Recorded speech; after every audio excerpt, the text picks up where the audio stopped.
For O2, Li Baoping had accumulated a lot of things to say, but when she saw Chun Pingon, the words that were about to come out of her mouth fell back into her stomach.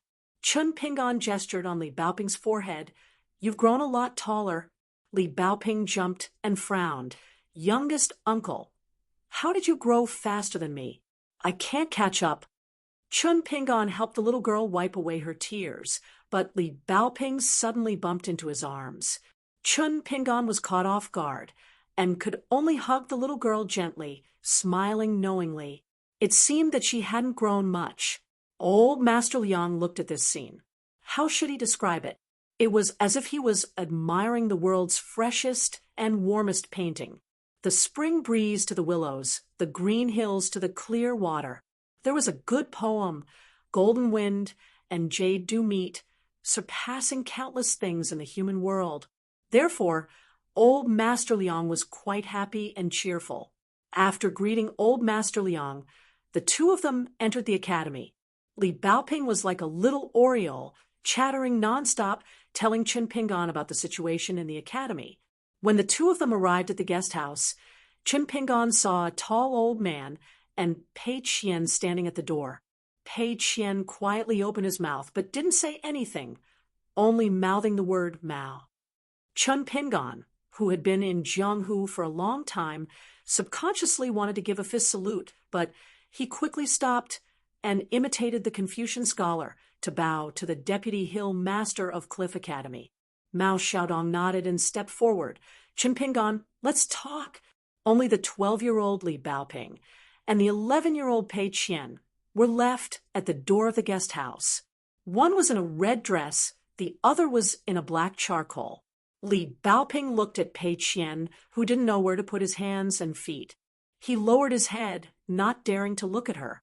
Li Baoping walked around Pei Qian, then stood back and asked, "You're Pei Qian? Youngest uncle said that you're his first disciple and that you've walked a long road together?" Pei Qian lowered his head and nodded. Li Baoping asked, "Youngest uncle said that you are very talented in martial arts. You are very smart and can endure hardships just like me. He also said that your biggest dream is to ride a donkey and travel Jianghu in the future." Pei Qian raised his head and glanced at Li Baoping. Then he lowered his head and nodded. Li Baoping thought for a moment and said, "Well, I'll give you two things as a greeting gift. Come with me."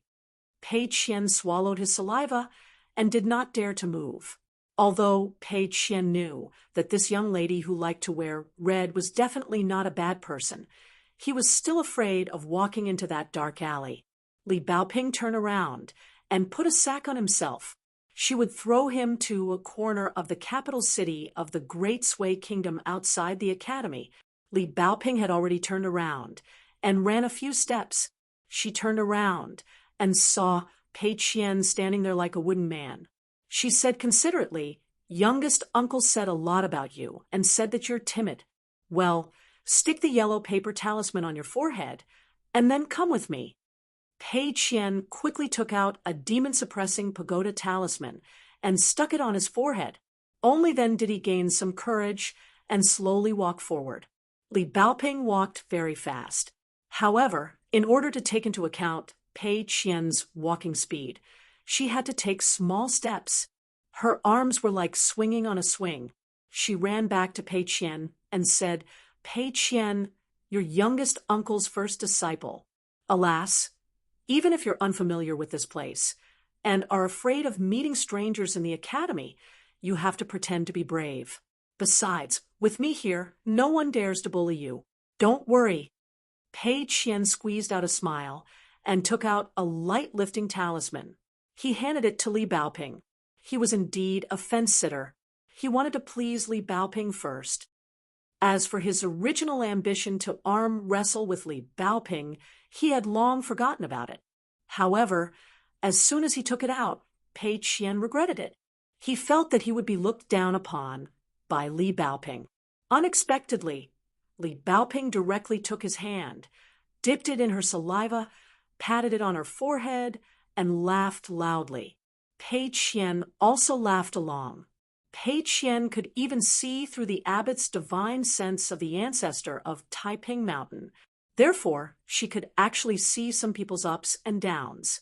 Some people were like a mass of ink with dark hearts and livers. Some people were like a mass of paste with no ideas of their own.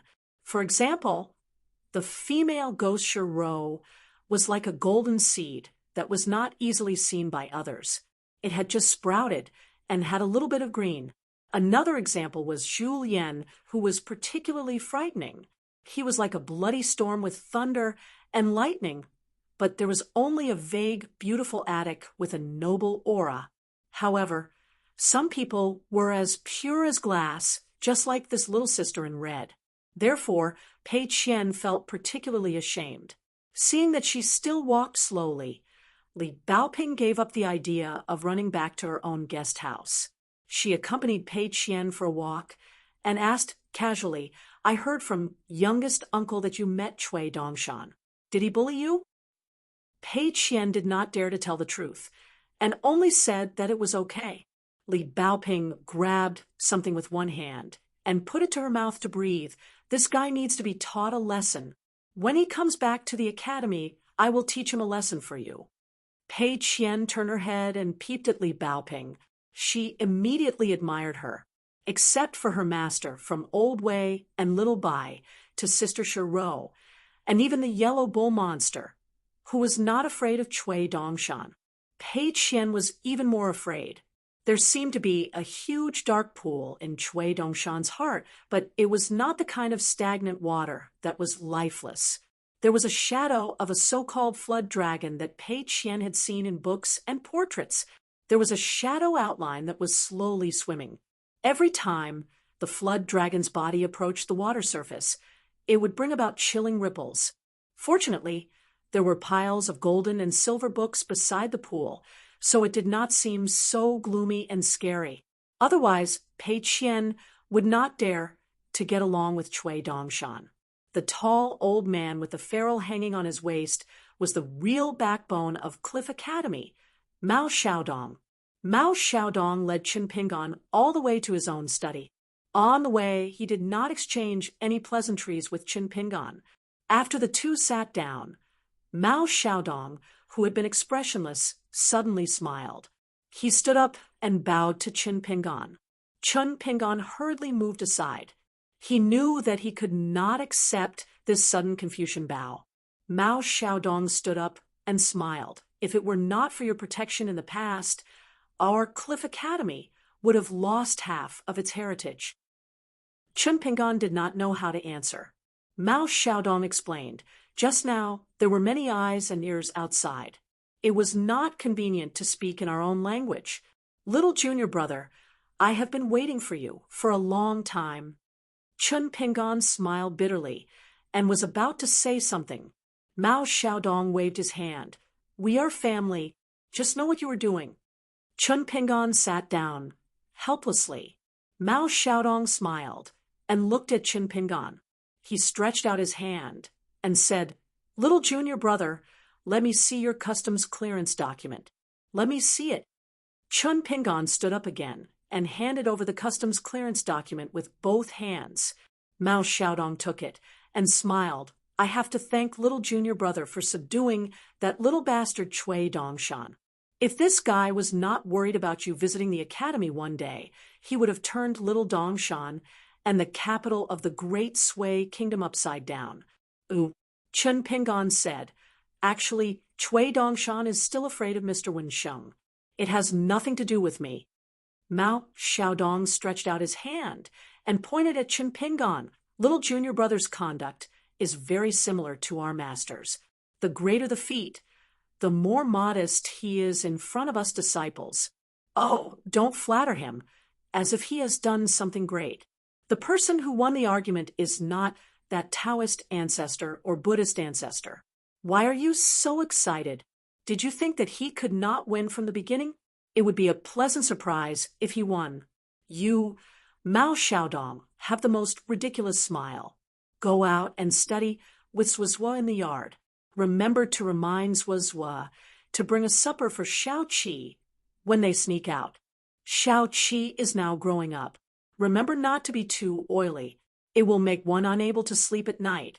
Mao Xiaodong laughed heartily as he talked about his teacher's past. Chun Pingon felt a headache coming on. Why did he feel that Mao Xiaodong was harder to talk to than Cui Dongshan?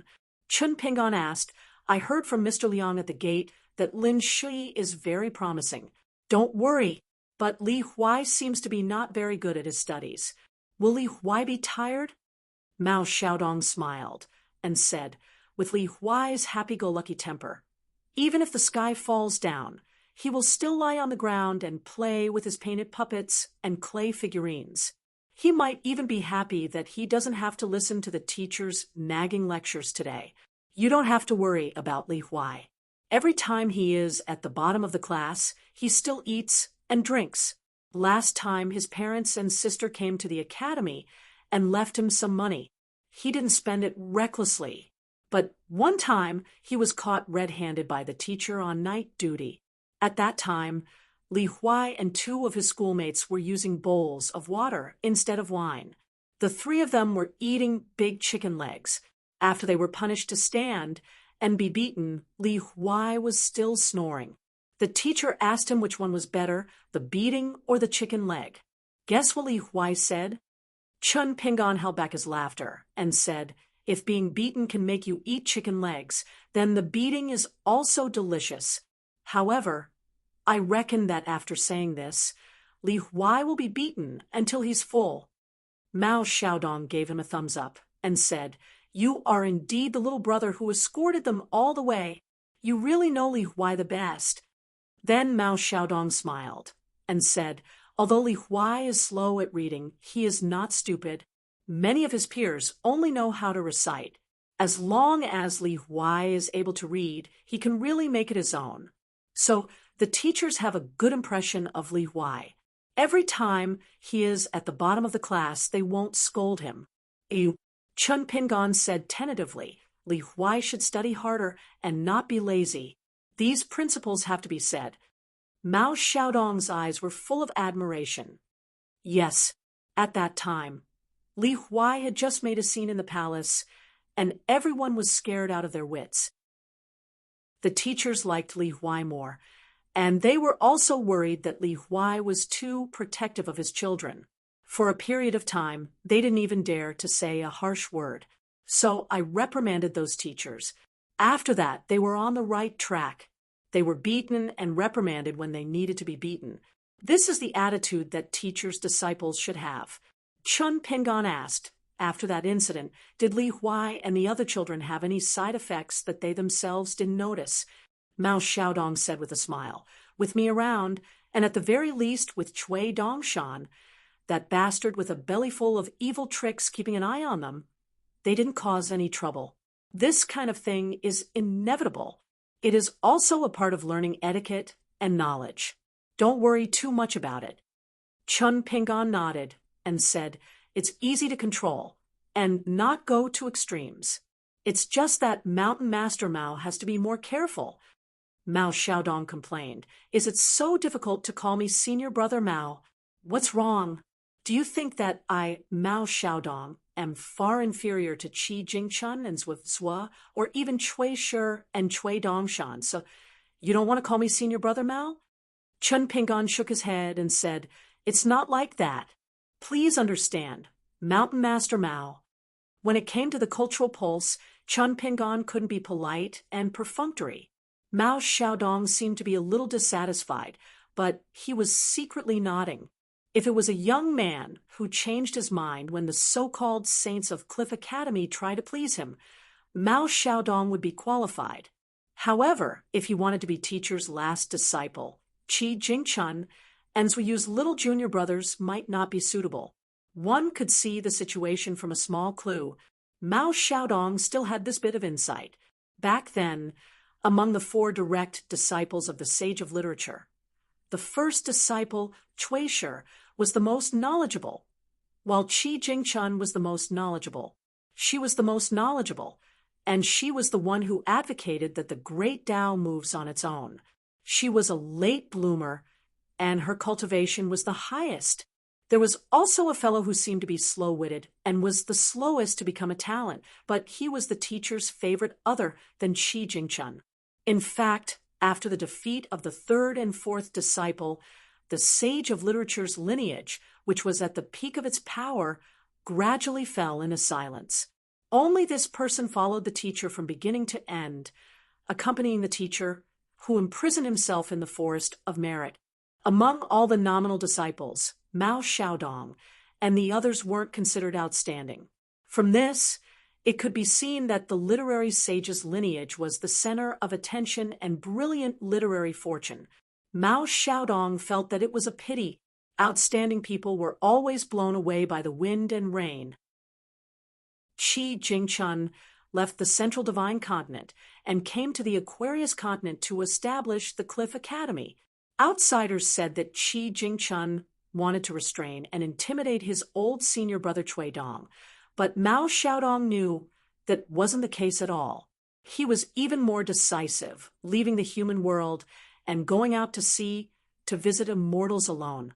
The only one rumored to be able to chase Alliance around the streets was a one-track mind blockhead. He had been silent for more than 100 years. Mao Xiaodong put away his messy thoughts and finally fixed his gaze on this young man. Now, teacher had taken in this disciple who inherited the knowledge of the literary pulse. In the 3 years after Qin Pingan entered the academy, Mao Xiaodong was curious and worried. He was curious about what kind of scholar teacher had taken in. He was also worried that this young man, who came from the Pearl Grotto heaven and had high hopes for Qi Jingchun, would disappoint him. However, Mao Xiaodong used the scholarly sage's ability to watch Qin Pingan's words and actions from afar. He wasn't surprised, but he wasn't disappointed either. He just felt that this poor disciple named Qin Pingan was the disciple that teacher would take in. He was the junior brother that Qi Jingchun was willing to take in on behalf of his master. That was the right thing to do. After that, Qin Pingan asked Lin Shui in detail if there would be any conflicts between his cultivation and learning. He asked if Gao Xian and Yulu's friendship would be impure. He also asked if there would be any problems with her state of mind after she became Cui Dongshan's servant. Mao Xiaodong answered them one by one, occasionally flipping through the customs documents.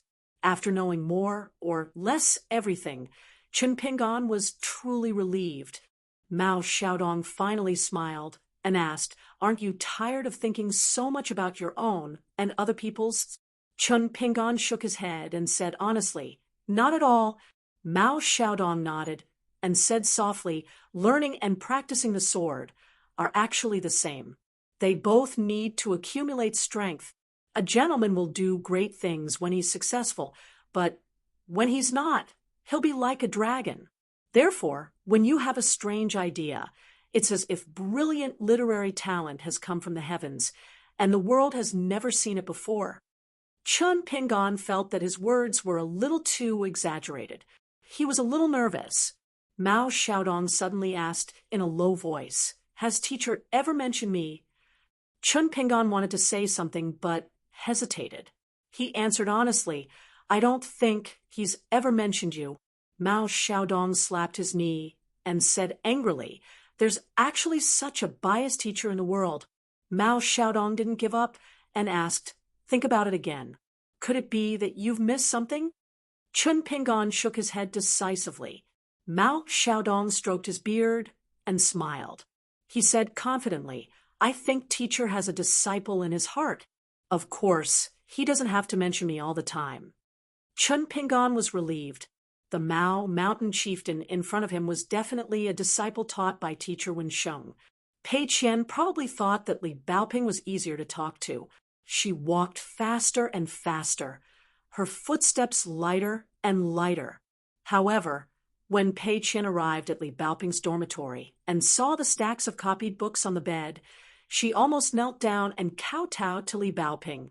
It was no wonder that when Pei Qian boldly showed off that he copied books every day, Li Baoping only responded with an "oh" and did not say anything else. At first, Pei Qian felt that she had finally turned the tables a little. She was a little proud and straightened her back a little.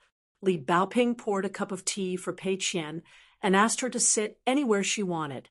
She climbed onto the bed and moved the small bamboo box that was leaning against the wall to the table. She took out the narrow saber lucky talisman and the small silver gourd that Liang had given her. Li Baoping said, "They're for you." Pei Qian looked at the narrow saber and the small calabash. She was more knowledgeable now.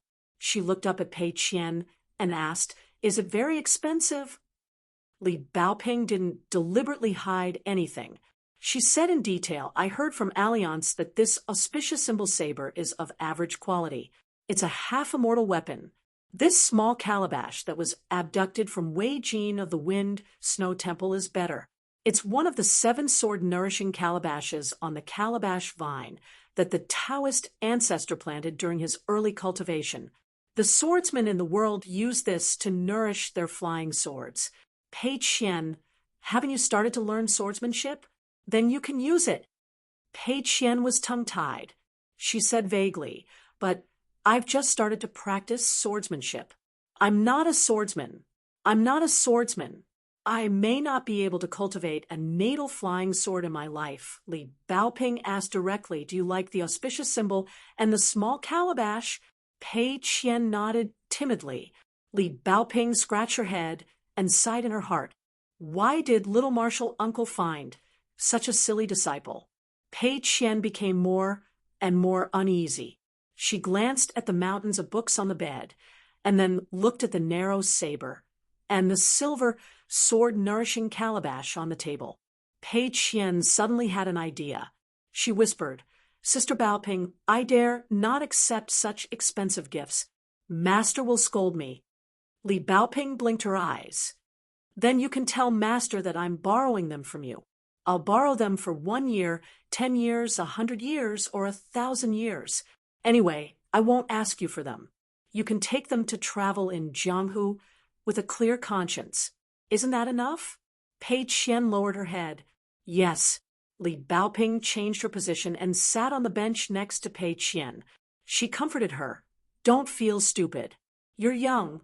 I heard from youngest uncle that you're 1 year younger than me." Pei Qian felt that it made sense. She immediately looked up and smiled. She put her hands on the table and asked carefully, "Sister Baoping, can I touch them?" Li Baoping suddenly stood up, giving Pei Qian a fright. Li Baoping signaled Pei Qian not to panic and then asked him to watch carefully. However, Pei Qian saw Li Baoping unsheathing her saber. She took a deep breath and slashed at the calabash. Pei Qian looked like a little dumbfounded goose. Li Baoping's slash was more domineering. However, the small calabash was smooth and fell toward Pei Qian. Pei Qian subconsciously slapped it away.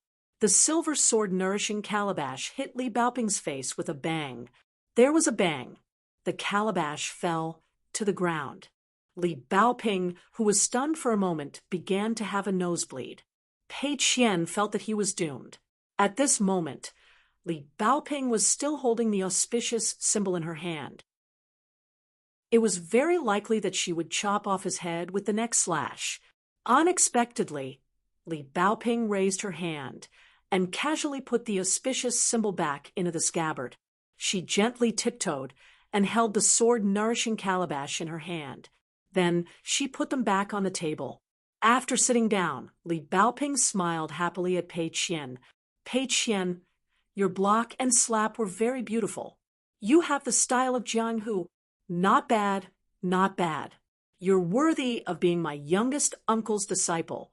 Pei Qian pulled a long face and pointed at Li Baoping's nose. He said blankly, "Sister Baoping, it's still bleeding." Li Baoping wiped her nose again and looked at her palm.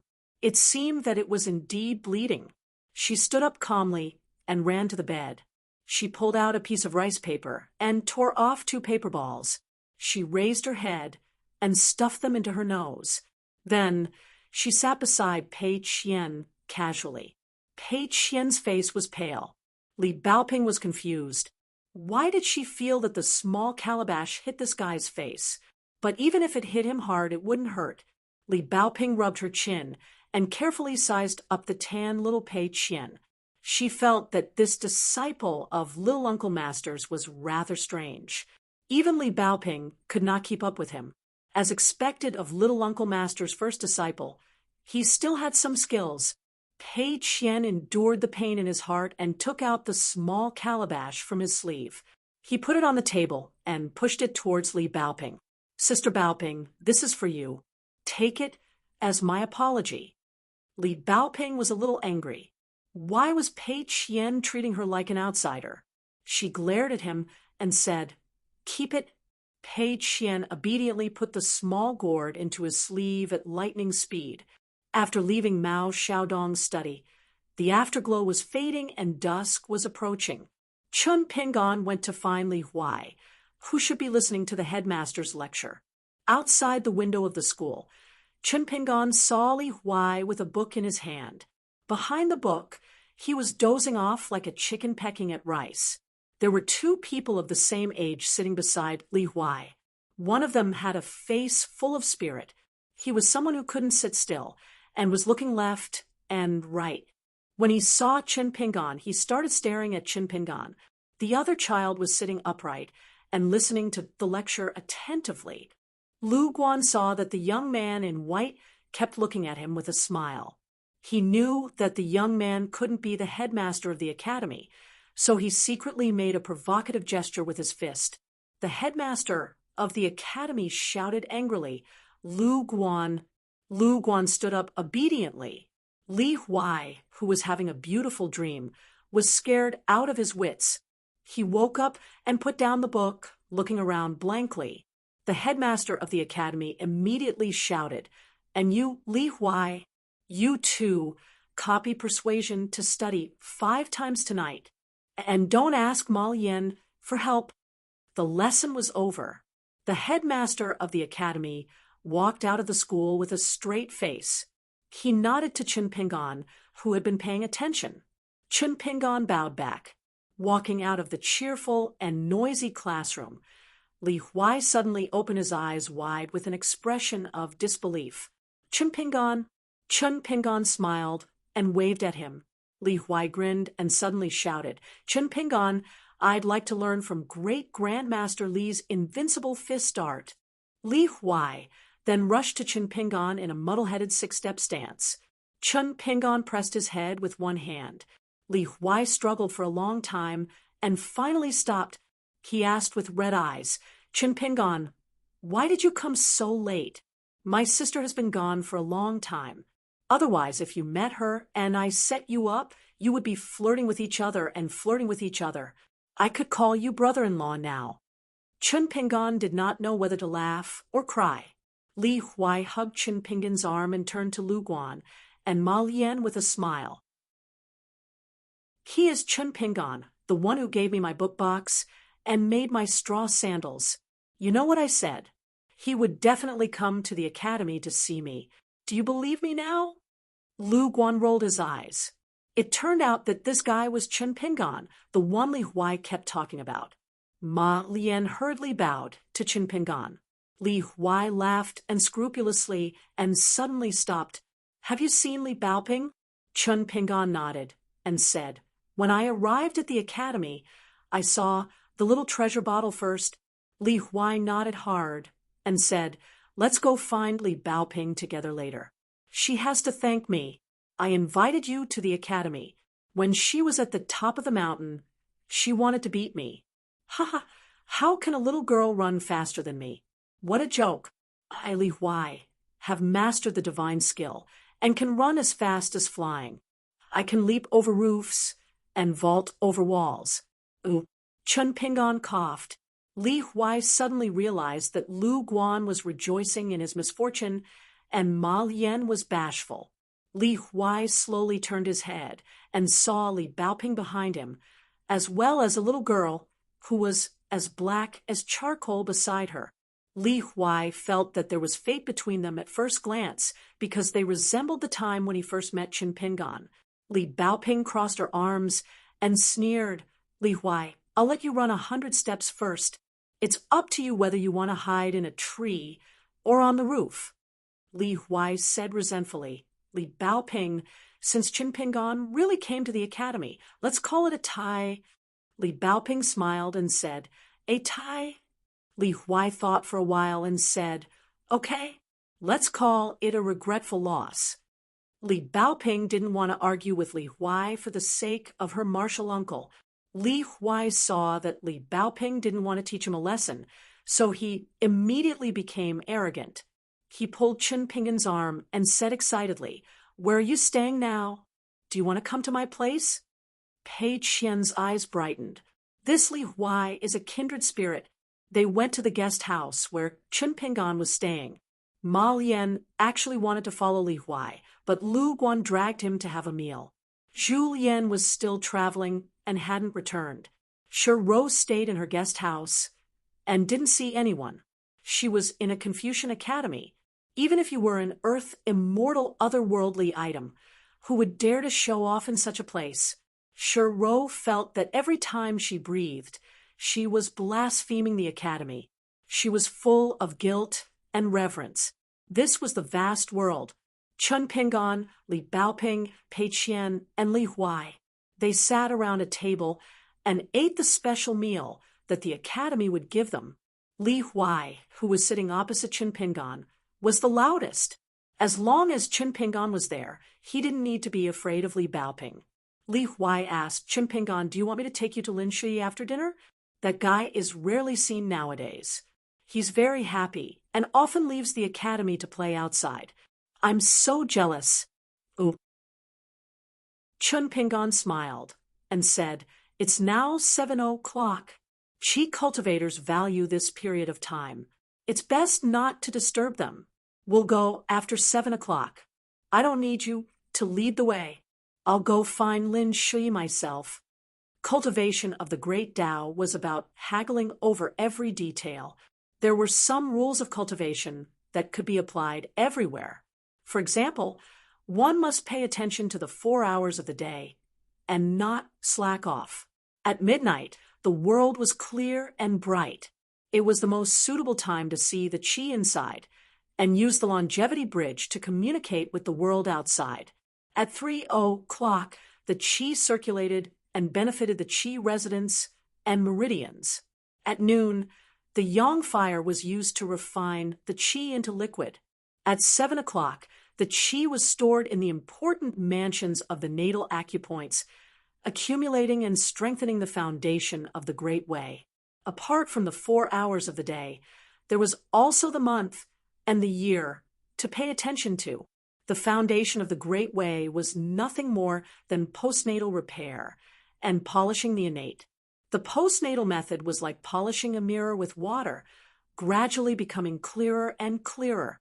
Finally, it would reach the legendary flawless glass. The most important thing was the subtle changes.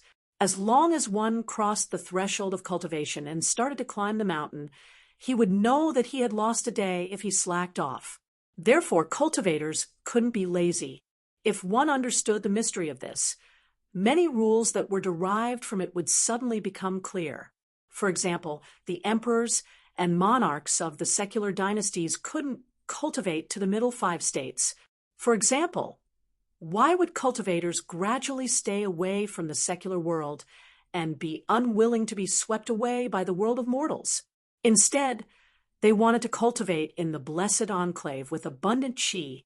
They would go down the mountain to travel and return to the world. It was just a helpless action that had nothing to do with the improvement of their cultivation. Why were cultivators not allowed to leave the mountain without permission after reaching the ascendant realm and swallow the qi and qi of other places without permission? Cui Dongshan once joked that there were qi cultivators who pursued immortality. The higher the cultivation, the more people were unwilling to follow the rules. The more things that didn't pay attention to were more and more frequent. The mortal world at the foot of the mountain began to shake, just like the joints of the chair began to loosen. As the masters of the world, the scholarly sages had a hard time repairing it. In the matter of family education, the stinky Taoist priests in the world were the most convenient. As long as a great cultivator was bold and didn't like it, the immortals on the 5 cities and 12 floors of the Baek Okkyung building would receive the edict of a certain head of the 3 sections. They would fly out and kill them with a slap. However, there were also some great cultivators who escaped the disaster. They would beat the heavenly drum on a certain heavenly platform in the world. In history, only the eldest disciple of the Taoist ancestor, the hibiscus Taoist Guan, would often listen to people's complaints and help to exonerate them. At least, they would slightly reduce the punishment. There were even records of directly exempting the punishment and blaming and severely punishing the immortals of the Baek Okkyung building. If Lu Chun, the youngest disciple of the Taoist ancestor, was in charge, it would depend on the mood of the Taoist master. If he was in a good mood, everything would be fine. It might be an opportunity. If he was in a bad mood, he might be punished even more. If it was the second Taoist master's turn to be in charge of the Baek Okkyung building, there would definitely be no one who would beat the heavenly drum, because the second Taoist master would definitely kill them directly. The remaining souls would most likely be pulled into his palm, the purest thunder purgatory in the world. The world was huge. Even if a mortal teacher liked to travel in his lifetime, he might not be able to travel to the end of a country. Even if he became a cultivator, he wouldn't dare to say that he could travel to the end of a continent. Similarly, the peak immortals who were lucky enough to reach the upper 5 states also wouldn't dare to say that they could travel to the end of the world. Li Baoping didn't like to talk much when eating. Pei Qian didn't dare to say it. So it was Li Huai who was making a fuss. Li Baoping glared at Li Huai. She had told Li Huai many things about the academy. How could she tell her youngest uncle? Li Huai shook his head. He was still provoking Li Baoping recklessly. This was called smashing the broken jar. Anyway, he would definitely be punished by Li Baoping in the future. Chun Pingan didn't say much. He ate slowly and chewed slowly as usual. Most of the time, he picked up food for the 3 children. Li Huai suddenly asked Chun Pingan, "Why did you change your clothes? You're not even wearing straw sandals. Be careful. It's hard to go from extravagance to frugality." Before Li Huai finished speaking, he began to bend over and wail. Li Baoping and Pei Qian each gave Li Huai a kick under the table. Chun Pingan smiled and said, "Actually, I thought about it. When I came to the academy, I changed into my old clothes and straw sandals. But I didn't want to embarrass you. Now, I have to be very careful when I'm in the Jianghu. Plus, wearing it can help my cultivation. So I'm used to wearing this Taoist robe. But I don't feel uncomfortable wearing it before." "Ooh," Li Huai grimaced and said, "When I was outside the academy, I almost couldn't recognize you. Chun Pingan, you're much taller and not as dark as before. I'm not used to it." Chun Pingan joked, "Li Huai, you haven't changed. Do you feel sleepy as soon as you read?" Li Huai sighed and said, "Chun Pingan, you don't know how hard it is for me to study now. It's even more tiring than when we were on the road. Especially when the teachers were teaching, I had to hold my pee." Li Baoping tapped the table with her finger, indicating that Li Huai should pay attention to his words. Li Huai was annoyed and said, "Annoying. You have more rules than the teachers." They had almost finished eating, and there was not much left on the table. Chun Pingan said, "I have to go to Mount Mao's place later. I have some things to discuss. Then I'll go find Lin Shui and Yulu to thank them. You guys can walk around by yourselves. Remember not to violate the academy's curfew." Li Huai asked Chun Pingan, "How many years are you going to stay in the academy?" Li Baoping smiled for the first time. Pei Qian's face was bitter, and he was trembling. Chun Pingan laughed angrily and said, "I won't stay for too long, but I won't leave in a few days either." Li Huai made an "oh" sound. When Li Baoping and Pei Qian were cleaning up the dishes, he asked, "Chun Pingan, why don't you stay in the academy to study? We can go back to Longquan County together in the future." "What's wrong? Have you been wandering outside for too long?" "Even if you don't take Li Baoping seriously, the academy has me Li Huai. We're good brothers who have been through thick and thin together. Maybe I'll have to call you brother-in-law in the future. Can you bear to leave me, your brother-in-law, in the academy? Back then Alliance cried and begged to be my brother-in-law, but I didn't agree. Chun Pingon said helplessly, "Don't say this in front of Lin Shuyi and Dong Shuijing." Li Huai sighed heavily. These two fellows, one is a taciturn person who doesn't know how to speak frankly, and the other is a blockhead who doesn't understand. I think it's unlikely that my sister will like them. As for my mother, she likes Lin Shuyi more, and my father likes Dong Shuijing more. But what's the situation in my family? Li Huai, have the most say. Even my sister listens to me. Chun Pingon, let's make a deal. You only need to accompany me in the academy for a year. All right, half a year is enough, and you'll be my brother-in-law? You don't even need a damn betrothal gift. Ooh. Chun Pingon laughed and scolded. Scram. Li Huai slammed the table.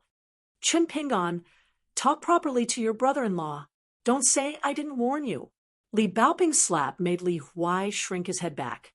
In an instant, Li Baoping's arrogance disappeared. Li Huai took advantage of the time when Li Baoping and Pei Qian took the bowls and chopsticks to the kitchen outside the guest house. He came to Chun Pingon's side, leaned on the table, and whispered, "Chun Pingon, my sister is very beautiful now. I didn't lie to you." Chun Pingon rubbed the little fellow's head. "I really don't need you to act as a matchmaker. I already have a girl I like." Li Huai's expression dimmed. Chun Pingon said softly, "Not being your brother-in-law doesn't mean not being friends." Li Huai said weakly, "But I'm afraid. This time I'll be gone for 3 years.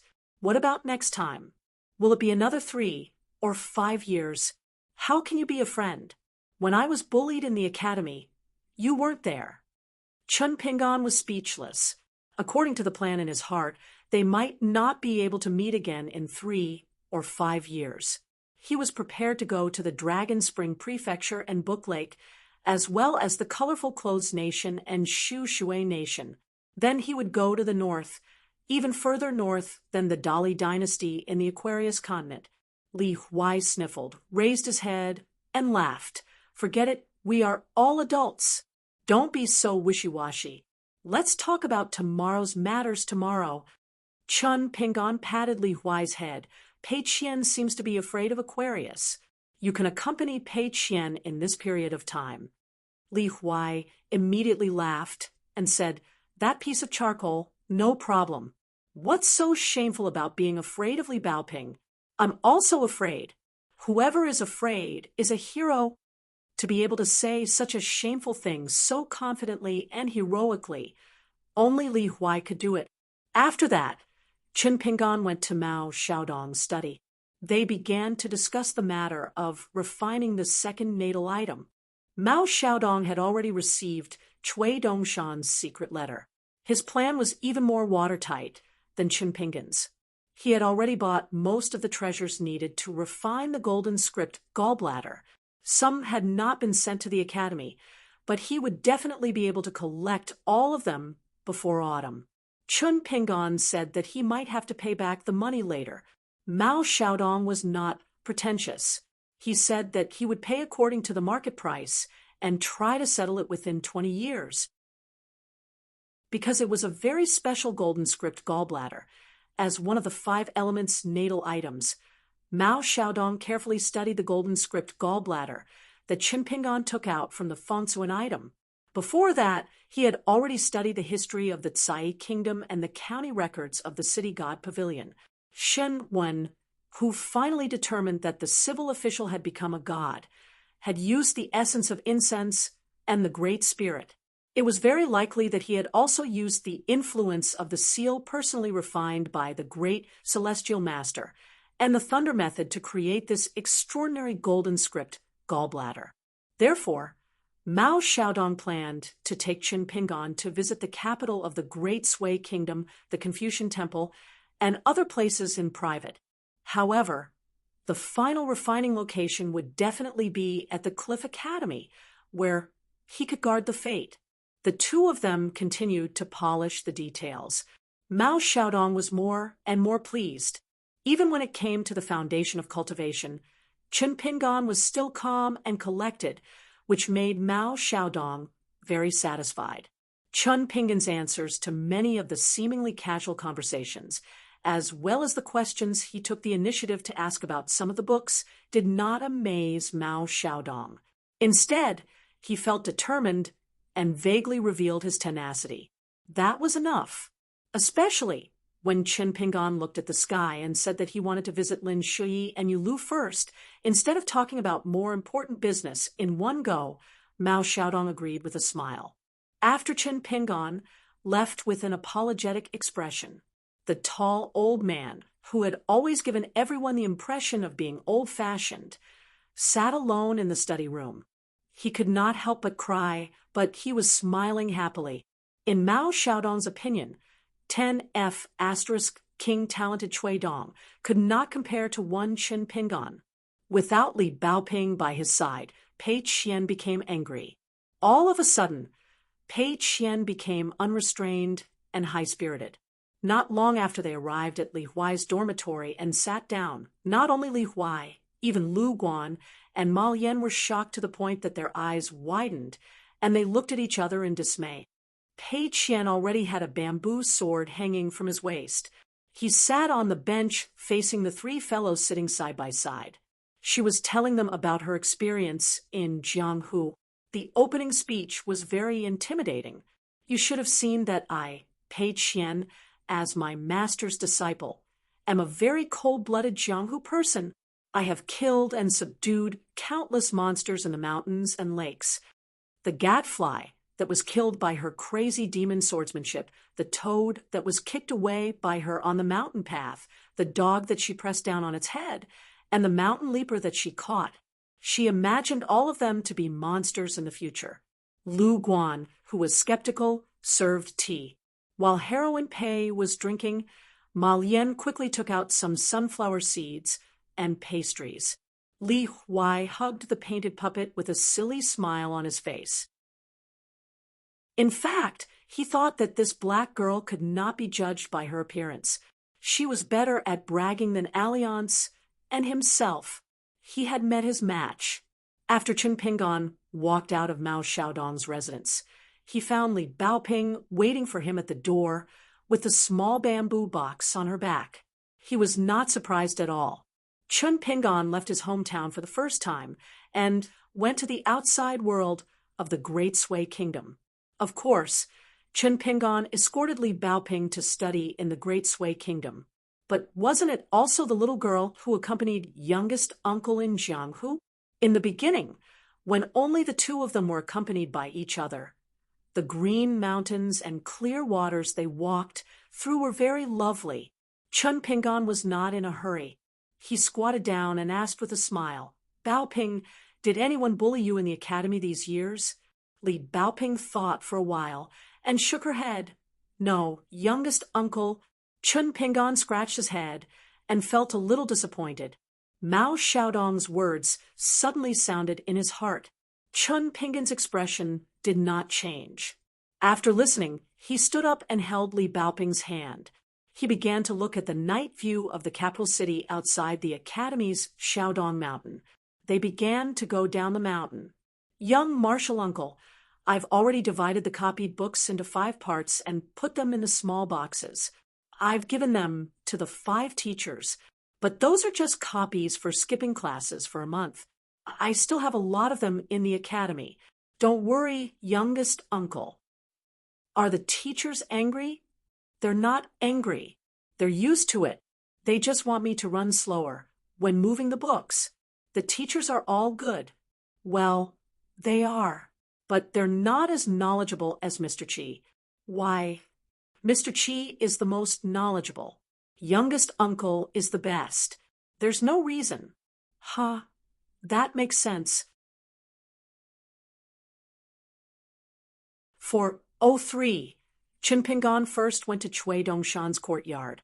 At the entrance, Li Baoping asked if Pei Qian could sleep at her place at night. Chen Pingan said it would be fine as long as Pei Qian agreed. Li Baoping also asked if she could give or lend Pei Qian the saber, the auspicious symbol, and the small silver gourd so that Pei Qian could roam Jianghu with more dignity. Chun Pingan smiled and said that there was no need to give Pei Qian such an expensive gift for the time being. As Pei Qian's master, he would prepare everything he needed when roaming Jianghu in the future. Besides, it was his first time roaming Jianghu, so he didn't want to be too eye-catching. A small donkey as his mount was good enough. The saber and the auspicious symbol were similar in appearance. Li Baoping felt that it was a pity. She waved goodbye to her youngest martial uncle and ran away with the small green bamboo box. Before Chun Pingan knocked, Xie gently opened the courtyard door. Chun Pingan smiled and asked, "Is it inconvenient?" Xie shook her head and made way. Her impression of Chun Pingan was much better than Yulu's. Moreover, he was her master. Xie didn't dare to neglect him. Otherwise, she would be the one to suffer in the end. Xie looked at Chun Pingan openly and said, "I only heard that a woman changes 18 times between childhood and womanhood. Why have you changed so much?" Chun Pingan entered the courtyard. Xie hesitated and closed the door. At the same time, she mocked herself with her current unsightly appearance. Even if Chun Pingan lost his mind, he would still be able to eat her. Xie knew very well what kind of person Chun Pingan was. She never felt that they were the same kind of people, let alone like old friends at first sight. She just didn't hate him. It was just like how people viewed calligraphy, whether they were in love with the carefree cursive script or the regular script. It was just a personal preference. There was no distinction between the two. Compared to Yulu, Xie was much more polite and tolerant towards Chun Pingan. He took the initiative to point at the green bamboo corridor outside the main house and said, "You don't have to take off your shoes. This is a specialty of the Great Sui Kingdom's Qing Shao Ferry. It's warm in winter and cool in summer. It's suitable for cultivators to meditate." Before the young master left, he asked me to pass a message to Lin Shui that he could come here to cultivate the thunder magic. However, I felt that Lin Shui wouldn't agree, so I didn't go and ask for a rebuff. Chun Pingan still took off the pair of boots that Pei Qian had secretly bought in Hu Town and gifted to him. Sitting cross-legged on the green bamboo floor, he flipped his wrist and took out a bottle of well wine he bought from Betail Ferry. He asked, "Do you want a drink?" "It's just a fine wine." Not far away, Xie, who was sitting diagonally on the steps, nodded. Chun Pingan gently tossed the wine bottle to Xie. Xie took the wine bottle, opened it, and sniffed. It's actually not bad. As expected of something taken out from a feng-shui item, Xie wasn't in a hurry to drink. He asked with a smile, "The robe you're wearing is a Taoist robe, right?" "It's because I'm in this courtyard that I can sense the flow of spirit qi." Chun Pingan nodded. "This robe is called Golden Wine. I found it by chance at a place called Jiaolong Gully on my way to Inverted Hanging Mountain." Xie turned his head and looked towards the courtyard door with a complicated expression. He muttered, "Then you're really lucky." Chun Pingan grunted in acknowledgement. He took off the blade-strengthening gourd and drank a mouthful of wine. Xie smiled. "You really know how to drink. This trip to Jianghu wasn't in vain." Chun Pingan pretended not to hear. He reached out and touched the bamboo floor. The spirit qi flowed like water. Although it couldn't compare to the best immortal residences and grotto heavens, it contained more spirit qi than the best houses in the immortal inns of the secular dynasties. The world was silent. Xie muttered to himself, "Stars light up the four directions, in the middle of the Milky Way. Is it cooling down? The immortal cottage is so cool." Chun Pingan smiled. "Which immortal poet of the Liu dynasty wrote it?" Xie shook his head slowly. "A long time ago, on a night like this, my master was casually reciting a poem. She said that the poem was poetic excess. It's just a small Tao, just like calligraphy and chess. It's not worth mentioning. Chun Pingon said. At Inverted Hanging Mountains, Lingjijai, I originally prepared a gift for you and Lin Shui. Your gift, at that time, I mistook it for a broken dew armor that couldn't be repaired. I bought it at a very low price. Later, I found out that it was one of the 8 ancestral armor pills of the deity Dew Armor. I even repaired it for a friend. When I met Chui Dongshan in Qingwan Kingdom, Chui Dongshan told me not to give you such an expensive gift. Our friendship wasn't that good, and you might misunderstand that he had ulterior motives. I felt that it made sense, so I thought that I could save it first. It wouldn't be too late to give it to you when we become true friends. So today I'll give you this first. Take it. Xie turned his head and reached out to take a small piece of finely carved mutton fat jade. It was the white ox Ganoderma. Chun Pingon smiled. It's a small gift from Inverted Hanging Mountains, Lingjijai. Hope you don't mind. Xie smiled and said, Are you hinting that as long as I become friends with you, Chun Pingon, I will be able to obtain a priceless military treasure? Chun Pingon smiled and didn't say anything. Xie held the warm and delicate jade piece and said to himself, You're not that kind of person. Chun Pingon raised the blade, strengthening gourd, and held back his laughter. Thank you. Xie glanced at Chun Pingon. Yo, you've only been gone for a few years and you've learned to be glib? I really have to look at you with new eyes. Chun Pingon fastened the blade, strengthening gourd to his waist, and covered his sleeves with his hands. He sighed. When Li Huai was bullied by outsiders, you Lin Shui and you Lu all stood up for him. I was really happy when I heard about it. That's why I told you about the sweet dew armor, not to show off, but because I really hope that one day I can become friends with you. I actually have a selfish motive. Even if we can't be friends, I still hope that you can become good friends with Little Treasure Bottle and Li Huai. You can take care of them in the academy in the future. There was another reason that Chun Pingon couldn't say out loud. No matter how many twists and turns there were, Chun Pingon was still Chui Dongshan's teacher in name. It was very suspicious that he didn't discipline him well. Chui Dongshan took Xie as his personal maidservant. No matter how one looked at it, it was a disaster for Xie, the cultivation genius of the Lu dynasty. However, the world was complicated.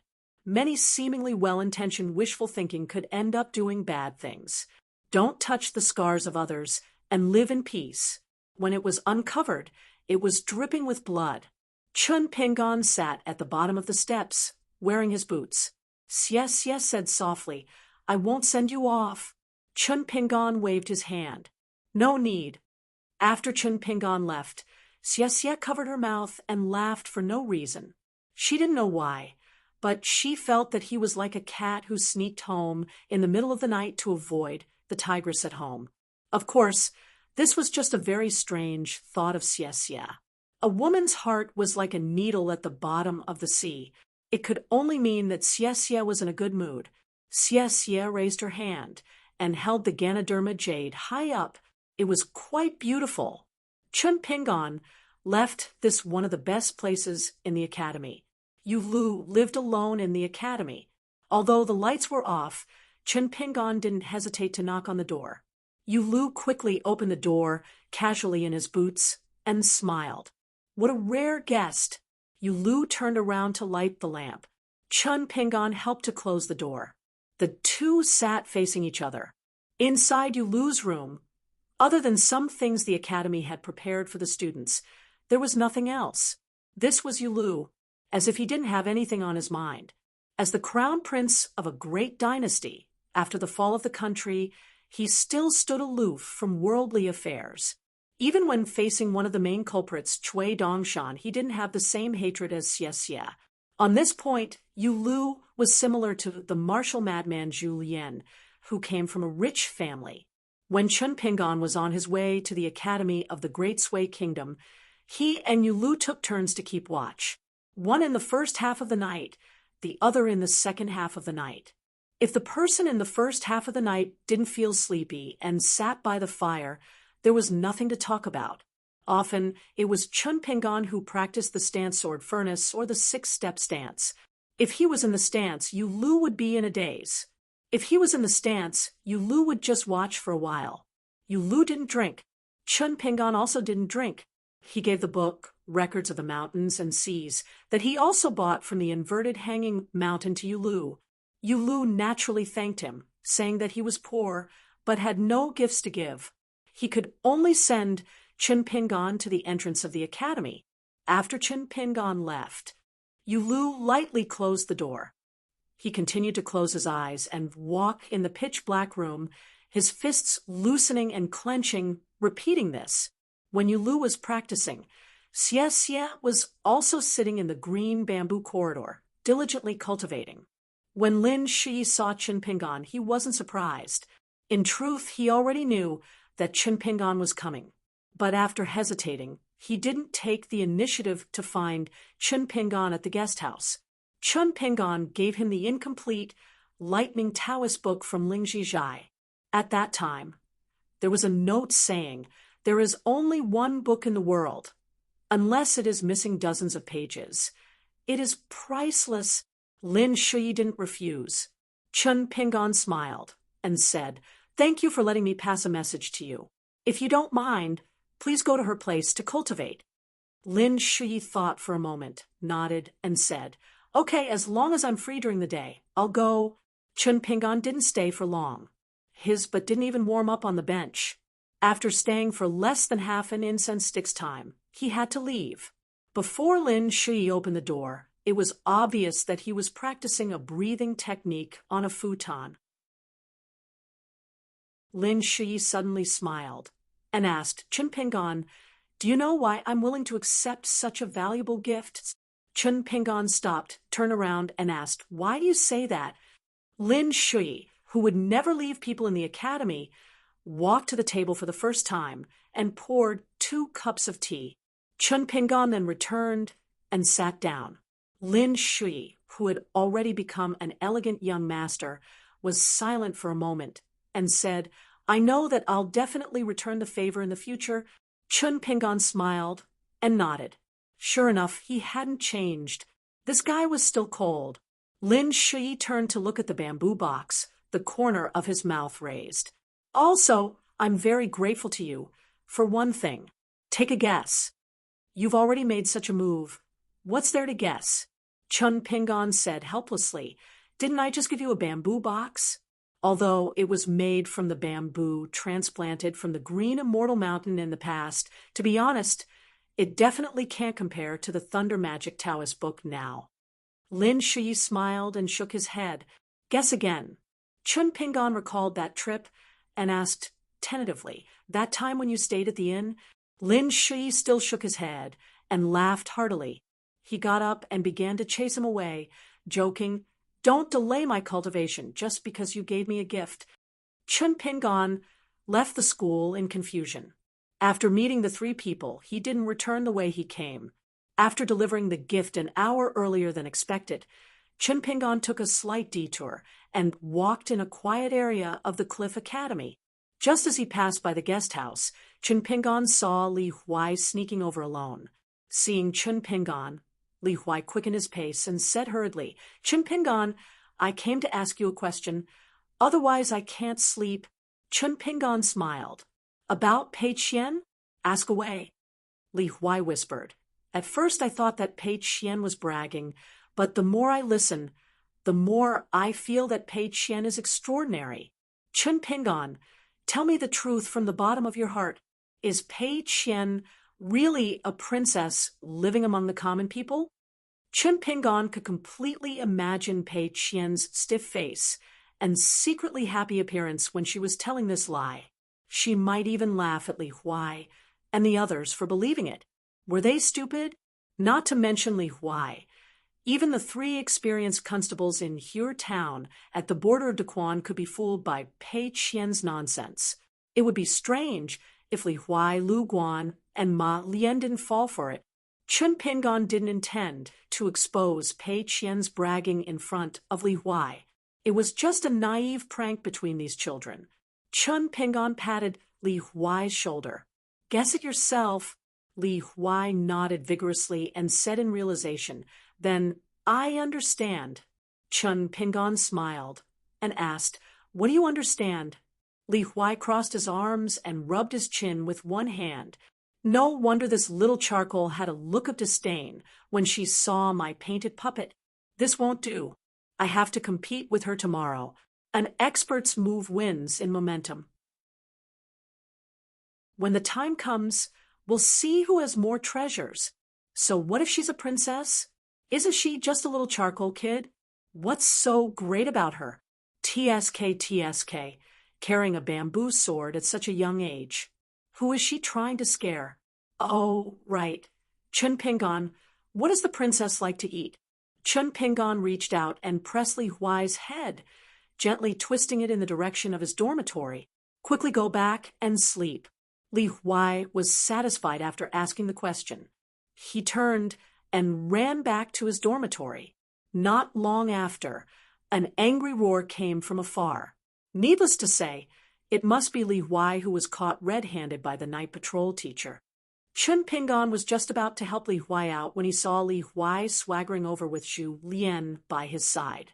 It turned out that Zhu Lian had already found an excuse, saying that he was Li Huai's distant relative.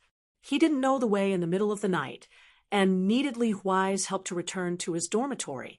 Li Huai gave a thumbs up and said to Chun Pingon, this big brother Zhu is really loyal.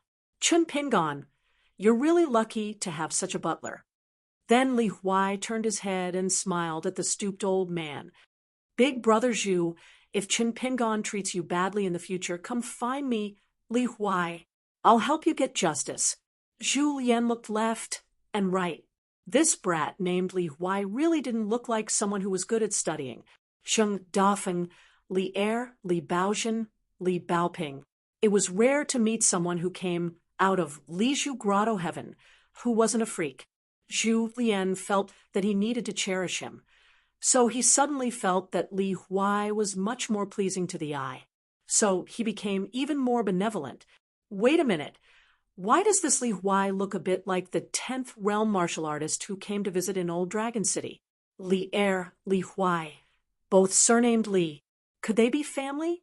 Only he, as a pure martial artist, could know the horror of an ultimate grandmaster.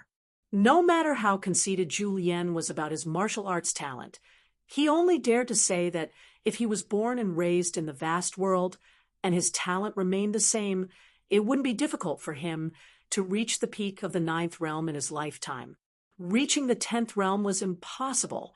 Zhu Lian turned his head and looked at Chun Pingon with questioning eyes. Chun Pingon smiled and nodded. Zhu Lian was so angry that he kicked Li Huai's but lightly, wandering around like a lonely ghost in the middle of the night. Get out of here. Li Huai was shocked. After he ran out, he pointed at Zhu Lian from afar and said, help me this time. Kick me, and we'll settle our grudges. If we meet again in the academy tomorrow, whoever runs away first will be the boss. Zhu Lian made a movement of lifting his foot. Li Huai soon disappeared without a trace. At Li Baoping's school, Li Baoping and Pei Qian copied books at the same table and sat opposite each other. One wrote quickly. The other was crawling. Every time Li Baoping finished copying a piece of paper, he would shout go, and then put down the brush, twisted his wrist, and came to Pei Qian to take a look. Pei Qian was speechless and sweating. In the capital of the Great Sui Kingdom, adjacent to the capital city of Feng State, a very senior guest came to the mansion of the Kai family that had just moved in. It was Cui Dongshan, who won himself the nickname of ancestor of the Kai family in the Cliff Academy with the help of numerous magic treasures in a nearby object. In the middle of the night, a young man in white hammered the gate of the Kai family's mansion and shouted loudly, Little Kai, open the door." A handsome young man with a red mole between his eyebrows was followed by a short man with a yellow ox beside him, the old immortal of the Great Sui Kingdom, who used to be stationed near the Cliff Academy, walked out of the secret room with a pale face. He jumped up in the yard and landed on the street outside his house. Chui, what are you doing here? Years ago, Chui Dongshan and Kai Jingshan had a soul-stirring fight in the sky above the great Sui Kingdom's capital city, which was called Little Dongshan by the people of the capital city. Chui Dongshan became famous after the fight, as if he had held a firecracker feast for the people of the capital city. Many people in the capital city looked up at the Academy's Mount Donghua that night and enjoyed it because they had an earth immortal of nascent soul realm as their patriarch. The Kai clan, which was originally very prestigious in the capital city, soon moved out of the capital city, leaving behind only a member of the clan who was an official in the capital city to guard such a large mansion that was not inferior to that of a noble. Chui Dongshan laughed and said, Jingshan, you are so polite. Why did you come out to welcome me? Come on, let's go to our house. It's late to enter the city, and there's a curfew. I'm starving. Ask someone to make a midnight snack, and let's have a good chat. Kai Jingshan said with a dark face, You are not welcome here. Chui Dongshan suddenly pointed at Kai Jingshan, stomped and scolded.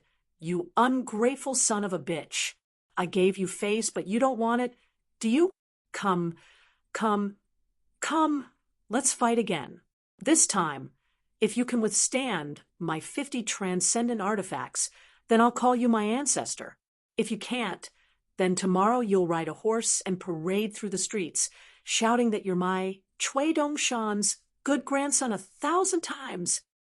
Kai Jingshan gnashed his teeth and said, I would rather die than be humiliated. Either you kill me tonight, or don't even think about stepping into the Kai family. Chui Dongshan disappeared in a flash, using the magic of shrinking the earth into an inch. It looked ordinary, but in fact, it was different from the ordinary Taoist meridians. Chui Dongshan returned to his original place in a flash. What do you say? Do you want to slit your own throat? You are an unfilial grandson, but I can't disown you as your ancestor. So I can lend you a few sharp magic weapons so that you won't say that you don't have a good weapon to kill yourself. That fellow continued to blabber on and on. The burly old man was so angry that the qi in his dantian was surging. He fanned the flames, and his momentum skyrocketed.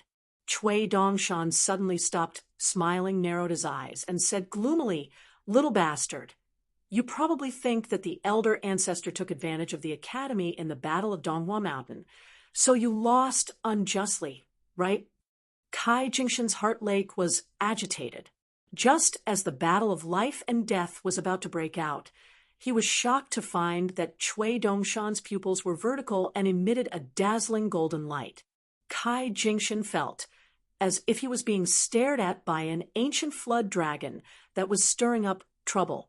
He felt as if there was a knife at his back. Kai Jingshan quickly withdrew his momentum, stretched out a hand, and said in a low voice, Please. The old gatekeeper, who had been watching them from the crack of the door, went from being sleepy at the beginning to having cold hands and feet. Now he looked as if he had lost his parents as he trembled and opened the door. Chui Dongshan strutted over the threshold first. Kai Jingshan followed closely behind. Wei Xian and the yellow ox also walked into the mansion of the Kai family. After the gatekeeper closed the door, he lamented in his heart. It was not easy to avoid this plague. The elder ancestor showed his strength in the provincial capital and helped the provincial governor to deal with a cunning river demon. Then he re-established the prestige of the Kai family in the local area. But after a few days of peace and stability, the elder ancestor came again. It was true that good people did not come, but bad people did not come. He only hoped that peace would bring wealth and that there would be no more trouble. Chui Dongshan kept nagging about wanting a midnight snack. He had to show his sincerity. Kai Jingshan endured it. He gave the pure martial artist Wei a jug of the most expensive wine in the city. He endured it. Even the small yellow bull monster in Dragon Gate Realm wanted a house with its own entrance and courtyard in the Kai family. Kai Jingshan could not tolerate it, but he also endured it. Kai Jingshan waved his hand to disperse the two curious maidservants. When there was no one else present, he asked, "What do you want to do? Be straightforward." Chui Dongshan stepped on a chair with one foot. He held a wine pot in one hand and chopsticks in the other. He wolfed down the delicious food and wine without missing a beat. He said vaguely, "You've been a local in the capital of the Great Sui Kingdom for more than 100 years. Tell me, who are the idiots behind the assassination?"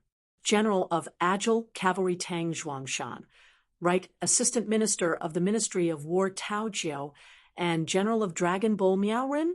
I don't need you to tell me, because I know. But you and I know that these guys are not the real bosses behind the assassination in the Great Sui Kingdom. Just tell me what you know. Let's hear it. Kai Jingshan's eyelids trembled slightly. Chui Dongshan threw away an extremely delicious duck leg in secret sauce. He licked his fingers and glanced at Kai Jingshan from the corner of his eyes. He said with a smile, "I allow you to name every person who is involved in this matter. You can name a name that has absolutely nothing to do with this matter. It can be a longtime enemy on the mountain or a random relative of the Gao family that you don't like." Chui Dongshan burped. "Before I finish the supper, it's all in effect. After I finish eating, your Kai family won't have this chance anymore. You might not know this, but the descendant of the Gao family that you left in the capital is a student of the Kai family who works in the Imperial College. He's also one of the lackeys of the Kai family. As a scholar, he's unwilling to watch the Great Sui fall and bow to the barbarian Great Li. This is understandable. The Gao family has nurtured scholars for hundreds of years, and they're willing to sacrifice their lives to serve the country. I admire them even more, but understanding and appreciation can't be eaten." Chui Dongshan continued to eat and drink. Kai Jingshan asked in a low voice, "I want to know one thing first. Is Kai Feng really involved in this?" Chui Dongshan sneered. "Kai Feng is a scholar and has great ambitions. Do you need me to talk nonsense? Do you really think I'm the ancestor of the Kai family?" Kai Jingshan's face was full of pain. He was an earth immortal in the nascent soul stage who could look down on the nobles, and was one of the few grand priests in the Great Sui Kingdom. However, it was human nature and the duty of the ancestors to protect the family. The deceased ancestors could only rely on the mysterious virtues of the underworld. Kai Jingshan, a cultivator of the Tao, would of course have a good grasp of the situation. Not only would it not hinder his own cultivation, he would also do his best to support those good seedlings who had the opportunity to return to the family. As for those descendants, they would either walk the path of civil and military officials or walk the path of cultivation. It was their duty to bring glory to the family and their ancestors. Over the past 100 years, the Kai family had only produced one chi trainer who was neither high nor low. Even though he did not lack Kai Jingshan's guidance and a large amount of immortal's money, he was still stuck at the cave-dwelling realm, and his future was limited. Therefore, Kai Jingshan still placed more hope on Kai Feng, the second-rank scholar. Kai Feng's promotion in the next 50 to 60 years in the official field, his posthumous title of Wenjin from the emperor after his death, his Ean spirit manifested in a certain place, and the imperial court of the Great Sui Kingdom conferred him the title of city god of a certain county. After that, he would be promoted step by step to the position of city god of a certain province.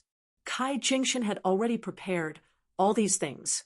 As long as Kai Feng followed the prescribed order, he would be able to reach the position of city god of a certain province. This was also the exhaustion of an earth immortal in the nascent soul stage. After that, Kai Feng could only rely on himself to fight for more opportunities of great Tao. Every dog had its day. It was very difficult for ordinary people to grasp the opportunity, and they might not have another chance in their lifetime if they missed it once. However, chi trainers were different. As long as they lived long enough, there would be a day when the feng shui would flow into their family. By then, They could use the secret method of immortals to keep the feng shui in their family and keep accumulating the family's wealth. Just like how ordinary people accumulated gold and silver, there would be one after another incense offerings. Kai Jingshan had never thought that Kai Feng would be so stupid as to throw away his bright future and participate in such a scheme behind his and his family's back. Cui Dongshan gently put down his chopsticks. 10. 404. Cui Dongshan put down the pair of chopsticks, lowered his head, and placed them neatly. He looked up and smiled. It seems that you're sure that I won't start a massacre here. Cui Dongshan clapped his hands and smiled. He slowly got up. You made the right bet. I won't kill indiscriminately. After all, I still have to return to Cliff Academy. Well, the descendants have their own blessings. As an ancestor, I can only help you up to here. Kai Jingshan stretched out his hand to signal Cui Dongshan to return to his seat. He asked, how can you prove that your words are effective? That they are effective in the Great Sui's court. And in the Great Li's imperial court? Cui Dongshan leaned lazily on the chair and played with his hair. He gently twisted it. It's hard to prove. Kai Jingshan had to take a step back. He hesitated for a moment and said in a low voice, then how can you get Kai Feng out? And it must be the kind that won't affect his future career. I have to remind you that you can't let Kai Feng change sides and betray his friends for glory. This will hinder Kai Feng's path of becoming a god after his death. Kai Feng will be related to the Great Sui Kingdom's throne, literature, and feng shui for the next 100 or 1,000 years. It's not difficult for him to be honored before his death, but he will be rejected by the Great Sui Kingdom after his death. Cui Dongshan smiled. I have my own plan. Don't worry. I promise that Kai Feng will be the minister of the 6 ministries before his death, except for the Ministry of Rights. This position is too important. I'm not Emperor Dali. As for after his death, he will be the lord of the city god pavilion of a big state within 100 years, except for the Gao family's Guillaume. How about that? Kai Jingshan asked tentatively. Then what about my Kai family's choice and reputation? Cui Dongshan smiled. When the time comes, I'll let you and the Kai family cooperate. Everyone will give you a thumbs up. In the future, the history books will be full of good words. Kai Jingshan wanted to say something but stopped. Cui Dongshan sneered. You and I signing the Mountain Rivers Covenant? Kai Jingshan, I advise you not to do that. Kai Jingshan thought of that pair of vertical golden pupils and felt a chill run down his spine. Although he and the Kai family were at the mercy of others and felt aggrieved, compared to the unbearable consequences of Kai Feng dragging the entire family into a bottomless abyss and even implicating the cultivation of this old ancestor, Kai Jingshan, this bit of gloom was not unbearable. Now that they had become temporary allies, Kai Jingshan wanted to express some sincerity. Years ago, Mr. Cui was assassinated by the golden thread in the academy and escaped with the substitute talisman. Don't you want to know who is behind this? Or do you think it's actually a group? Cui Dongshan of his life. Kai Jingshan felt uncomfortable all over. He didn't understand what he had said wrong. Cui Dongshan stood up and took a pot of unopened cellar wine from the table. I was so bored in the academy that I wanted to hang myself on the top of the mountain. Finally, something so interesting happened. Look at what I did after that. After waiting for a long time and seeing that they didn't continue to attack, I had to take the initiative to go to the Qingxiao ferry to stretch my neck. In the end, no one dared to attack. I had to carry a few carts of Qingxiao ferry green bamboo back to the academy to pave the floor. I paid the right price. Why? I was grateful to them for relieving me of my boredom. In order to deal with the second assassination, I made so many plans. Although I didn't have a chance to use them, the process of using my brain was very boring. Cui Dongshan walked around the table and patted Kai Jingshan's shoulder Little Kai, you're still too young to know my temper. After a long time, you'll find that you've recognized a good ancestor. If you have time, go to your family's ancestral grave and take a look. I'm sure the smoke is billowing. If any of the ancestors of the Kai family visit you in your dreams and thank me with tears and snot, you can tell them that there's no need to thank me. Kindness and charity have always been the foundation of my knowledge. Kai Jingshan kept a straight face and turned a deaf ear. The yellow ox demon of the earth ox species had long gone to the ox pen to rest. Wei Xian, on the other hand, had been sitting at the table where Cui Dongshan and Kai Jingshan were, drinking without saying a word. Wei Xian followed Cui Dongshan to his residence. After they sat down, Cui Dongshan used the golden flying sword to draw a lightning pool, blocking Kai Jingshan's prying eyes. Cui Dongshan kicked off his boots and sat cross-legged on the chair. He smiled and said, "Help me make the final conclusion with a sentence or two." Wei Xian said slowly, "A bird that flies high dies because of delicious food. A fish in a deep spring dies because of fragrant bait." In Wei Xian's opinion, Kai Jingshan and the others were indecisive and not worth mentioning. Under the general trend, even an earth immortal of the nascent soul realm would be like a mantis trying to stop a chariot. Before they entered the provincial capital, Cui Dongshan had shown Wei Xian a lot of intelligence reports on the inside of the Sui dynasty. Compared to the secret hidden by the Gao family's old minister of offerings, Kai Jingshan, the matter of Kai Feng's conspiracy in the capital was a small matter. The great Sui kingdom's Gao family was able to join forces with the Lu dynasty to suppress the rise of Dali, who had the imperial tutor, Cui Dong, and the Cliff Academy.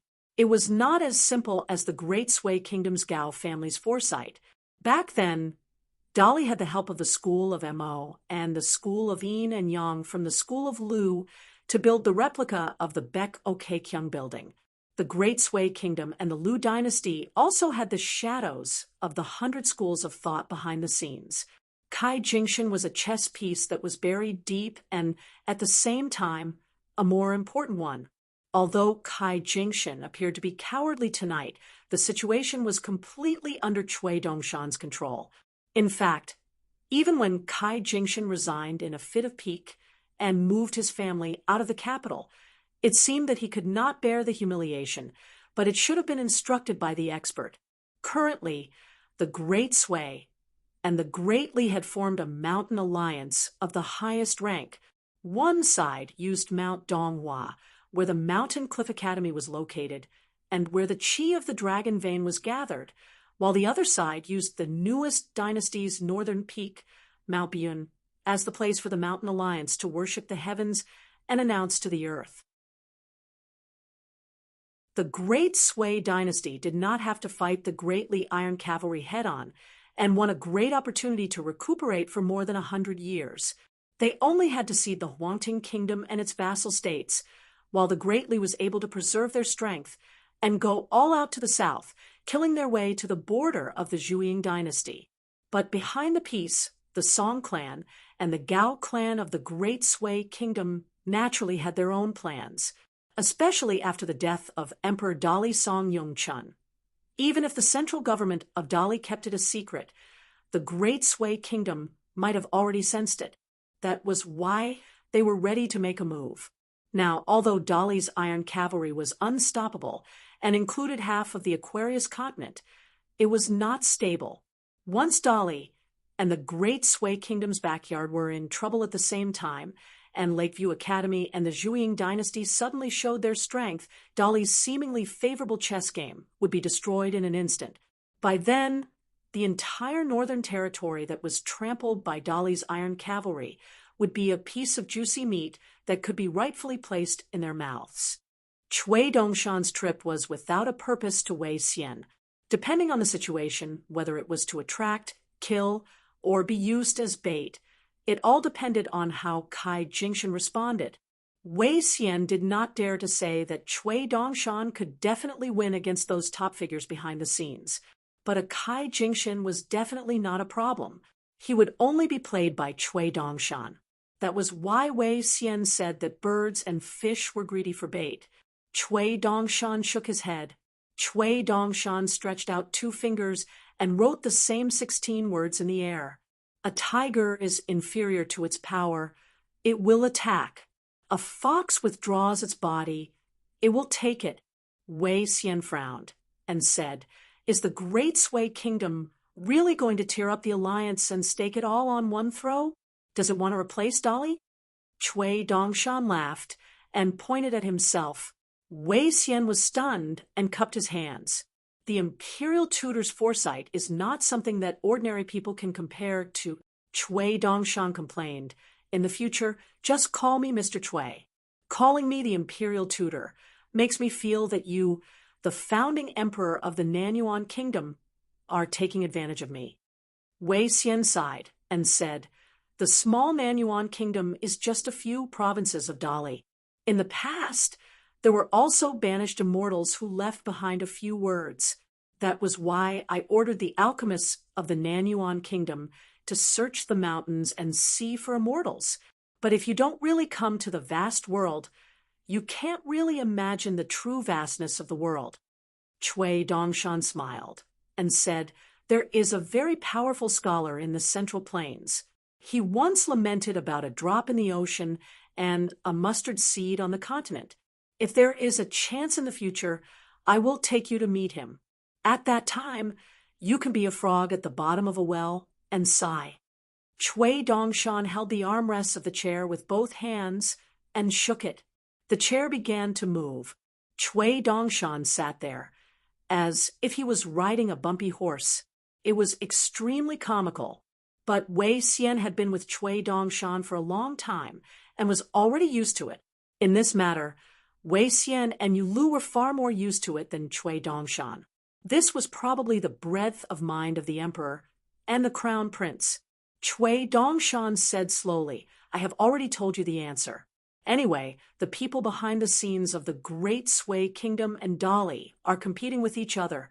The life or death of pawns like Kai Feng and the surrender of Kai Jingshan and the like won't make any waves. Then, the reason why I stayed in the capital and didn't go to the Capital Academy is actually not as complicated as you think. My master loves little Bao Ping the most. Mao Xiaodong is a person who can't keep secrets. He will definitely tell him about the disgraceful conspiracy of the Great Sui Kingdom. If I bump into him now, he will definitely be angry and scold me for not doing my job properly. If I tell him about the great cause of the nation, it will be even more unpleasant. Maybe I won't even be able to be his student, but I still have to do it. I can't tell him to rest assured that Bao Ping Li Huai and the other children will be fine. His knowledge is becoming more and more complete, from the order of the original intention to the good and bad of the final goal, as well as the choice of the path in between. He has a rough outline. My cold-blooded and scrupulous words are very difficult to deal with, so it's better for me to hide here and make up for my mistakes. I can show some results and help to cut off some connections. Then I will go to the academy to accept my punishment. At worst, I will be beaten up. It's better than letting him have a knot in his heart. Then I will be finished. Once he thinks that I have bad intentions, even the gods can't save me. Even the old Shiotsai may not be able to save me." Wei Xian thought for a moment and was about to speak. Chui Dongshan, who had already moved his chair to the window, waved his hand with his back to Wei Xian. "You, Wei Xian, don't have the right to comment on my entanglement with him. So watch more and speak less." Chui Dongshan murmured. Longquan County Chief Wu Yuan, Huangting Country's Wei Li, Qingwan Country's Lu Qingfeng, Governor Wei Liang, and you, Wei Xian. They are all good seedlings that we have chosen. Among them, you and Wei Liang have the highest starting points. But as for what you will achieve in the future, it will still depend on your own abilities. Wei Liang won't talk about him. He is a lone cloud and a wild crane. He can't be considered a chess piece in the true sense of the word. But Wu Yuan and Lu Qingfeng were carefully cultivated by him. You and Wei were chosen by me. In the future, the four of you will fight for us." His words were a bit vague, but Wei Xian silently remembered them. Cui Dongshan suddenly slapped his hand on the armrest of the chair. Sure, that stupid thing. Probably still doesn't know that the words on the folded paper in the brocade bag are my words from the bottom of my heart. They are sincere and sincere. Every word is written with blood and tears. They are the most precious words of experience for someone who has experienced it. The next time we meet in the academy, if she doesn't improve at all, see how I will deal with her. Humph, Du Mao's immoral body doesn't need to eat, drink, poop, and sleep. That's why she can endure the disgust. When the time comes, I will make her eat, drink, poop, and bathe a few times. I will also let her know what a real man is. Ooh. Wei Xian bid farewell and left. With a wave of his sleeve, Cui Dongshan removed the restriction of the lightning pool with a circle of golden light. Wei Xian sincerely admired and respected this person. He admired Dali's current strength. From a small vassal country of the Liu dynasty to such a scene in less than 100 years, it relied on the words creating something from nothing. But this wasn't enough for Wei Xian to feel respect for the imperial tutor Cui Dong. When this person was conquering the world, he was racking his brains on how to protect it. Wei Xian felt that this was the true game of chess. After Wei Xian left, Cui Dongshan shook his wrist, and the pot of wine on the table flew into his hand. He took small sips of wine. During the ups and downs of his journey, he had seen too many people and things. He had read even more books and seen countless mountains and rivers. In the soul-stirring battle of the third and fourth ranks, there was once a civil official who didn't care about his life and death. He said something that no one would take to heart, but it had always moved Cui Dong. It was engraved in his mind until today. Heaven and earth have given life, and death is inevitable. Grass and trees will wither in spring and autumn. This is the law of heaven. You cheat cultivators who disregard the law and treat human lives like grass. You immortals on the mountain who treat the common people like ants. How are you different from the demon race? Cui Dongshan pinched the wine pot with 2 fingers and leaned against the chair. His voice was as soft as a mosquito's, intermittently muttering, "I was once a banished immortal. I drank the spring water brewed by the gods of the heavenly court. I played the colorful cloud chart in White Emperor City. I looked at the iron face and waves, and I was unhappy. I was penniless, but I ate the dew and drank the dew. I drank wine with lanterns, and I could fight the wind, rain, thunder, and lightning." Sir was drunk and shook his head. He raised the empty cup high and asked who was first in the human heart. The boy didn't answer and fell asleep with his head down. He heard the chirping of the insects on the walls, and it was the sound of him snoring. Sir took off his clothes and put it on the boy. He staggered and fell into a dilapidated hut. Cui Dongshan suddenly stretched out his hand and scratched his cheek. "Nothing. Change. What should I change? I got it." He began to hum an unknown folk song. A toad with 1 mouth, 2 toads with 4 legs, splashing and splashing as they jump into the water. Toads don't drink water. Peaceful years, toads don't drink water. Peaceful years. The capital, the Kai family mansion. The carriages and horses were silent. High-ranking officials had gathered, and all of them had arrived. Kai Feng, who was currently serving in the Imperial College, was already considered an outstanding person. Who would have thought that tonight, among the 7 or 8 people, Kai Feng was only the one with the lowest official position?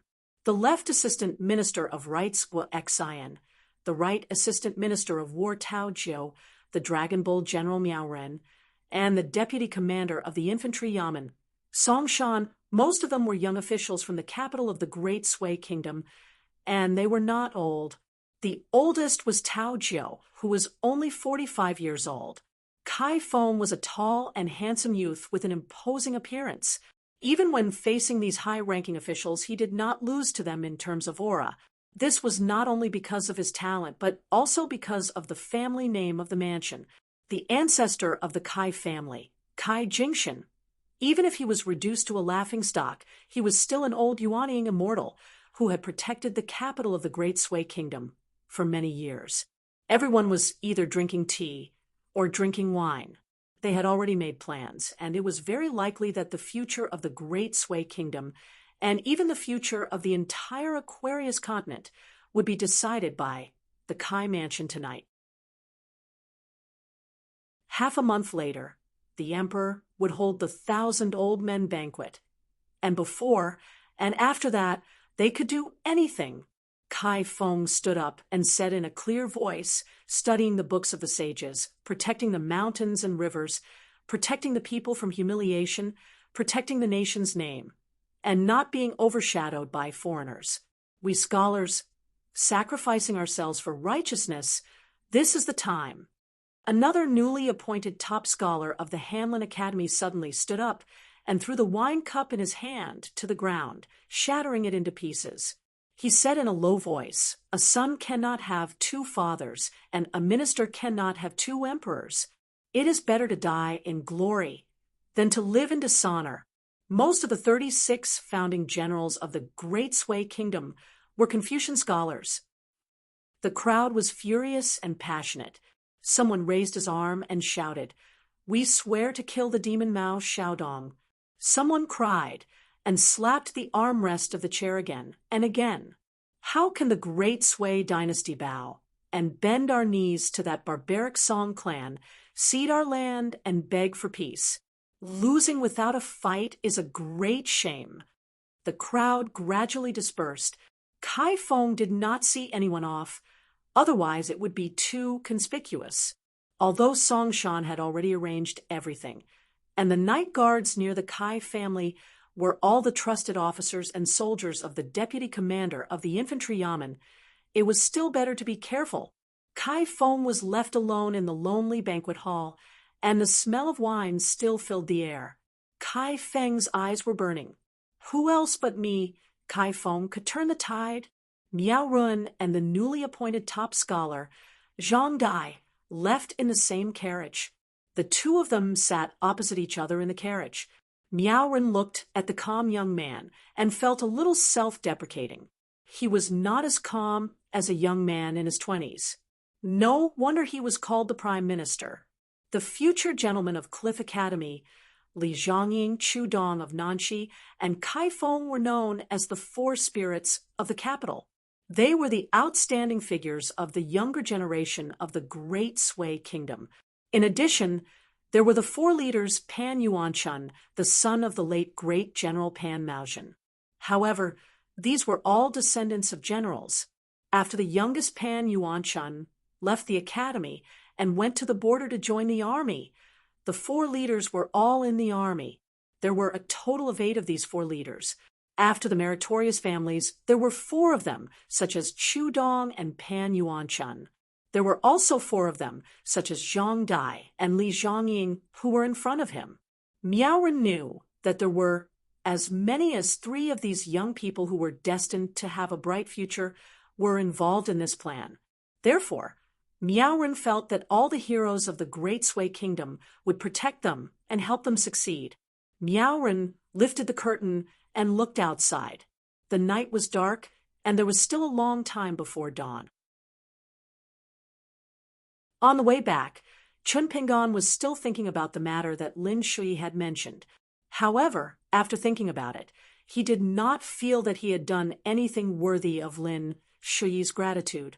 If Li Baoping and Li Huai had been thinking about it, Chun Pingan would not be surprised at all. However, Lin Shui was different. Probably because of his sensitive background, he had always been meticulous, opinionated, and ambitious. Therefore, Chun Pingan was not surprised that he had set foot on the path of cultivation when he was studying. Zhu Lian's intuition was sharp. He did not go straight back to his room. Instead, he followed Chun Pingan into the room and asked softly, "Is there a situation?" Although they were master and servant in name, They had developed a tacit understanding with each other after many battles. Chun Pingan did not hide anything from Zhu Lian. He poured 2 bowls of wine and nodded. The Maoshan Mountain Master told me that someone in the capital of the Great Sui Kingdom is targeting the students of the academy. He hopes that the Dali envoys will be present during the feast held by the Emperor of the Great Sui Kingdom. Once there is a problem with the academy, they can provoke the anger of the people of the 2 countries and break the delicate balance. Over the past 2 years, the Great Sui Kingdom has been suppressing the anger of the Emperor of the Gao family for taking the initiative to bow to the barbarian Dali. From the officials and generals who feel humiliated, to the scholars and writers who are filled with righteous indignation, to the confused common people, as long as there is an opportunity, they will, Zhu Lian continued. A single spark can start a prairie fire. Once it is out of control, the Great Sui Kingdom will have no way back.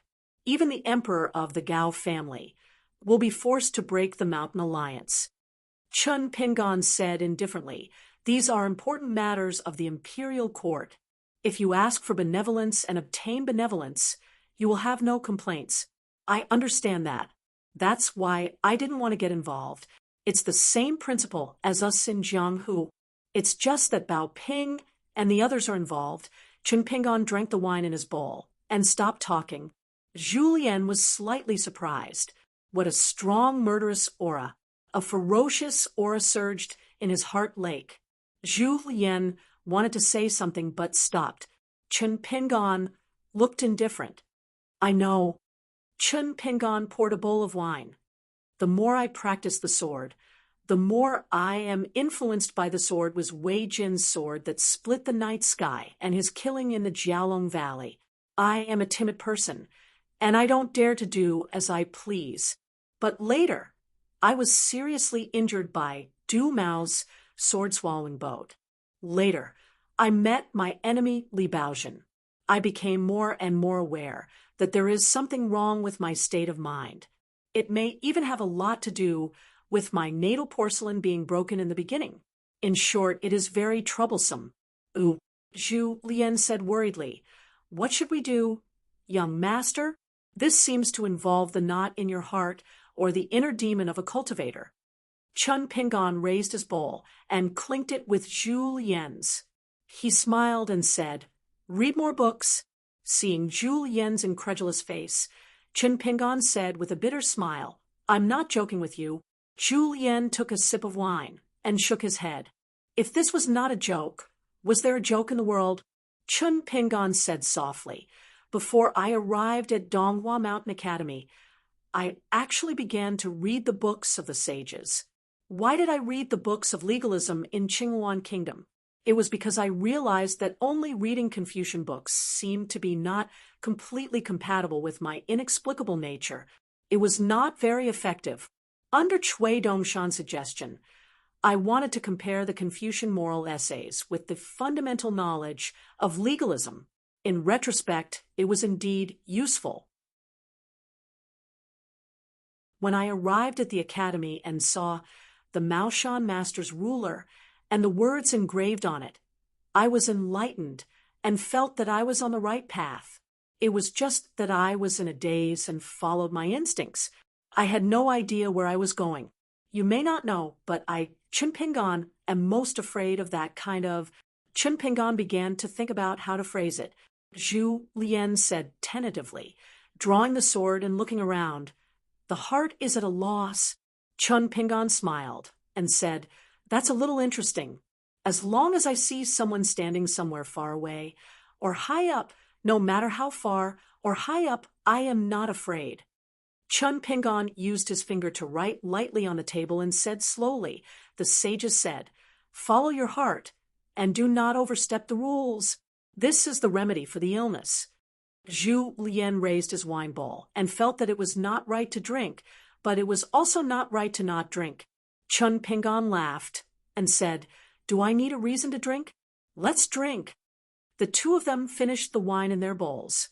Chun Pingan felt that since martial artists and mortal enemies were the most beneficial for cultivation, then he himself as a chi cultivator, could use this to sharpen his heart and find joy in the midst of hardship.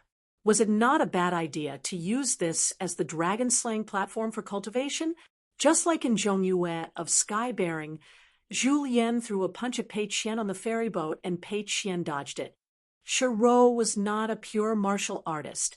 She did not know what was so amazing about Pei Qian's instinct to dodge a punch from a level 4. Zhu Lian was also not a cultivator. He did not understand the horror of earth immortals who saw their inner demons as their mortal enemies. Therefore, he did not understand how high Qin Pingan's realm was. After drinking the wine, Zhu Lian began to calculate out of habit and said, "I heard from Shiro that last time on the wall of Lion's Den, young master almost fought with that woman from the saber room, Lu Boki. You almost pulled out the sword on your back. However, Shiro was behind you and found that even though young master only held the sword hilt, your palm was burned afterwards.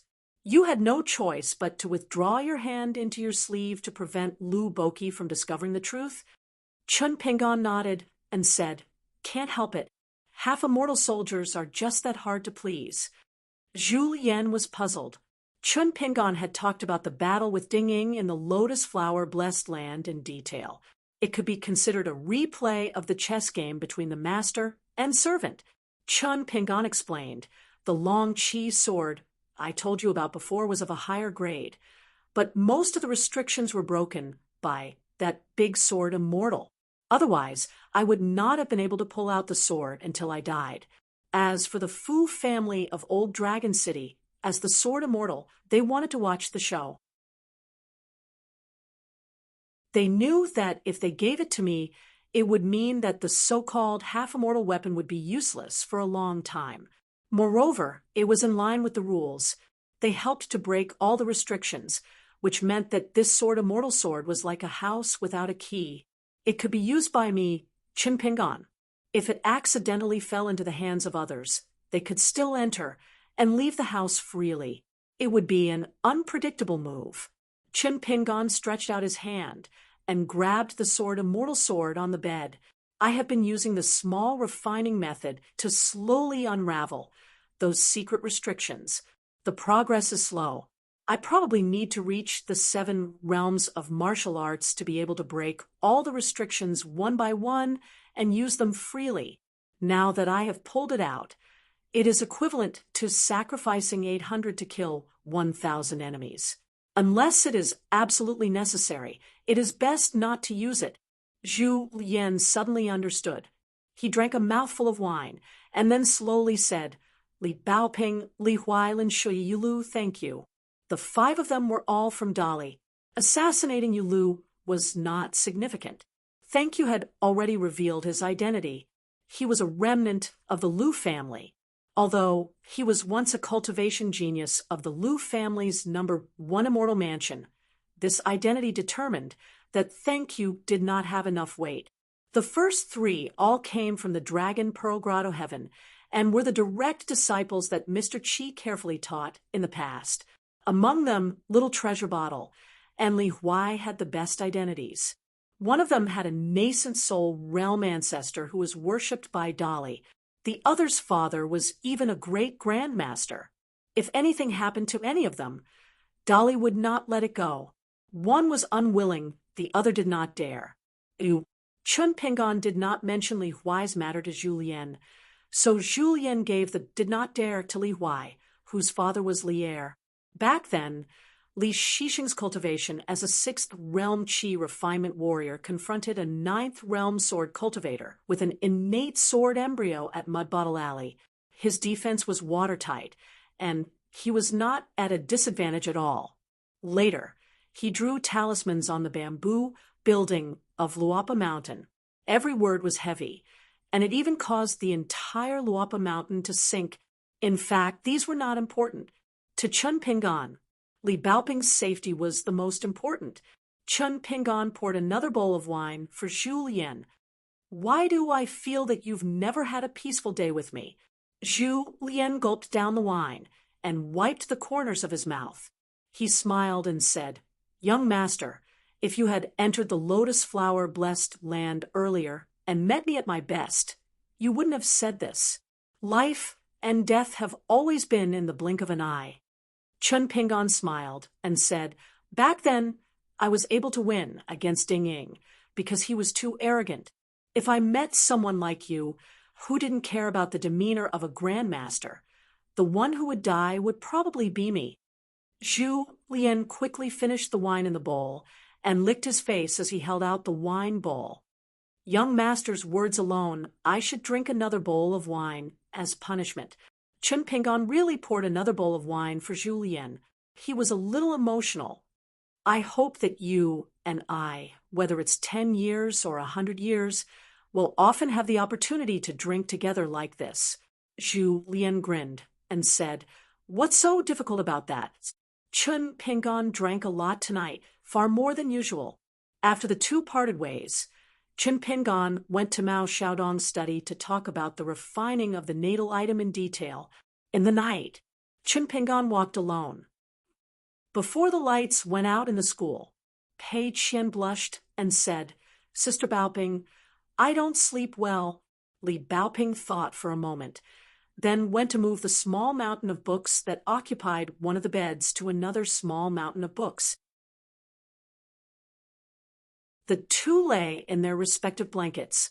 Li Baoping lay straight and said the word sleep and fell into a deep sleep in an instant. Pei Qian carefully tossed and turned in bed and fell asleep very late. When he woke up the next day, he found himself wrapped in warm blankets like a dumpling.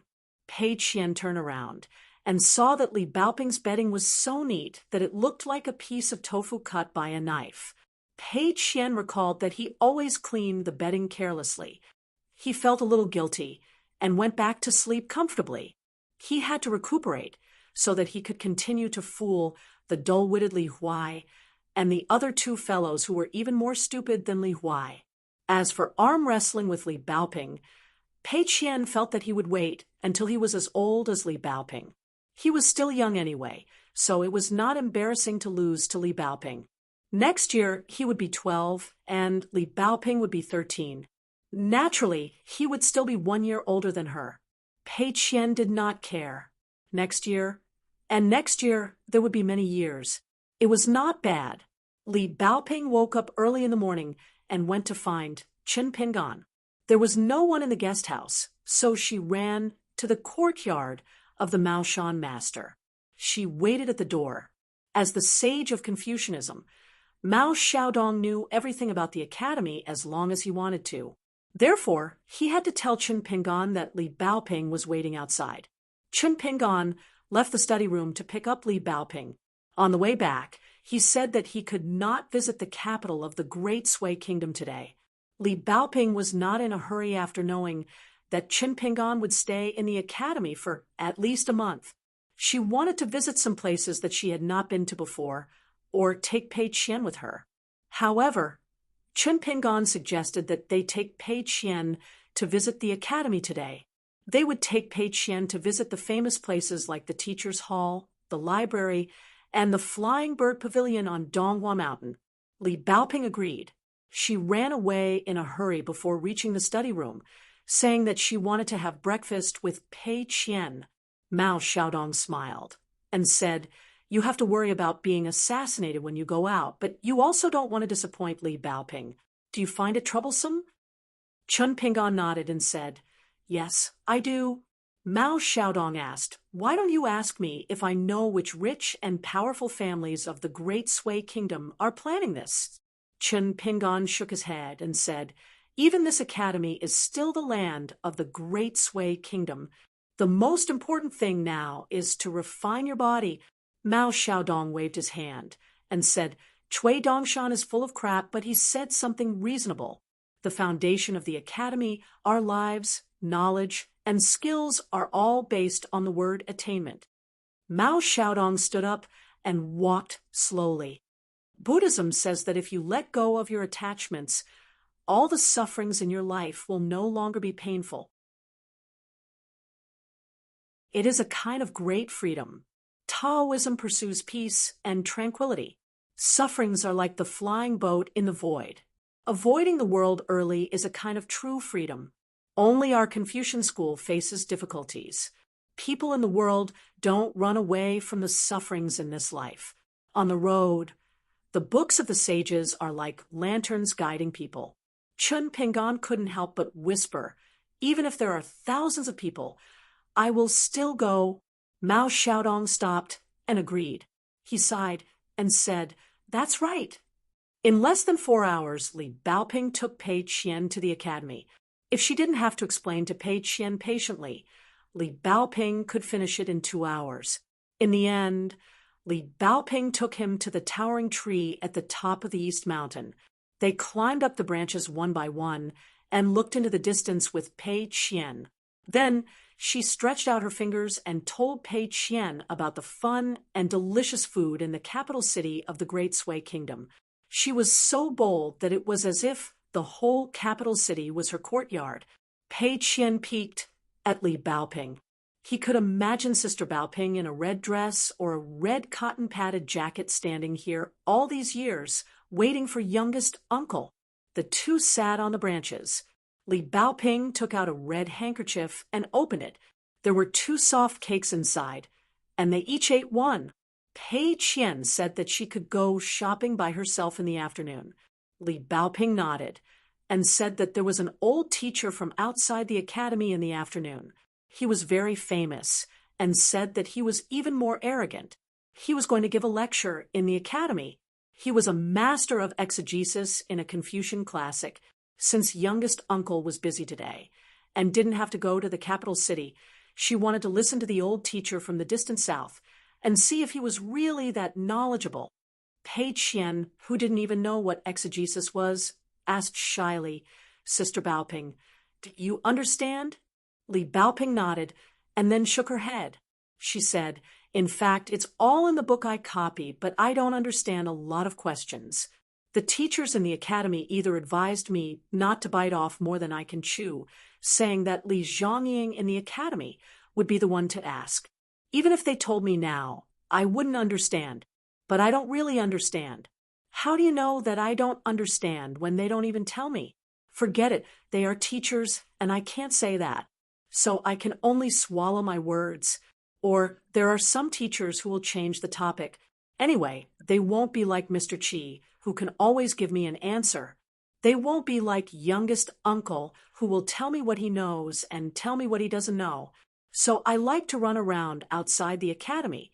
You probably don't know that the earliest hill master of our academy was Mr. Chi, who taught me Li Huai and Lin Shui.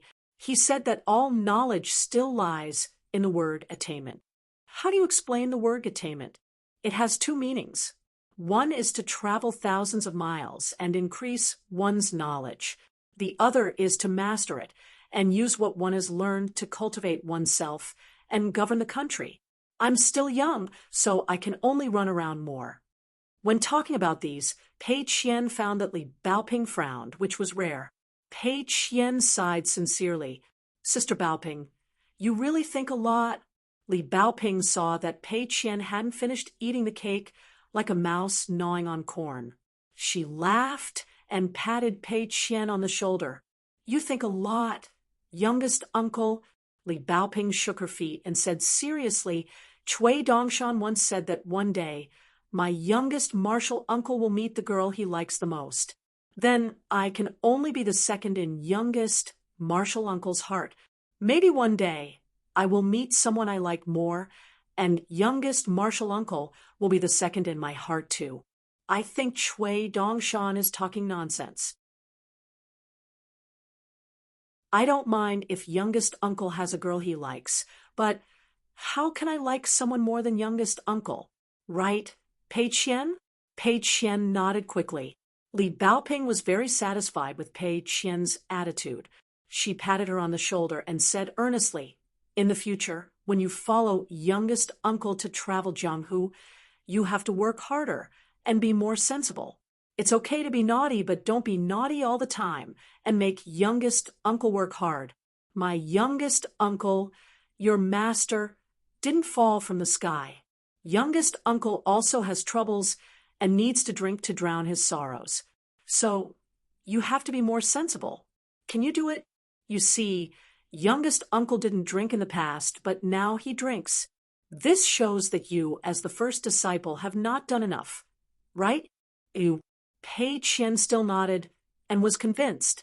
As for the auspicious symbol of the small silver gourd and narrow saber, Li Baoping said what her master Chen Pingan said to Zhong Kui. The general meaning was the same. At that moment, Pei Qian admitted that Li Baoping called Chen Pingan youngest uncle for a reason. The two slipped down the tree one after another. Li Baoping wanted to listen to the foreign teacher's lecture, so she ran away quickly. Among the group of old teachers and young students of the academy, Li Baoping was undoubtedly the youngest. She was also wearing bright red, which was very eye-catching. Pei Qian went to Li Huai and the other two school when their class ended. The three were still walking together. Lu Guan asked, "Ma Lian, tell me, if someone in the family is an official and has received an imperial edict, is it really like what Pei Qian said? Is there so much to pay attention to just the placement?" Ma Lian nodded hard. There are some small differences, but it's generally like what she said. Also, Pei Qian said that she slept on a step bed when she was young. Is it really big enough to put so many things on it? Ma Lian still nodded. Yes, my sister has one, Lu Guan said helplessly. Well, she's really a noble princess. Then, the next time we meet, how should we greet her? Is it enough to bow to her? We can't kneel down and kowtow, right? Ma Lian looked embarrassed. His Majesty the Prince and the Princess have been to my house before, but I was too young to remember. Li Huai said happily, "What's wrong with the princess? She's Chen Pingan's disciple. It's okay when you see her, just like me. We'll treat it as a meeting in Jianghu. We'll sit on equal footing and bow to her." Lu Guan nodded. That's good. Anyway, she said she's from Jianghu, so we don't have to lose face. They saw Pei Qian at the door. The three of them bowed together. Pei Qian raised his eyebrows and returned the bow. They entered the school. Pei Qian quickly described a Jianghu conflict to the three of them. A group of reckless bandits rushed out from the bushes. There were dozens of burly men with swords, spears, clubs, and all kinds of weapons. The leader of the group was holding a huge axe. He raised his arm and pointed the axe at my master. His voice was as loud as thunder from a clear sky. "This road is opened by me. If you want to pass through, you have to pay for your life. If you put yourself in my shoes, would you be afraid?" Ma Lian nodded. Lu Guan laughed. "Anyway, your master will protect you. They're just bandits. What's there to be afraid of?" Pei Qian crossed his arms and rolled his eyes at Lu Guan. My master asked, "What if we don't pay?" You guys don't know how heroic my master was back then. When the mountain breeze blew, my master didn't even need to take a single step, but he already had the demeanor of a grandmaster who could take the head of a general in the midst of an army of 10,000, as easily as taking something out of his pocket. Look at those countless bandits. It's simply like, these juniors are nothing more than chickens and pottery dogs that can be sold to Seoul. Pei Qian couldn't help but admire himself. Those books on the battlefield and Jianghu didn't go to waste. They came in handy now. Lu Guan said impatiently, "We've heard a lot about your master's power. His fist technique is unparalleled. His swordsmanship is invincible. I know that he's both a sword immortal and a martial arts master. I just want to know how the situation will develop. Will it be a bloody battle?" Pei Qian glared. "Do you think Jianghu is only filled with reckless and crude fighting and killing? The people of Jianghu, regardless of whether they were heroes of the forest or gentlemen of the rafters, regardless of their cultivation level, were all living people, and none of them are stupid." Lu Guan was scolded, but for the first time, he didn't talk back. Pei Qian jumped off the stool and walked to the side. The leader of the bandits was furious. He lifted a huge hatchet that weighed 70 to 80 pounds. He flew into a rage out of humiliation and asked my master, "Boy, are you tired of living? Do you not want to live anymore?" Pei Qian trotted a few steps, turned around, and said, I only heard my master say one word, yes. Suddenly, the situation changed. The bandits were noisy and aggressive. Lu Guan and Ma Lian listened attentively. Li Huai was eating melon seeds. Li Huai had seen the world with Chun Pingan. He had even dealt with the female ghost in the bridal dress. Li Huai did not care about a group of insignificant bandits. Pei Qian ran forward again, pretending to be ferocious. She turned around and said, I only heard that guy say, Boy, do you know how to write the word death? Pei Qian ran back. My master said 2 words again, yes. Then Pei Qian immediately used her finger as a pen and wrote the word death in the air. She turned to the 3 people and said, I made this action at that time. What do you think? Ma Lian's eyes were dull. Lu Guan clapped his hands and cheered. Pei Qian walked over to the table and took a sip of the tea that Ma Lian had prepared earlier. After moistening her throat, she continued. That group of vermin was so angry that they kept yelling, beating their chests and stamping their feet, just like the beating of a drum on the battlefield. The leader roared angrily toward the sky. His eyes opened wider than a copper bell. He gave his subordinates an order. Brothers, grab your weapons and chop this guy who likes to play dumb. Especially the little girl with the sword and saber at her waist. She may be young, but she looks experienced. Her cultivation is unfathomable and can't be underestimated. Pei Qian suddenly stopped storytelling. It turned out that a big warm hand was pressing on her head. Pei Qian turned around and smiled bitterly. Master, you're here. I was talking to Li Huai. And the others, Pei Qian wanted to tell him that she was talking nonsense. Unexpectedly, Chun Pingan laughed and said, That's enough. Li Huai and the others are still students of the academy. You don't need to talk about these Jianghu things. If possible, you can be friends with Li Huai, Lu Guan, and Ma Lian when they are traveling. Then you can tell them in detail. Pei Qian said loudly and happily. Chun Pingan asked Li Huai to eat with his friends first and go to the guest house to find him later. Chun Pingan took Pei Qian to find Li Baoping. On the way, Chun Pingan reminded him in a low voice, if you have the chance to travel with Li Huai and the others in the future, remember one thing. At that time, you must tell them clearly how much martial arts cultivation you have and how much Jianghu you have been through. Don't just brag about yourself, and make them think that the so-called Jianghu is just SOSO. Then it will be easy for you to get into trouble. Do you remember? Pei Qian nodded and said, I remember. Chun Pingan said seriously, keep it in mind. Pei Qian grinned and said, I'll engrave every word on the bamboo slips later. Chun Pingan was walking on a secluded path of the academy. He felt something and said softly, Why do we have to travel Jianghu? Isn't it just to chase after the beautiful scenery? Isn't it just to practice boxing and martial arts to make ourselves stronger? You also want to see more Jianghu people who are better than you. Like me, I saw the starving Zhang Shanfeng on the ferry in Mount Jiao, Su Yuanxia who rushed into the haunted house with a heroic spirit, the old sword saint of Combe country, who appeared in the dilapidated ancient temple, the ghostly couple who seemed scary but loved each other, Fan Air of Old Dragon City, Lu Yuzhou of the upside-down mountain ape ravage manor. I also feel ashamed, respectful, envious, and sometimes even a little jealous. Pei Qian said in surprise. Master is like that. Chun Pingan rubbed his little head. What do you think? I also have 7 emotions and 6 desires, and also many bad habits. There are many people who don't like me and don't think highly of me. It's just that when you see someone better, you can't look at them for nothing. You must admire them from a high mountain. Although you can't reach them, your heart yearns for them. Pei Qian's footsteps became slower and slower. After Chun Pingan walked more than 10 steps, he turned his head and saw the little girl, Charcoal, who was standing still in the same place. He smiled and asked, What's wrong? Pei Qian smiled. Sister Bao Ping said that her young martial uncle didn't fall from the sky, but I think that master did fall from the sky back then.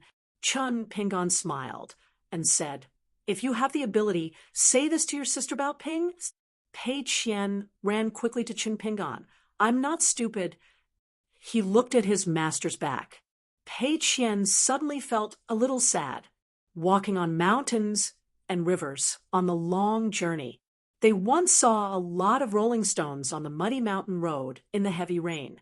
Pei Qian thought that it would be fine to just go around it.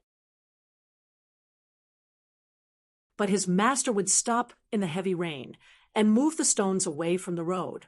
Under the pitch-black curtain of rain, his master, dressed in white, was busy. They once stopped beside a wooden bridge that had been repaired for a long time on the Tea-horse path. His master stood there foolishly and looked at the wooden bridge for a long time. Then he ran deep into the mountains alone, chopped a large piece of wood, and carried it back. He chopped it into pieces of wood, threw away the hatchet, and replaced it with a hammer. Ding, ding, dong, dong, mending the bridge. 10.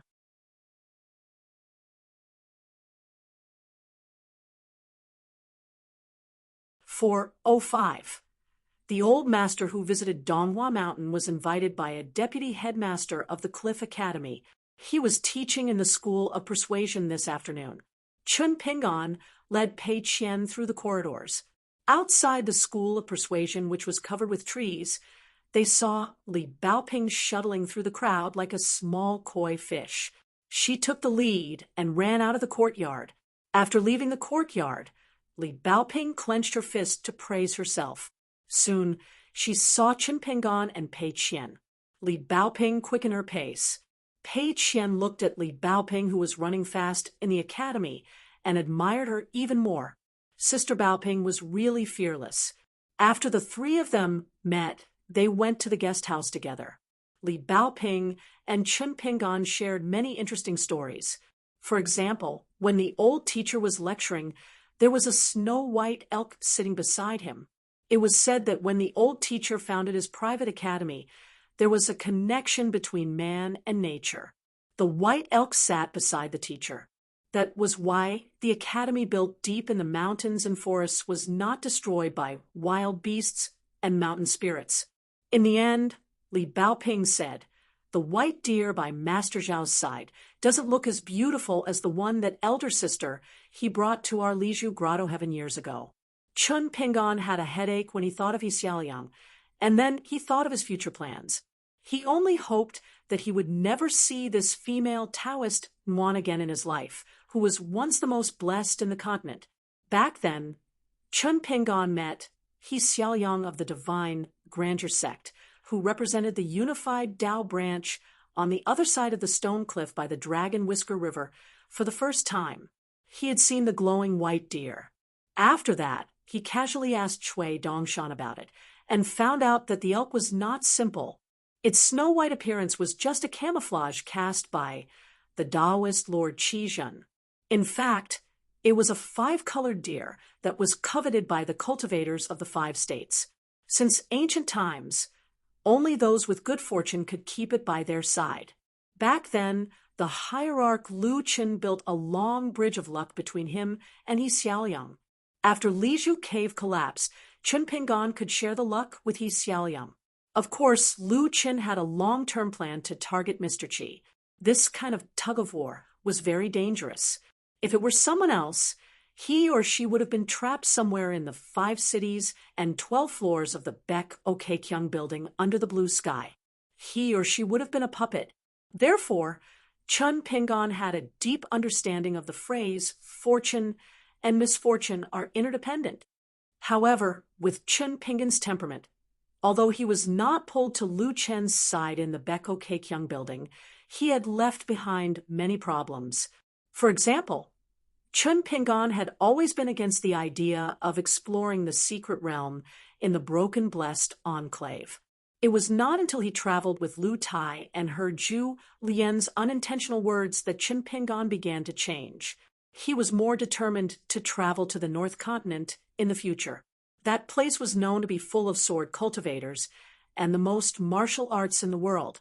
Even the sage of the Confucian Academy was so angry that he beat up the earth immortals.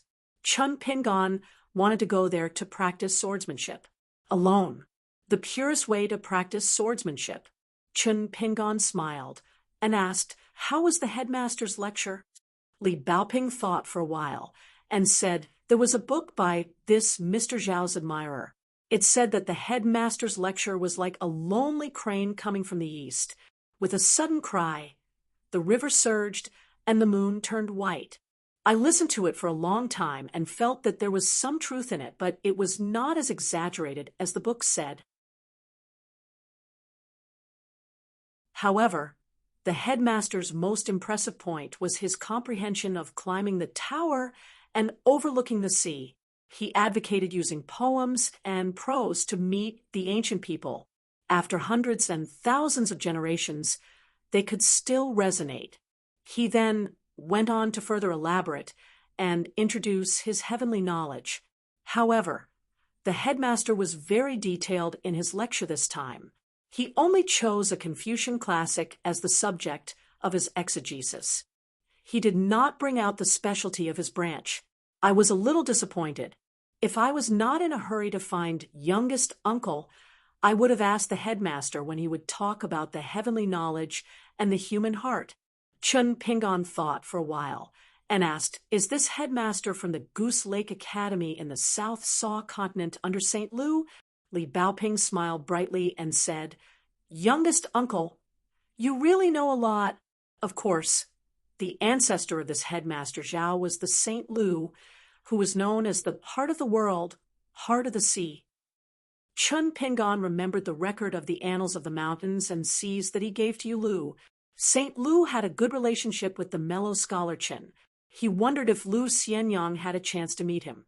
Pei Qian had been wanting to interrupt and say something, but he heard nothing from the beginning to the end. He was afraid that if he spoke, he would be treated as a fool by his master and sister Baoping. He was a little disappointed. Fortunately, Chun Pingon pulled Pei Qian's ear and lectured, "See, your sister Baoping knows so many schools of learning and the essence of the principles. Although you are not a student of the academy and studying is not your profession," Pei Qian stomped his foot and said, "Master, she is Sister Baoping. Alas, how can I be like her? If it was someone else, like Li Huai, he has been studying in the academy for so many years. I am at a disadvantage compared to him." Chun Pingon stopped nagging and laughed loudly. He let go of his hand and patted Pei Qian's head. "You are smart." When they returned to the guest house, Lu had been waiting there for a long time. He stood side by side with Zhu Lian under the eaves and seemed to have hit it off with Zhu Lian. With Lu here, Chun Ping and felt more at ease. During the incident in the academy, it was Lu who made the final decision. He beat up the sage Li Zhongying in front of a swordsman and had to be carried down Mount Donghua. After dinner, Chun Pingon went to Mao Xiaodong's study to talk about refining his natal item. He asked Lu to help him look after Pei Qian. Lu agreed with a smile. After Chun Pingon left, Li Baoping said she wanted to go back to the academy to take notes for today's lecture. Pei Qian found an excuse and did not go. Then she went to Chun Pingon's guest house to take out the bamboo box and the treasure box. She and Li Huai had a private grandmaster battle on the peak of Mount Donghua. Lu accompanied Pei Qian up the mountain. Zhu Lian had already left silently. He followed Chun Pingon's instructions and secretly protected Li Baoping. When they reached the peak of Mount Donghua, Li Huai was already sitting there. In front of him was the beautiful yellow wooden box. Pei Qian grinned and put the treasure box on the table. Lu squatted on the stone bench and looked at the two children. He found it interesting. Li Huai saw the treasure box and said, "Pei Qian, you make the first move." Pei Qian sneered and opened the treasure box that Yao Jinji had given him years ago. It was a 9-square box with a delicate wooden Ganoderma inside. There were also a few unique rare coins that Yao Jinji had bought, which could be called famous springs. There was also a Taoist token that had been around for a long time. It was carved with a red face and beard, a golden armor and a red robe, and the eye of heaven between the eyebrows. After Master Chinpingon had appraised it, other than the Taoist token and the Ganoderma, most of the items were treasures of the secular world. They could not be considered as immortal spiritual weapons. Pei Qian gently took out the token and put it on the table. "Please take this." Li Huai opened the box and took out a clay figurine of a paladin holding a sword. He crossed his arms and said, "I have a sword fairy to fight and kill the enemy. What about you?" Pei Qian immediately took out the exquisite and simple wooden Ganoderma. "I was hit by the sword fairy of your general. The Ganoderma is a great tonic that can prolong life. You make the next move." Li Huai groaned and took out the second clay figurine. It was a gong and drum watchman. "Beat the gong and drum. It's so noisy." Pei Qian sneered and took out the spring water. He put it on the table. "Money makes the world go round. Be careful that your minions betray you and make a racket outside your window. It's your turn." Li Huai took out the third clay figurine. It was a statue of an armored general. This is the most loyal and devoted general on the battlefield. If you use money, you will only be throwing meat buns at a dog. You won't be able to get it back. Then Li Huai took out a clay figurine of Taoist horsetail whisk. This is an immortal who lives in a Taoist temple on the mountain. If he throws his horsetail whisk at you, it can topple the river and overturn the sea. Do you admit defeat? Pei Qian didn't take out the treasures from the box this time. Instead, he carefully took out the money pouch that Madame Gui gave him. He turned around and poured out his private stash of money and cassia branches and leaves. After hiding them, he put the pouch that emitted a fresh fragrance on the table. "This Qinquan pouch of mine can store any kind of celestial arts and magic treasures. The horsetail whisk of a smelly old Taoist is nothing." Then Pei Qian put the crystal clear and cute cassia branch on the table and began to boast again. "This is a branch from the Moon Palace's cassia tree. If you throw it on the ground, it can grow into a cassia tree taller than a building tomorrow." Li Huai quickly took out the last clay figurine, which looked like a fairy riding a crane. "My maidservant's mount is a red-crowned crane. She can secretly take away your cassia branch."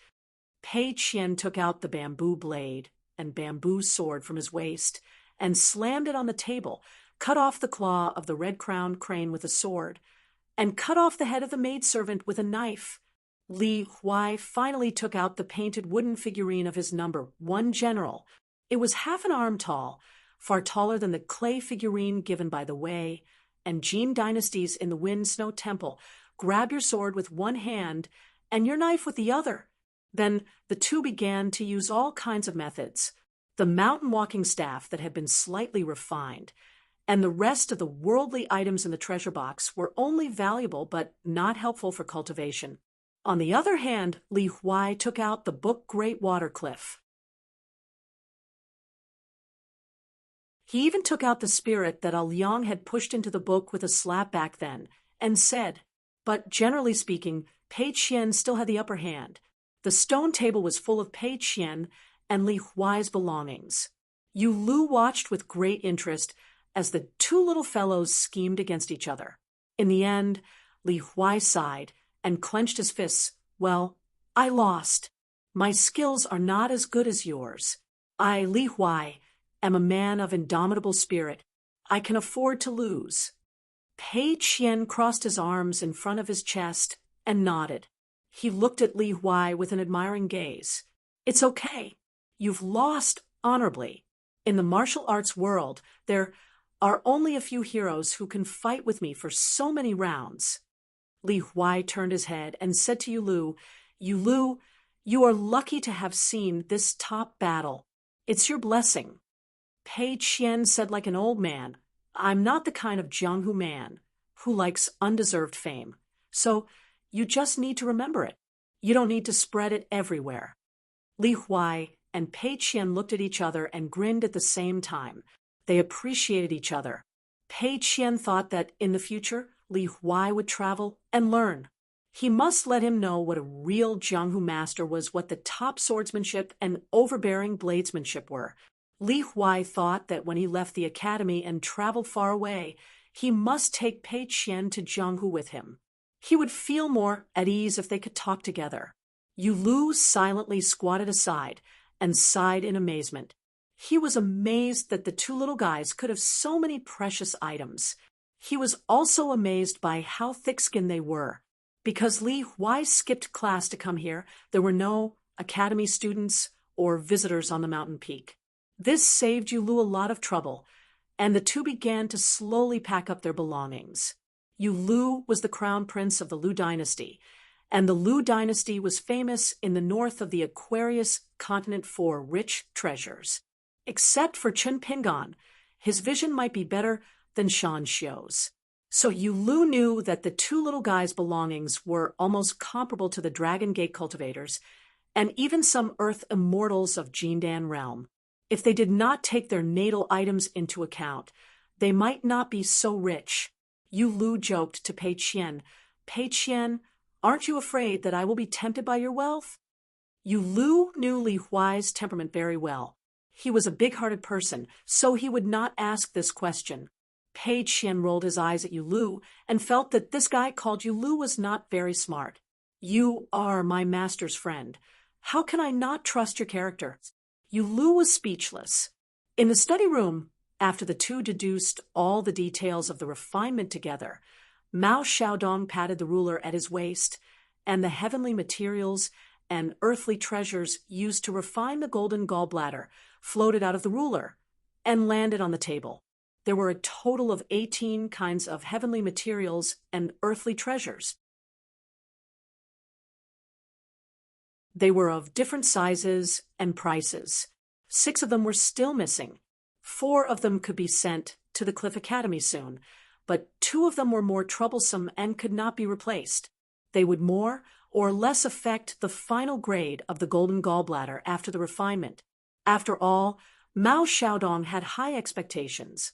He hoped that Chen Pingan could refine a flawless natal item in Donghua Mountain where he was in charge and guard the second Qi residence. Mao Xiaodong had some things that he did not tell Chen Pingan. First, he wanted to give Chen Pingan an unexpected surprise. Second, he was worried that Chen Pingan would be full of worries and worry about personal gains and losses, which would not be good. Once the golden gallbladder was successfully refined, it would be like a noble opening a mansion or the master of a battlefield erecting a big banner. It could accelerate the absorption of Reiki at special times and places. For example, the branches of the 5 elements of metal were Gung, Xian, Shun, and Yu. The most suitable places to absorb Reiki were the west and the southwest of the spiritual mountains and rivers. Moreover, metal was righteous. If a cultivator was chivalrous and had a strong character and a strong murderous spirit, he would get twice the result with half the effort. Therefore, it was known as when the autumn wind blows the sound of bells and drums, there is no need to worry about not being famous in the dynasty. However, most of these mysteries were the potential of all the natal items of metal of the 5 elements in the world. Chen Pingan's golden gallbladder had a more secret lucky chance. Mao Xiaodong only knew the inside story because he read it in a very obscure book. Even Cui Dongshan did not know about it. Refining a golden gallbladder of a very high grade as a natal item was difficult because it was almost impossible to find. As long as the refinement was flawless and heavy, the person who needed to refine this item was not only those who had good luck and were good at killing, but also the person who needed to refine this item had to have a compatible temperament with the qi contained in the gallbladder. Then he had to refine it with the method of refining items. Every step was linked, and there were no mistakes. Only then could the refined golden gallbladder reach a mysterious realm, being moral and not being tempted by external things. After entering the filthy and evil land, it was not certain that it could be invulnerable to all evils and make all the otherworldly items and ghosts in the world avoid it. At least it could be innately suppressed and defeated those who were not regarded as orthodox by the world. This kind of effect was similar to the flood dragons that lived in the rivers and lakes of ancient times. They were born to command and intimidate thousands of marine creatures. Mao Xiaodong collected his thoughts. When Chen Ping'an was carefully looking at the treasures of heaven and earth, he said slowly, "In the next few days, we will try our best to avoid people during the day. At night, we will visit the temples in the capital of the Great Sui Kingdom and other places with rich luck. I need to get back and advance some luck from those gods. Some of it is the Cliff Academy's equivalent to depositing with them. To put it bluntly, it is actually equivalent to the dividends of doing business.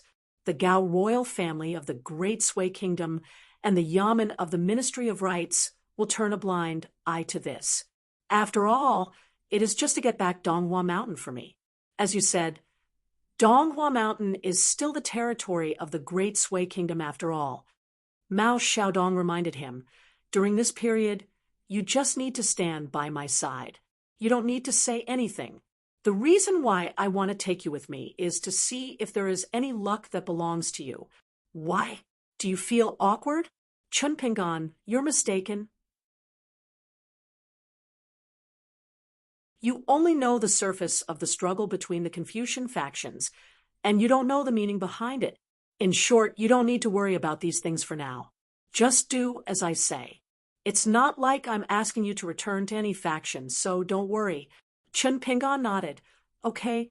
Mao Xiaodong said bluntly, "Now, the capital of the Great Sui Kingdom is brewing evil wind and rain.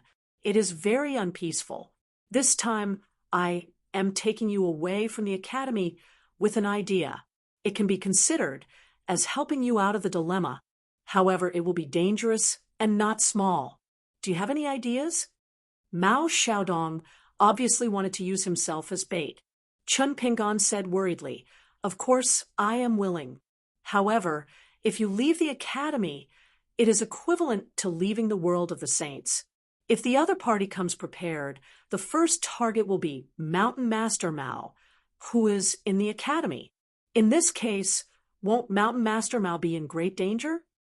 If they want to deal with me, even if I leave Donghua Mountain, the other party will need a pure jade realm cultivator to be confident." "Oh," Mao Xiaodong laughed and said, "But do you think that the 5 realms cultivators of the Aquarius continent are like those little toys collected by Pei Qian and Li Huai that could be casually taken out to show off? The only pure jade realm cultivator of the Great Sui Kingdom is the ancestor of the Gao family of Guiyang. He is also a storyteller who is not good at killing. He has already gone to your hometowns Maobian. Now that the ascendant realm cultivator of the Tongya continent is dead, the fragments of the glazed golden body are scattered in the world of the Aquarius continent. Those old bastards who are qualified to fight for it, such as the heavenly lord Qi Zhen of the divine grandeur sect, the ancestor of the Jiang family who is rumored to have secretly ascended to the immortal realm, and the pure jade realm cultivator of the wasp-tailed Dui Xiu must be busy fighting with their wits. Otherwise, the rest, like the wind snow temples Wei Jin, have gathered in the Aquarius continent and are preparing to fight with the heavenly lord Xie Shi of the North continent." Mao Xiaodong said with emotion, "The Aquarius continent has more than 200 kingdoms and vassals. But how many 5 realms cultivators are there? It can be counted with 2 hands. Before Cui Dong and Qi Jingchun came to the Aquarius continent when their luck was bad, it could be even worse. So no wonder the cultivators from other continents look down on the Aquarius continent. It is truly impossible to compare with them in all aspects. And it should be said that other than the martial Tao, after all, Song Chongjing and Li Er appeared one after another. And at such a young age, it is truly shocking." Chen Ping'an then told Mao Xiaodong about what the inverted hanging Mountain Division's saber room had seen and heard about the bounty on Song Zhenqiang's head. Mao Xiaodong laughed and said, "The world is used to looking down on the Aquarius continent. When you travel to other continents in the future, If you say that you are from the smallest Aquarius continent, you will be looked down upon. When the Cliff Academy was first built, do you know what Qi Jingchun did in those 20 to 30 years? Qin Pingan shook his head. I don't know. Mao Xiaodong laughed. It was the hard work of nurturing a group of scholars for the Dali dynasty, but all of them wanted to go to the more famous Lakeview Academy to study. For that, Qi Jingchun did not stop them. The funniest thing was that Qi Jingchun even had to write letters of recommendation to those young scholars to speak good words for them so that they could successfully stay in the Lakeview Academy. Chun Pingan was startled. Mao Xiaodong's expression was indifferent. At that time in the Dali dynasty, almost all of the scholars felt that your Aquarius continent sage's teachings were better than the Cliff Academy's mountain lord. The study room was silent for a long time. Mao Xiaodong turned his head to look out of the window and said self-deprecatingly, So, from our teacher to Qi Jingchun, and finally to me, Mao Xiaodong, no one can say for sure who is the real direct disciple. How many of them are the real inner disciples? And who is the real last disciple? Nobody can say for sure. Chun Pingan, don't you think it's fun? On the other hand, the rest of the big branches, they are all very orderly with strict laws. What a gathering of stars, a magnificent sight. Chun Pingan did not know what to say and could only take down the blade, strengthening gourd, and drink the wine. Mao Xiaodong walked to the window, and unknowingly, it was already night time. The tall old man turned his head and saw the young man who was unwilling to admit that he was his junior brother and was hesitating whether to continue drinking. 14.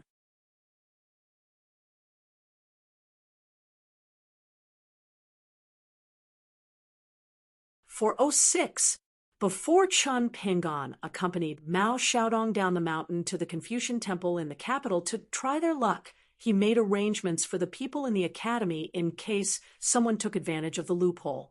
If the bait failed, the enemy would be lured away from the mountain. First, he asked Pei Qian to move out of the guest house and live in the house where Xie was staying. Accompanying him was Shi Rou. Chun Pingan gave the golden demon-binding rope to her. Lin Shi had been cultivating in Chui Dongshan's house during the day. Since Du Mao had moved in, Lin Shi decided to live in the house after chatting with Chun Pingan. Chun Pingan asked Zhu Lian and Yu Lu to secretly look after Li Baoping and Li Huai. Zhu Lian and Yu Lu. One was a hunchbacked old man who would smile whenever he saw a girl, while the other was a tall young man who always had a smile on his face. Who would have thought that they were two pure martial artists in the Golden Body State? Li Baoping and Pei Qian would live in Chui Dongshan's house at night. Chui Dongshan would not have any objections, nor would he dare to. Xie and Lin Shi each lived in a side house. Shi Rou was an otherworldly item and could be the night watchman. Li Huai and Lin Shi shared a room. Zhu Lian did not need to live in the house. He could sleep in the guest house. However, Yu Lu had to partner with Shi Rou to keep watch at night. Chun Pingan did not believe that Shi Rou could deal with unexpected situations. On the other hand, Yu Lu was always reassuring. In Mao Xiaodong's academy, there were always civil and martial artists among the night watchmen. For example, Dong Jing, the great Confucian who favored Lin Shui, was an old golden core cultivator who was proficient in the thunder spell. There was also a nascent soul earth immortal who came from Dali like Mao Xiaodong. He was the old man with the surname Liang who guarded the gate of the academy. At critical moments, he could replace Mao Xiaodong to guard the academy. In the end, Chun Pingan called Li Baoping to one side and gave her the two items he got from Li Baozhen. One was a jade pendant engraved with the words Dragon Palace, and the other was a high-level talisman of the day and night wandering god. Li Baoping was a little puzzled. Chun Pingan did not hide anything, and told Li Baoping about his encounter with Li Baoping in Qinghuan Kingdom. Finally, he rubbed Li Baoping's head and said softly, "In the future, I will not take the initiative to look for your second brother. I will try my best to avoid him. However, If Li Baoshan does not give up or feels that he was humiliated in the lion's garden, I will not be merciful to him in the future. Of course, this has nothing to do with you." Li Baoping was a little depressed, but her eyes were still bright. "Youngest uncle, you and my second brother can follow the rules of Jianghu and distinguish between kindness and hatred." Li Baoping stopped and asked, "Youngest uncle, can I write a letter to my eldest brother to persuade him to stop?" Chen Pinggan thought for a while and nodded. "Okay." Li Baoping was about to say something and was about to give the jade pendant and the talisman to Chen Pinggan. Before youngest uncle went down the mountain, he had already told them about the current situation. Li Baoping wanted to let youngest uncle have 2 more items. Chen Pinggan was already smiling. "I was in the lion's garden with a very powerful Dharma saber female Taoist. We worked together to capture an extremely rare monster that was equivalent to a living treasure bowl. The harvest was quite bountiful. The Taoist female Taoist monopolized the monster. As compensation and reward, she gave me 62 grains of grain rain money. So I want to borrow the true body talisman of the day and night wandering gods from you, not to buy it, but to borrow it. It's a bit like a pawn shop, but we'll do the opposite. You give me the talisman pawns, and I'll give you the divine rain money, because this talisman's grade is very high, and it can be used repeatedly. As long as the divine rain money can support it, the 2-day and night wandering gods can always exist in the world, even after the spiritual aura golden body is dispersed. As long as the person who drew the talisman has the ability to add the finishing touch to the talisman's gallbladder, he can still order the 2 gods to appear. To be honest, 62 pieces of divine rain money is a lot of money, but it's still not enough to buy this priceless talisman. So I'm not buying the talisman." After holding it in for a long time, Li Baoping couldn't help it and said seriously, "Youngest uncle, I'm very sad that you treat me like an outsider." Chen Pinggan explained patiently, "I don't treat you and your brother as outsiders, but I still need to treat the whole Li family of Falu Street as outsiders. After you pawn the talismans in youngest martial uncle's temporary pawn shop, you can ask Maoshan Mountain Lord to help you send the Guyu money to Longquan County. Your grandfather is now a nascent soul immortal born and raised in our hometown. He probably doesn't lack all kinds of magic treasures. After all, when it comes to the skill of picking up scraps in Dragon Pearl Grotto Heaven, the 4 great families and 10 great clans are definitely the best at it. As for the immortal money, your grandfather must have more of it now. Although the magic treasures at home can also be sold for money, for chi cultivators, they are generally not willing to sell them unless it is a spiritual weapon or magic treasure that is incompatible with their own great Tao." Li Baoping beamed with joy. "It turns out that youngest uncle is still thinking for me. I've wronged you, youngest uncle. I've been rude. I've sinned." Li Baoping began to bow and apologized to Chen Pinggan. After Li Baoping stood up straight, Chen Pinggan stretched out his hands and pinched her cheeks. He joked with a smile, "Hurry up and pinch the little bottle before it grows up." Li Baoping stood still. Her pair of bright eyes narrowed into crescents as she smiled. Chen Pinggan finally watched Li Baoping run away. They went to the gate of the academy. Mao Xiaodong had been waiting for a long time. The 2 left the academy, walked through the main street, and turned into the white thatched street. Only then did Chen Pinggan quietly pass the talisman to Mao Xiaodong. Mao Xiaodong glanced at it and kept it in his sleeve. The tall, old man asked Chen Pinggan through the ripples of the Heart Lake, "I've never seen this talisman before. The material is also strange. Is there any explanation?" Chen Pinggan replied through the condensed sound of a pure martial artist, "It's an ancient talisman from the authentic works of alchemy. It's called the talisman of the real body of the day and night wandering god. The essence is in the word real body. The book says that it can connect with the deity. It's not like the ordinary Taoist talisman sect. It relies on a little bit of the talisman's gall to summon the Dharma image of the deity. This talisman is more like the deity. It's said that it contains a part of divinity. After that, Chun Pingan explained in detail how to use the talisman and what to pay attention to. The more Mao Xiaodong listened, the more surprised he was. Where did such a precious talisman come from? Chun Pingan skipped over the personal grudge with Li Baoping and only said that someone asked him to give it to Li Baoping. Mao Xiaodong smiled and asked, "You gave it to me just like that?"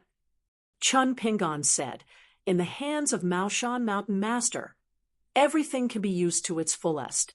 I'm a martial artist who uses talismans. I don't know how to use it. I haven't learned the most authentic Dharma access of the authentic works of alchemy, so it's easy to damage the essence of the talisman gall. Any talisman who receives a little bit of inspiration from me is like draining the pond to catch the fish." Mao Xiaodong said something strange. "Well, I've learned it myself." Chun Pingan was confused. Mao Xiaodong did not expose him. No wonder Cui Dongshan called him the child of wealth. He really gave gifts and money to everyone he met. The two walked on white thatched street. Chun Pingan asked, "Little Baoping skipped so many classes for me. Is it Mao Shan, Mountain Master, worried about her studies?" Mao Xiaodong said, "Li Baoping is the one who has learned the most in our academy.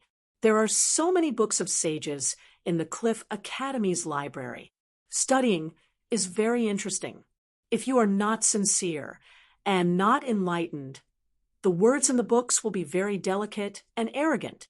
Those words will not grow legs from the books and move to the scholar's stomach. Li Baoping is very good. Some of the principles explained by the words in the books are not big. Not only did they grow legs and live in her stomach, they also went to her heart. In the end, those words returned to the world and the world. They flew out of her heart and grew wings. They flew to the ox cart she pushed to sell charcoal for the old man. They landed on the chessboard where she watched the game without saying anything. They separated the two naughty children from the quarrel and ran to the old woman she helped support. These things may seem trivial, but they are actually very impressive. Haven't our Confucian ancestors always been pursuing this? There are 3 immortals in studying.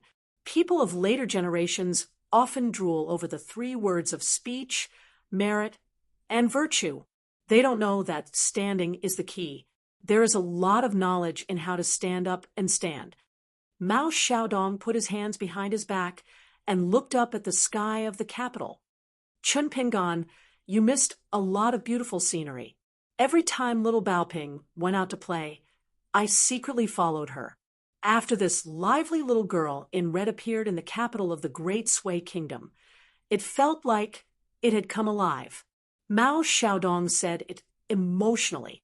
Chun Pingan was simply happy for little Baoping. He was happy that little Baoping was learning well in the academy. Mao Xiaodong suddenly said, "Now that you are reading both Confucian and legalist books, I have to remind you. If Confucian studies are mixed but not refined, it will be easy to mess things up. It will be as if you can find the principles you want from the books, so it will be confusing. Especially when it comes to major issues, it will make people feel lost. But you should also pay attention to this. Why is it that throughout history, there has never been a country's monarch willing to publicly proclaim that legalism is the only school of thought?" Without waiting for Chun Pingan to speak, Mao Xiaodong waved his hand and said, "You are underestimating the tolerance of the Confucian sages and underestimating the strength of the legalist sages." Mao Xiaodong sighed softly. "Do you know how the sages view the depth of a certain school of thought?" Chun Pingan laughed. "Of course I don't know." He subconsciously took off his wine gourd. These heartfelt words of Mao Mountain Lord tasted very good when paired with wine, giving Chun Pingan endless aftertaste. Mao Xiaodong stretched out his hand and pointed at the people on the bustling street. He smiled and said, For example, Confucianism makes people go on blind dates, while legalism makes people go far. Chun Pingan was deep in thought. Mao Xiaodong said, "This is just a thought of mine. It may not be correct. If you think it's useful, then take it and chew on it as a side dish. If you think it's useless, then throw it aside. It's fine."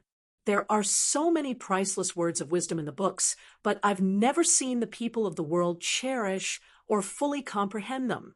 My half-baked knowledge really isn't much. Chun Pingan drank his wine and said nothing. Mao Xiaodong was silent for a moment. He looked at the endless stream of people on the streets of the capital, and for some reason he thought of a certain little bastard's casual remark.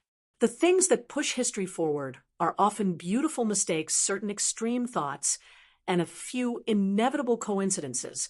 Mao Xiaodong's thoughts drifted far away. When he came back to his senses, Chun Pingan still did not speak. The old man turned his head and said in surprise, "Shouldn't you say something like, 'Mao Mountain Lord is extremely knowledgeable and shouldn't belittle yourself'?" Chun Pingan was speechless. Mr. Qi soared immortal Chui Dong. Then there was the tall old man beside him. Chun Pingan felt that the difference between the disciples taught by old Mr. Wensheng was too great. But when he thought about it, his disciples Chui Dongshan and Pei Qian seemed to be in a similar situation. If possible, with the addition of Chao Qinglang from the lotus flower-blessed land, everyone would be different. He remembered that a book once said that spring was when 100 flowers bloomed together. It made sense. In the twilight, Chun Pingan and Mao Xiaodong had not returned to the academy. Chui Dongshan's courtyard was crowded for the first time. Li Baoping, Li Huai, Lin Shui, Yulu, Xie Xie, Pei Qian, and Shirobe. Lin Shui and Xie Xie sat at the two ends of the green bamboo corridor, each doing breathing exercises. Shirobe, who was restrained, only felt that there was no place for her in the academy. In this courtyard, she was even more uneasy. Chun Pingan had mentioned Li Huai and the other's background and cultivation strength intermittently. Shirobe had seen Li Baoping's second brother, Li Baozhen, before. He was an extremely shrewd and ruthless person. Li Huai's father was said to be a 10th realm martial artist. He once almost killed the vassal of Dali, Song Zhengqiang. He even climbed the mountain alone with his 2 fists to tear down the ancestral hall of the Tong Yi sect. Chun Pingan did not mention Yulu's identity, but Shirobe already knew that this young tall scholar was a pure 8th realm martial artist. Xie Xie's current identity was said to be Chui Dongshan's maidservant. Shirobe only knew that Xie Xie was once a cultivation genius of a great dynasty. Shirobe stood at the entrance of the courtyard, intentionally or otherwise distancing herself from everyone. Shirobe knew that this was the first time these people came to the Great Sway to study. Along the way, it was Chun Pingan who was in charge. According to what she heard when Chun Pingan was chatting with Pei Qian and Zhu Lian, at that time, Chun Pingan was only a martial artist of the 2nd or 3rd realm. Why did these people, who would be God's favored sons in any dynasty, seem to think that Chun Pingan, an outsider who had just arrived at the academy, was making arrangements for him as a natural and even justified thing? Li Baoping was copying books in Chui Dongshan's small study. Pei Qian and Li Huai were lying on the green bamboo floor at the entrance of the main room. They took out Chui Dongshan's favorite chessboard and chess jar and began to play 5-piece chess. The rules were the same as when Chui Dongshan cheated Pei Qian. Yulu sat cross-legged between the two. Pei Qian and Li Huai had agreed that each of them would have 3 chances to ask Yulu for help. Yulu, who was a 2-timer and acted as an incompetent advisor, was even more focused than Pei Qian and Li Huai, who often bickered. Shirobe felt that she was an outsider, but she was clearly the master of an immortal's remains. She had great prospects for the great Tao, and her future achievements might be greater than everyone in the courtyard. If she was in any sect in the Aquarius convent, shouldn't she be worshipped? But here, everyone was polite to her. But that was it. Their politeness revealed undisguised estrangement and coldness. Shiro could not understand. The Kai manor finally sent the cheap ancestor out of the door, as if they were sending off a god of plague. From Kai Jingshan to the cooks in the kitchen, everyone was relieved. Perhaps the only ones who were slightly disappointed were the pretty maidservants who had the chance to serve that handsome immortal. Cui Dongshan left the city and did not go straight to the capital. Instead, he stayed in a large Taoist temple in the capital. In the Taoist temple, there was an old Taoist priest who presided over the temple and guided people to enter Tao. Therefore, he was called Master on the Taoist pedigree. He came to visit in the name of discussing Tao. Wei Xian was well aware that the old Taoist was definitely a spy from Great Li who had been planted in the territory of Great Sui. This was not strange at all. When Cui Dongshan had nothing to do, he showed Wei Xian a list of the Great Sui Kingdom's men of sacrifice, spies, and all kinds of people who were still lurking in Dali. Naturally, there were more spies that had not been discovered yet. There were many names circled in red. Cui Dongshan said that they were spies who specialized in selling information. They were the most fun. They did not recognize family and only recognized money. It was more refreshing to deal with them. However, to Wei Xian's surprise, although the old Taoist was undoubtedly a spy of the Great Li, after he finished his report, he really began to sit on a praying mat with Cui Dongshan. They sat down and discussed Tao, chatting about anything under the sun. Wei Xian dozed off. After the old Taoist priest left, Cui Dongshan pointed at the futon opposite him and said, "Sit down while it's still warm." Although Wei Xian sat down, he did not sit on the futon but on the ground. Cui Dongshan took out a small antique table filled with the 4 treasures of the study. He spread out a piece of paper that was probably made by the imperial court and began to write. Wei Xian asked, "Why did Mr. Cui suddenly change his mind and leave the Kai family to rush to the capital? Why did you stop here?" This was a question that Wei Xian could not understand. Cui Dongshan did not raise his head and did not give an answer. Instead, he asked, "Do you think the human heart is complicated?" Wei Xian nodded and said, "Naturally, Cui Dongshan was once a master of calligraphy in the Central Plains. Even Wei Xian, who was watching from afar, felt that his calligraphy was pleasing to the eye." Cui Dongshan continued to write the summary of all the intelligence reports and said slowly, "The human heart seems to be unpredictable. In fact, it is far less complicated than you think. People are greedy for life and afraid of death. This is human nature, even the nature of all living creatures. The reason why humans are different from beasts is that they have deep affection for their children, love for their children, and the rise and fall of their country. Am I right? The more outstanding a person is, the more obvious a certain emotion will be." Wei Xian thought for a moment and said, "That's true, but there are more people who have a vague sense of balance." Cui Dongshan stopped writing and put it on the porcelain pen holder. He shook his wrist and sneered. "What sense of balance? It's just a muddle-headed person. His mind is wavering and he goes with the flow. When he sees a beauty, he is lustful. When he sees money, he wants fame and fortune." Lu Qingfeng, Li Baozhen, Wei Li, and Wu Yuan, these 4 people belong to the category of smart melons. But they also have their own shortcomings and problems. Wu Yuan, who is the governor of Longquan County, agrees with my theory and is also my disciple in name. But in her early years, she was indebted to the imperial concubine who practiced Tao in Eternal Spring Palace. She believes that everything she has today was bestowed by the imperial concubine. So, she wavers between personal kindness and national affairs, living a very tangled life. What Li Baozhen wants is not strange, nor is it in line with the orthodoxy of Confucianism like Wu Yuan. It's all for the sake of meritorious service. One day he will rise to the top.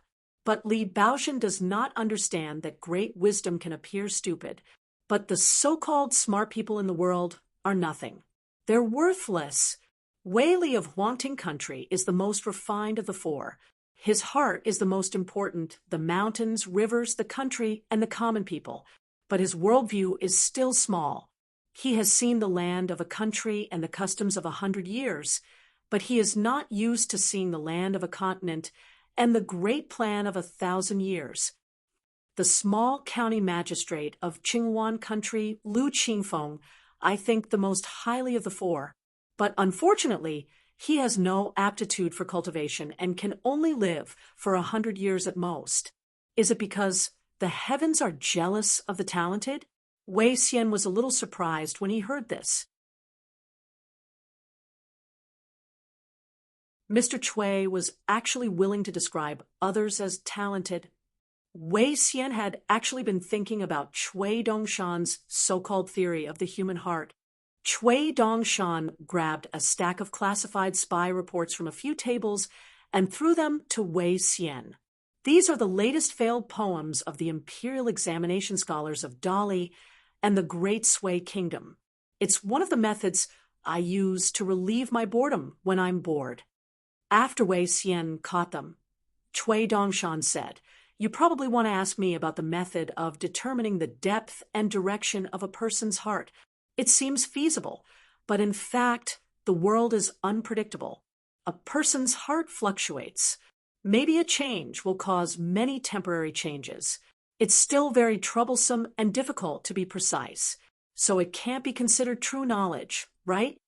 Wei Xian nodded and did not deny it. Cui Dongshan smiled and pointed to his head.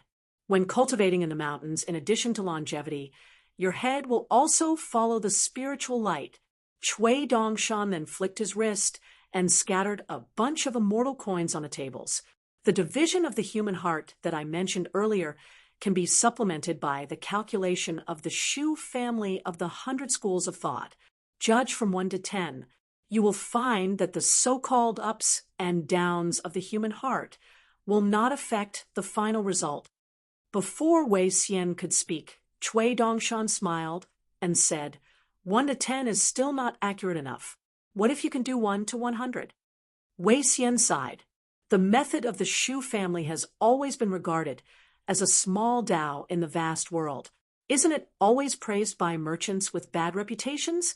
Can Mr. Cui use it like this? Could it be that Mr. Cui is also one of the supporters of the Shu family in addition to Confucianism? Cui Dongshan sneered. Is the Shu family worthy of my praise? Cui Dongshan stood up. I even want to know the difference between God and man, the 3 souls and 6 spirits, and the most minute things in the world. The Shu family of the Shu family of thought is nothing. Wei Xian held a stack of papers filled with the poems of the scholars of the 2 countries and was speechless. Cui Dongshan took a detour and finally returned to the question that Wei Xian had asked at the beginning. I know everything about the academy. The only variable now is the weak Master Zhao. Wei Xian was puzzled. An old scholar and a scholarly sage who is in charge of a small world in the academy. Can the former cause any trouble? Moreover, according to Mr. Cui, Mao Xiaodong is not a rigid Confucian.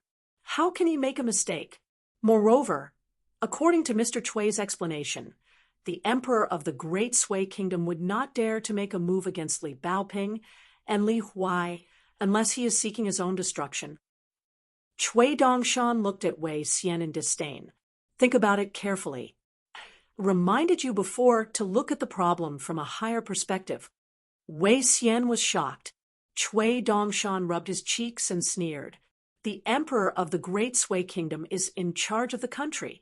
However, would the people behind the scenes care about Dali and the Great Sui Kingdom fighting to the death and destroying each other? If the assassination of 1 or 2 people could decide the direction of the situation of a continent, would you be tempted? The disciples of the Shang family would be happy to see it happen. After all, in a war, you can make a lot of money from the dead.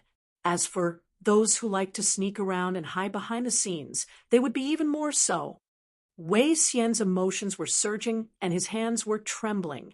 This was the world that the founding emperor of the Nanyuan kingdom really yearned for. Chaos and war, whether it was on the mountain or under the mountain, the emperor, general, minister, immortal or deity, they would all be wrapped in the torrent of the general trend.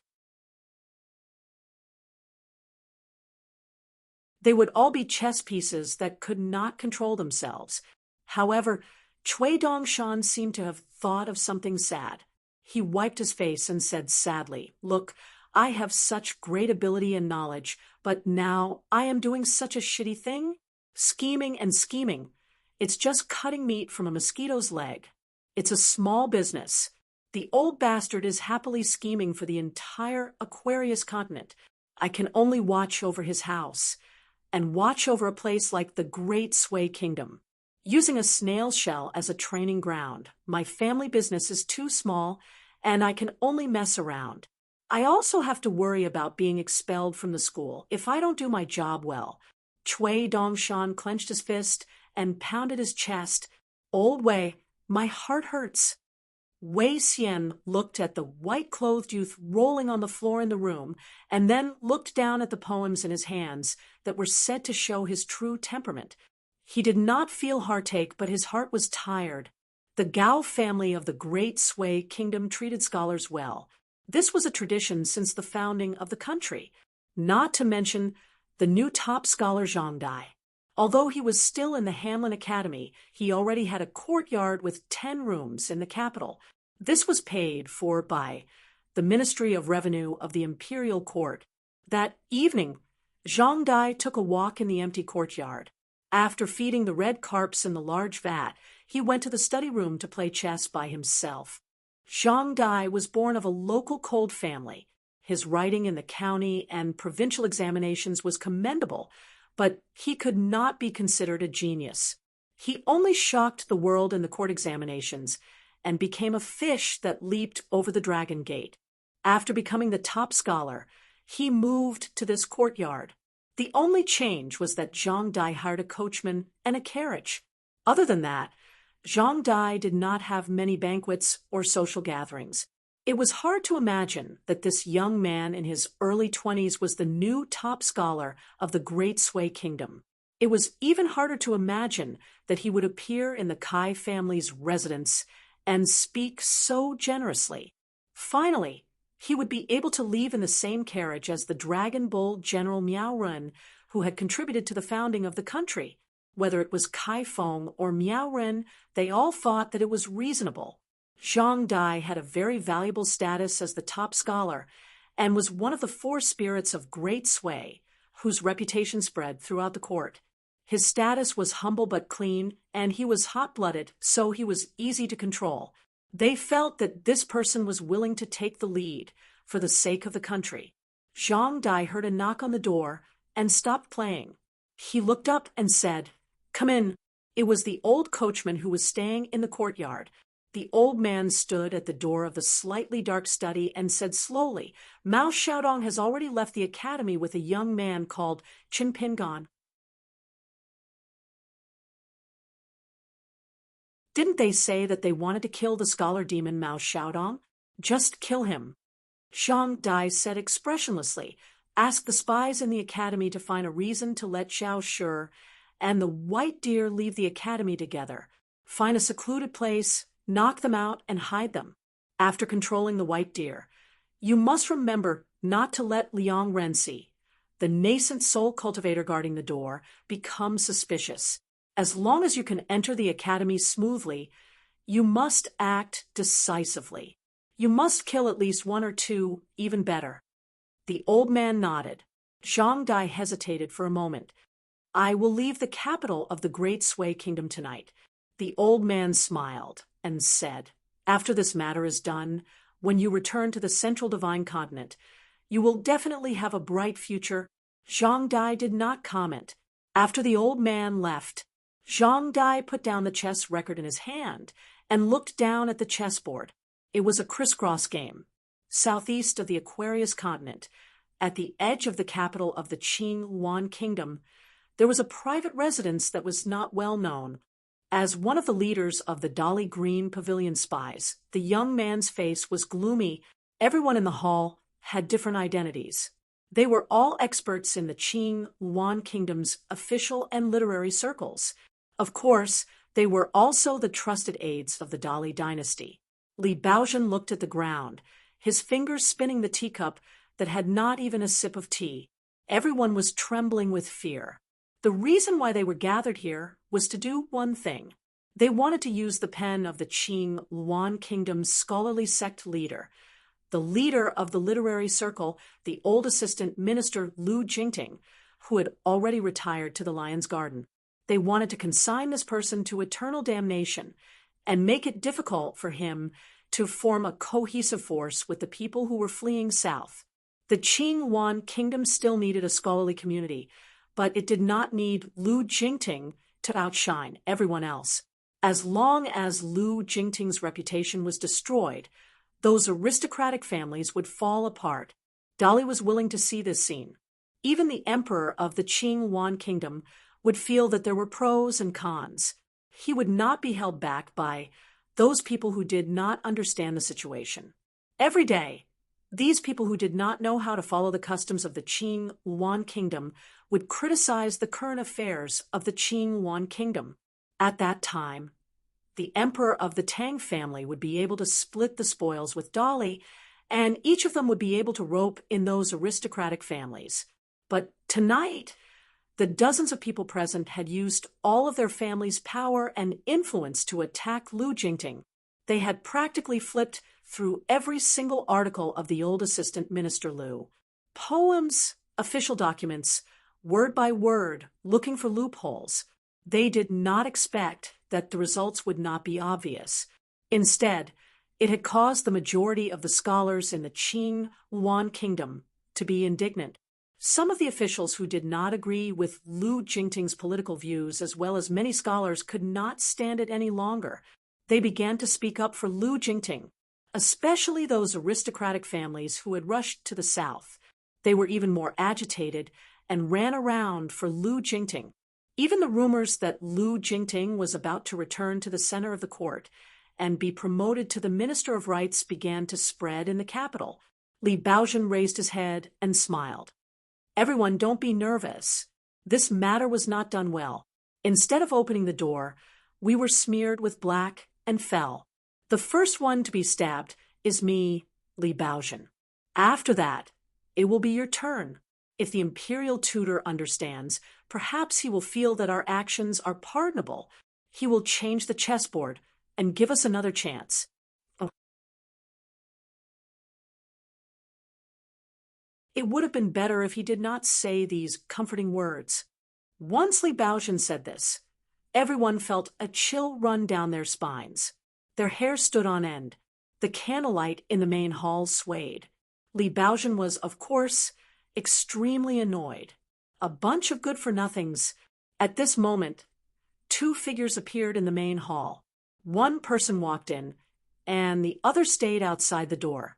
Li Baozhen felt somewhat helpless as he looked at the scholarly man who had walked into the main hall. He had originally thought that by avoiding this person, he would be able to do this matter beautifully.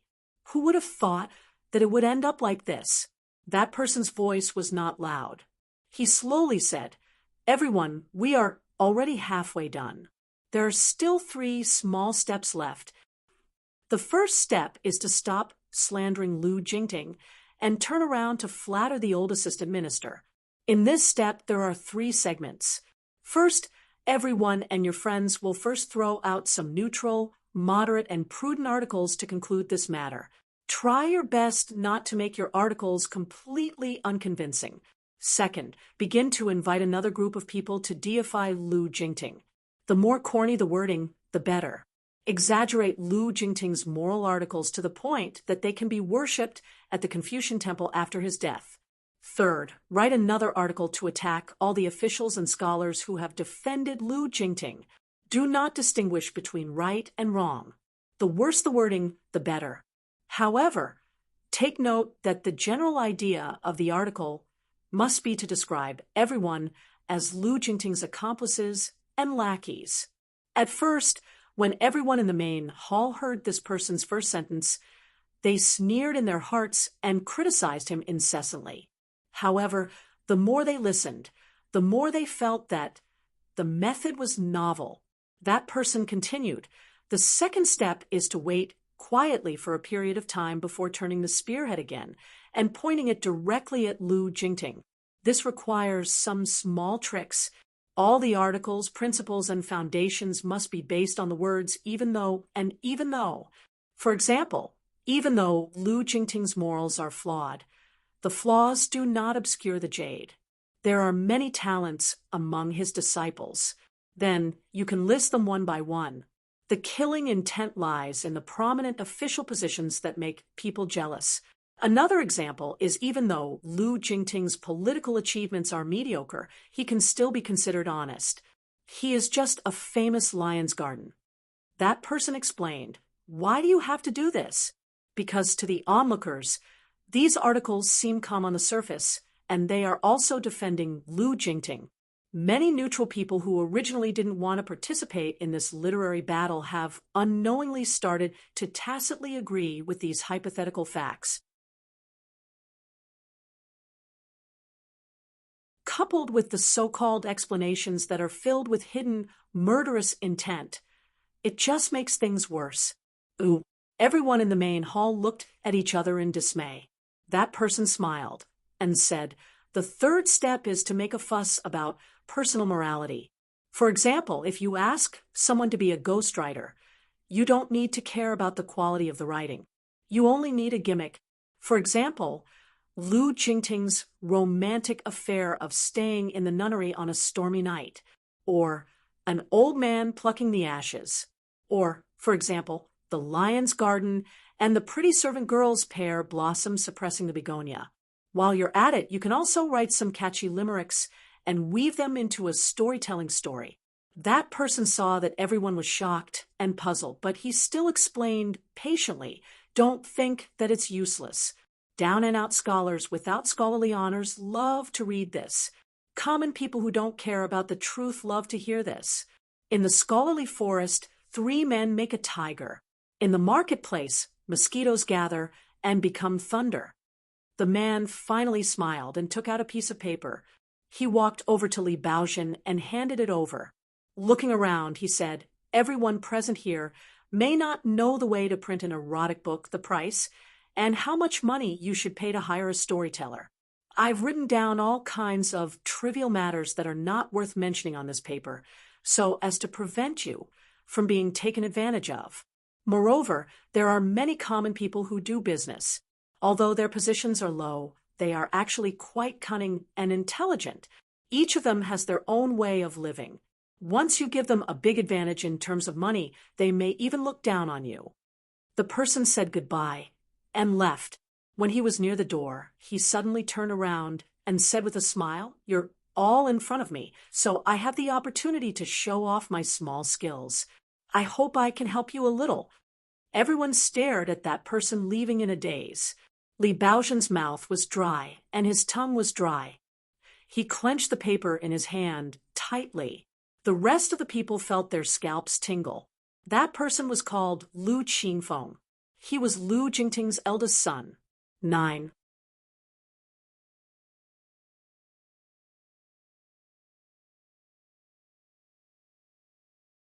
(407) Mao Xiaodong was going to the capital temple of the Great Sui Kingdom to ask for some luck. This involved Chun Pingan's foundation of cultivation. However, Mao Xiaodong did not rush Chun Pingan to the temple. Instead, he took Chun Pingan slowly and chatted with him. Along the way, Mao Xiaodong asked Chun Pingan about the many interesting things he had seen and heard during his travels. Chun Pingan had traveled far twice, but he had spent most of his time in the depths of the mountains, forests, and rivers. He had not encountered many martial temples. Chun Pingan casually talked about his good friend, the bearded hero Su Yuanxia, who looked boorish but was actually quite talented. This man, who had left the army, not only recorded the mountains and rivers of various places, but also painted the ancient buildings of various countries with fine brushwork. Mao Xiaodong said that Su Yuanxia could come to the academy as a nominal teacher and give lectures to the students of the academy. He could talk about the magnificence of the mountains and rivers and the gathering of people. The academy could even open up a room for him to hang his fine brushwork manuscripts. Chun Pingon promised Mao Xiaodong that he would send a letter to Su Yuanxia, who had returned to his hometown, and invite him to travel to the Cliff Academy of the Great Sui Kingdom. The largest and most ceremonial temple in the Great Sui dynasty was located in the northwest. Therefore, when the two of them set out from Donghua Mountain, they had to pass through half of the capital. During this time, Mao Xiaodong treated Chun Pingon to lunch. It was a small restaurant hidden in the depths of a shabby alley, but business was not bad. The wine was fragrant, and the restaurant's homebrewed rice wine was very good. Mao Xiaodong said that every time he made wine, the owner would not only select the glutinous rice, but also take his son out of the city to fetch water from the Songfeng Spring, which was 60 miles away from the capital. The father and son took turns to carry the water, leaving early in the morning and returning late at night. That was how the rice wine was brewed. When Chun Pingon left the restaurant, he bought a large jar of rice wine. He went to the deserted alley and carefully poured it into the blade-strengthening gourd, which was almost empty. Then he put the empty jar into the near things. In the near things, everything is there: clothes, books, offerings, pots and pans, choppers, needles and thread, herbs, flint, and so on. Seeing Chun Pingon put away the empty wine jar that was not worth much, Mao Xiaodong reminded him, "Many a little makes a mickle, and many grains of sand make a tower. It's a good thing, but don't go down a dead end and nitpick everything. Otherwise, it will be difficult for your mind to be clear and bright, or it will be hard for you to be mentally and physically exhausted. Although your muscles and bones are majestic, your mind and spirit have long been exhausted." Ooh. Chun Pingon smiled and said, "I'll remember it." Mao Xiaodong stroked his beard and smiled. In fact, the one who was nitpicking was him, senior brother Mao. But if he didn't put on airs in front of Chun Pingon, how could he show his dignity as a senior brother? Since his teacher did not miss him or nag him, he, Mao Xiaodong, had to make up for it by becoming his teacher's last disciple. After walking for nearly an hour, they arrived at the capital temple, the sacred place of all the local students of the Great Sui Kingdom. Temples were scattered all over the vast world, like stars in the sky and chess pieces on a chessboard. They were like lights on the earth, shining on the world. Unless it was a very remote place, even the smallest county had to build a martial temple. All the county governors and county magistrates had to go to the martial temple to offer incense and worship the saints after they were appointed. Then they would go to the martial temple to worship the heroes. Therefore, even the small town where Chun Pingon grew up in Liju Cave was blocked and blocked after it fell and took root in the territory of Dali. The first thing that happened was that the Dali Imperial Court asked the first county magistrate, Wu Yuan, to immediately prepare the location of the martial temple and the martial temple. Mao Xiaodong stood outside the temple, and Chun Pingon and the old man stood side by side. Mao Xiaodong asked, "You drank rice wine before, and now you're looking at the temple. What do you think?" Chun Pingon replied, "Wine is made with good glutinous rice, and there is an endless stream of people buying wine. It's clear that the people in the capital don't have to worry about food and clothing, and they have a lot of spare money. As for this temple, I haven't seen anything." Chun Pingon answered half of the questions correctly. Mao Xiaodong nodded, but this time, Mao Xiaodong was not deliberately mystifying. He pointed out to Chun Pingon, "There's no movement over there. This means that the guys living in the mud in the temple of the Great Sui Kingdom don't think highly of Chun Pingon's luck." Speaking of this, Mao Xiaodong was a little sarcastic, probably because they've been burned by incense for hundreds of years. Their eyesight is not good. Mao Xiaodong continued, Scholars who travel to study are pious. When they visit the temple, if they have good luck, the gods in the temple will sense it and secretly share some of the increased luck as a gift, the so-called wonderful brush blossoms. Zhang Tiancheng, when he puts down the brush, his wrist is like the help of ghosts and gods. This is the principle. But what the ancestors and gods of the temple can do is only to add flowers to the brocade. In the final analysis, it still depends on whether the scholar's own skill is profound or not. Those who are willing to do these little tricks are mostly the actions of the incense gods who have become gods in their own countries. The temples in the capital cities of the various countries that worship the Holy Master and the 72 sages are just clay statues of gods. Of course, nothing is absolute. There are very few exceptions. The temples in the capital cities of the 9 great dynasties usually have a great saint.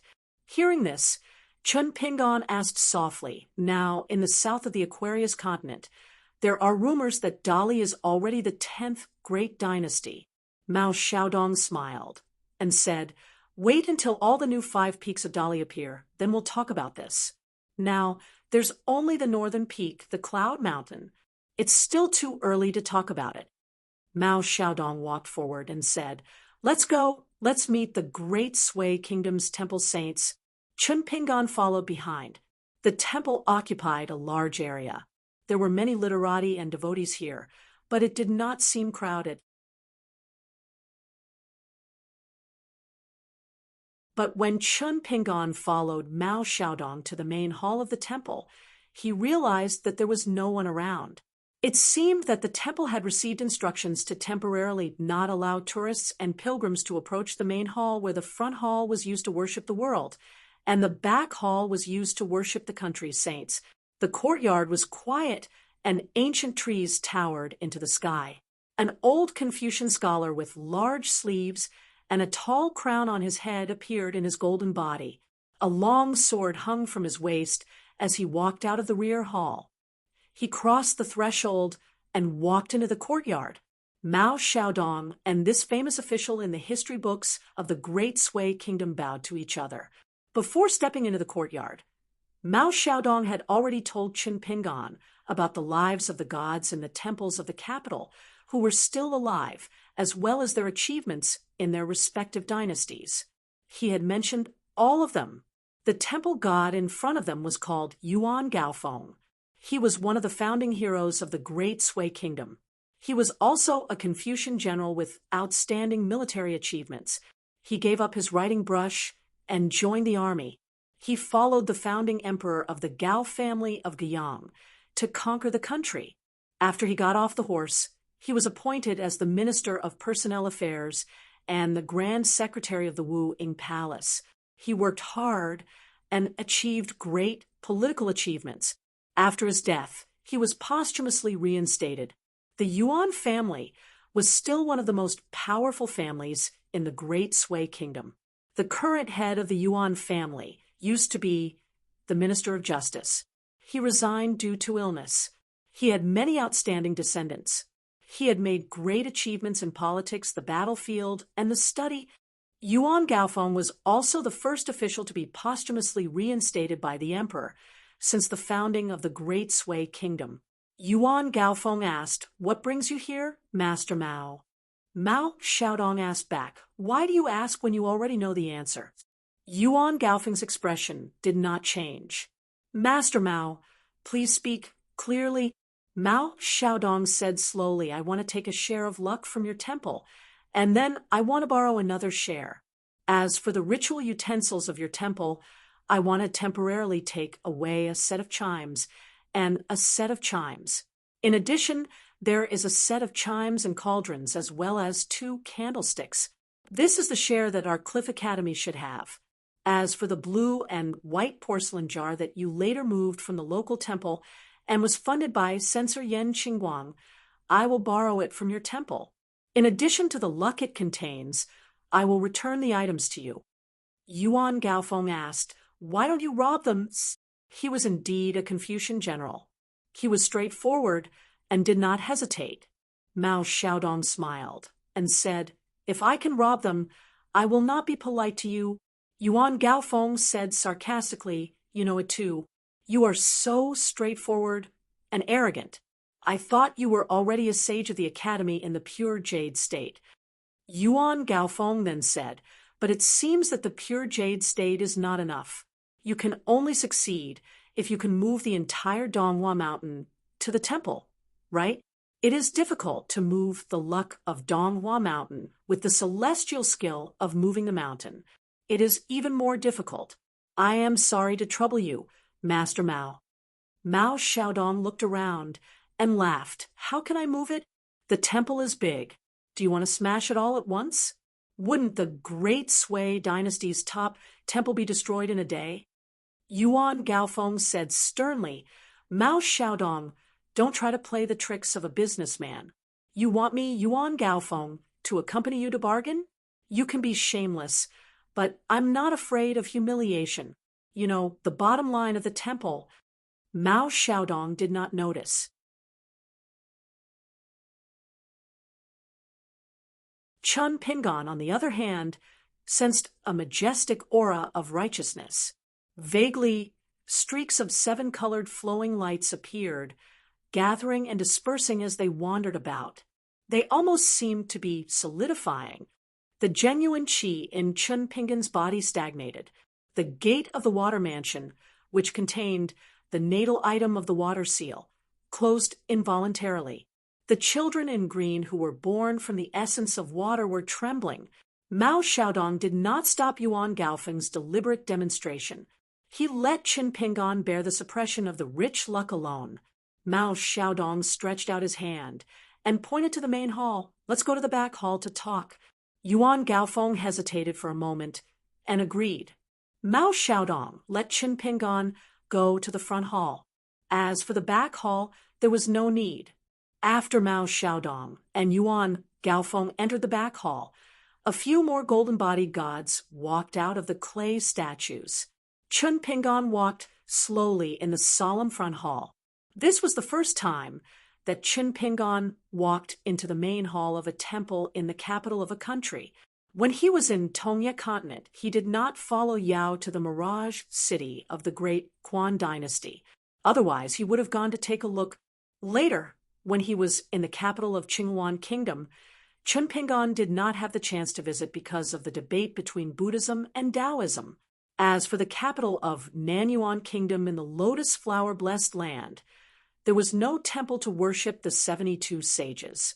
No matter how far he walked or how carefully he looked, he would miss something. It was impossible to really see everything. Time passed, and it was close to dusk. Chun Pingon was alone and almost did not make any sound of footsteps. He had already looked at the statues in the front hall twice. Previously, in the immortal book Annals of Mountains and Seas, the writings of people from different countries and the scattered travel notes, he had more or less come into contact with the life stories of these sages in the sacrificial temple. This was something that was difficult for the common people to understand in the vast world of Confucianism. Even the masters of the 72 academies were used to calling them sages. Why were these great sages with great knowledge and merit called sages by the orthodox Confucianism? It should be known that in the major academies there were many sages who were even rarer. Mao Xiaodong returned from the back hall. Chun Pingon found that the old man's face was not very good. Since they were in the temple, Chun Pingon did not ask much. After the two walked out of the temple, Mao Xiaodong took the initiative to say, "They are all stingy and stingy. It's really hard to talk to them." Chun Pingon nodded. Mao Xiaodong looked up at the sky and said, "After visiting the temple openly and having dinner later, we can take advantage of the darkness to go to the other places where luck gathers to try our luck. At that time, we won't dawdle on our way."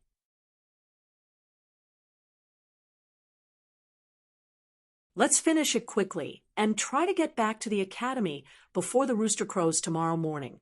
As for the temple, we can't let them be so stingy. In the future, we will come here every day. After crossing 2 streets, the two found a restaurant nearby. Before waiting for the table to be served, Mao Xiaodong told Chun Pingon telepathically The atmosphere in the temple is not right. I can understand why Yuan Gaofeng is so unreasonable.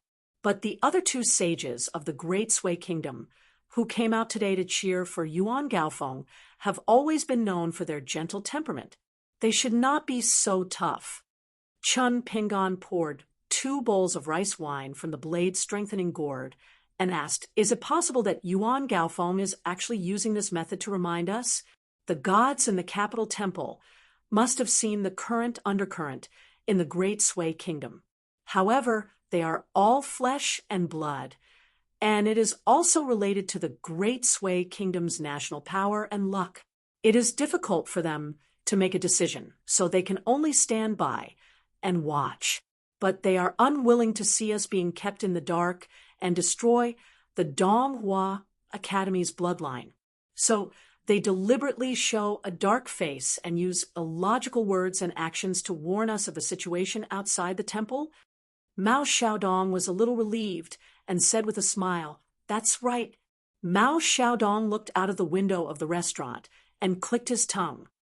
"I thought that since we were baits, they would observe us more carefully or send some small fish and shrimps to take a bite out of us. Unexpectedly, it's not dark yet, and we're not far from the temple. There are so many people on the street. They've directly used their trump card, which is a crazy move." Mao Xiaodong looked out of the window and clicked his tongue. When did the people of the Great Sui Kingdom become so decisive? Chun Pingon drank the bowl of mellow rice wine slowly. Mao Xiaodong asked with a smile, "Are you not nervous at all?" Chun Pingon put down his wine bowl and said, "To be honest, I've been through a lot of fighting and killing. I've seen a lot of the world." Mao Xiaodong asked again, "How much of the world?" Chun Pingon thought for a moment and said, "Frankly, I fought an old Yuan Ing realm dragon guarding a small world in the flood dragon ditch, carried the sword of the big boss of the Great Wall of Sword Chi, and was hit by the natal magic weapon of an ascendant realm cultivator, the sword-swallowing boat." Mao Xiaodong laughed heartily. Chun Pingon held back his laughter and added a flattering sentence, "I also drank with you at the same table." Mao Xiaodong quickly picked up the big white bowl and said, "Let's not talk about the first part, but the last part should drink a big bowl of wine." Chun Pingon finished the bowl of wine and suddenly asked, "Can you check the approximate number of people and cultivation level?" Mao Xiaodong nodded and said, "I seem to be wandering around with little treasure bottle for the past few years, but in fact, I have some plans. I have been trying to do something. Let's not talk about what it is first. Anyway, within 1,000 feet of me, I know all the Qi refinement warriors below the 5th level and pure martial artists below the 9th level. Among the 5 assassins, one is a 9th level golden core sword cultivator, one is a military dragon gate cultivator, one is a dragon gate formation master, one is a remote travel realm martial artist, and one is a golden body realm martial artist." Chun Pingon said helplessly, "I may not be of much help." Mao Xiaodong smiled and got up. He took out the true body talisman of the day and night wandering god from his sleeve and returned it to Chun Pingon. He laughed in his mind and said, "How can a senior brother squander his junior brother's belongings? Keep it." Chun Pingon hesitated. Mao Xiaodong smiled and asked, "Why? Do you think that I am too conceited because the enemy is so aggressive? Have you forgotten what I said before? As long as there is no jade pure realm cultivator to help them, I can handle it." Chun Pingon frowned and said, "What if there is?" Mao Xiaodong smiled and said, "Then I am more relieved. They can't kill me if they appear here. At the same time, it proves that the Academy has no backup plan or killing move." While Mao Xiaodong did not show any signs of attacking, Chun Pingon silently poured another bowl of wine. Mao Xiaodong asked curiously, "What?" Chun Pingon lowered his head and drank wine. "Learn from Zhu Lian and drink forfeit wine," Mao Xiaodong scolded jokingly. "Good boy. You are waiting for a jade pure realm cultivator to appear here, right?" Chun Pingon smiled slightly. Mao Xiaodong glanced at the jade hairpin and did not speak. 14.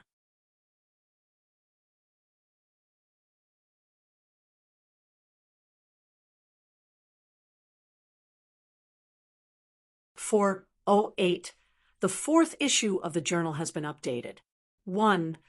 The average number of subscriptions has exceeded 30,000 a long time ago. 2.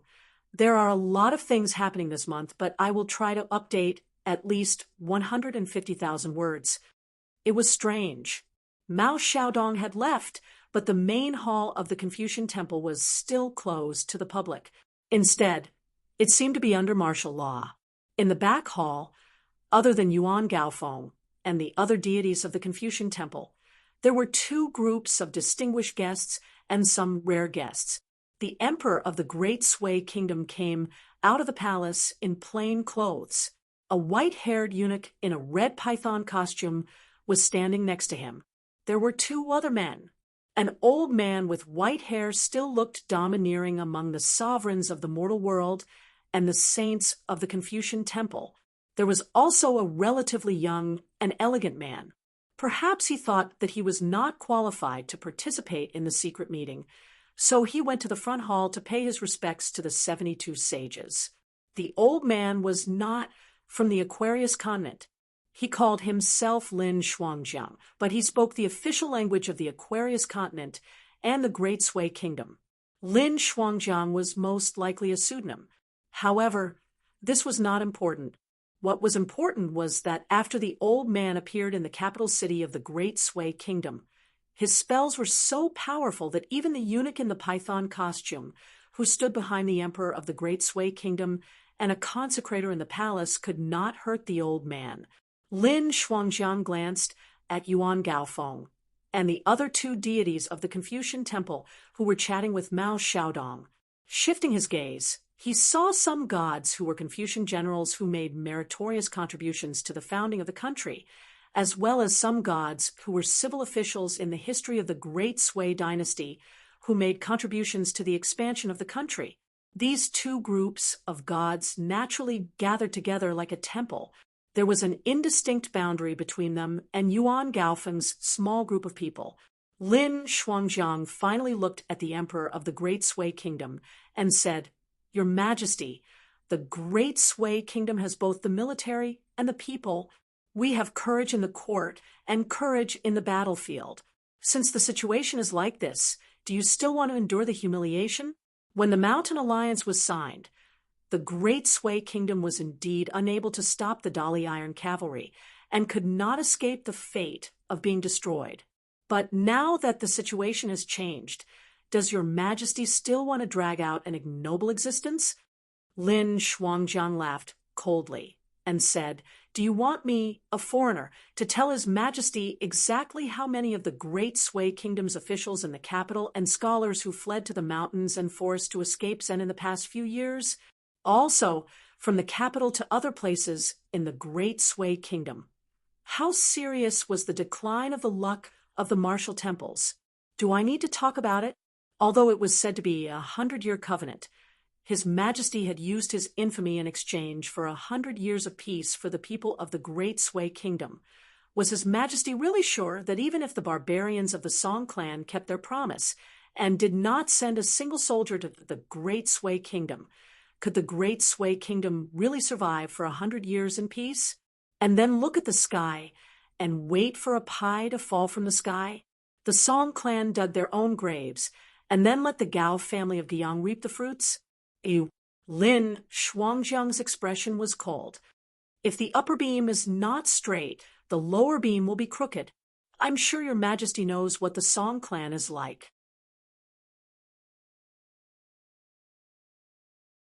Now that the vassal king Song Zhengqiang is in charge and Wu Fu is in charge, Emperor Dali could even plot against the 5 mountain gods related to the Gao family and revoke their titles. Is the Mountain Alliance between the Great Sui Kingdom's Mount Donghua and Dali's Mount Bian really effective? I dare say that in less than 50 years, at most 30 years, even if the Dali Iron Cavalry is blocked in the Zhuang dynasty, the successor to the throne of Dali, and that embroidered tiger can successfully digest the entire northern part of the Aquarius continent. After 30 years, the people of the Great Sway Kingdom, from the people of the Great Sway Kingdom to the border army, then to the petty officials, and finally to the important officials in the imperial court, will use the Dali dynasty as their dream home. Lin Shuangjiang said sternly, when the people of the Great Sway Kingdom think that a foreign country is better than their homeland, how can you, the emperor of the Great Sway Kingdom, who single-handedly caused the downfall of the country, face the ancestors of the Gao family of Guiangs? Yuan Gaofeng shouted angrily, Lin Shuangjiang, how dare you? The national affairs of the Great Sway Kingdom do not allow you to speak nonsense here. A civil official of the Great Sway Kingdom, who made the national policy and made the Huangting state a vassal state in one fell swoop, said softly, Your Majesty, please reconsider. Lin Shuangjiang did not say anything else. The art of political maneuvering was to open and speak at the same time, to close and speak at the same time. To leave a blank after speaking, those who did not speak bluntly were more skillful and more capable of bewitching people. While the back of the hall was silent, at the front of the hall, a young and handsome man in a long robe, like Chun Pingon, looked at the statues of the 72 sages. The emperor of the Great Sway Kingdom finally spoke. The death of Song Yung Chun brought the two of you here today. Am I right? Lin Shuangjiang nodded in acknowledgement.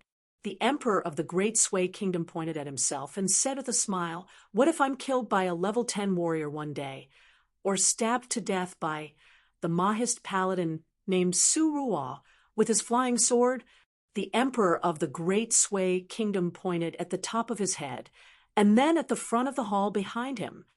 If Su Ruo kills the king as a cultivator, he will most likely be punished by one of the sages over there. Su Ruo is an important figure in the Mahist family. Previously, the replica of the Beko Keikyang building built by the collateral branch of the Mahist family was destroyed. The main branch of the Mahist family in Central Land changed their mind and bet on the Song clan. Su Ruo is very likely to be a key figure. Therefore, Su Ruo may not be willing to kill me. If he kills me, he is a pure warrior. According to the rules of your mountain, the sages of the scholarly school will not care. Lin Shuangjiang said calmly, As long as Li Er has not reached the divine realm of level 10 warriors, I can make sure that he can't even enter the capital of the Great Sway Kingdom.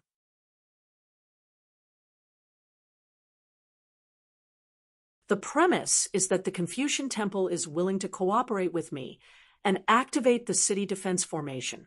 Even so, the emperor of the Great Sway Kingdom was still not convinced. He continued to ask, We are not afraid of thieves, but we are afraid of thieves. Can we guard against thieves for 1,000 days? Are you going to stay in the Great Sway Kingdom forever? Lin Shuangjiang frowned. At this moment, a gentle voice sounded in everyone's heart. If Li Er dares to come to the capital of the Great Sway Kingdom to kill someone, I will go out of the city and kill him. I can only guarantee this one thing. I will not interfere with anything else. Yuan Gaofeng sneered and said, Well, the Qi cultivators of the Central Divine Continent are indeed powerful. Killing a level 10 warrior is as easy as killing a chicken. Lin Shuangjiang did not say much. He said in a low voice, Mr. Fan said, If he can do it, he can do it. The emperor of the Great Sway Kingdom smiled and said, Really? The person in the front hall answered with a smile, The Shang family is passed down from generation to generation. Honesty is the foundation of success.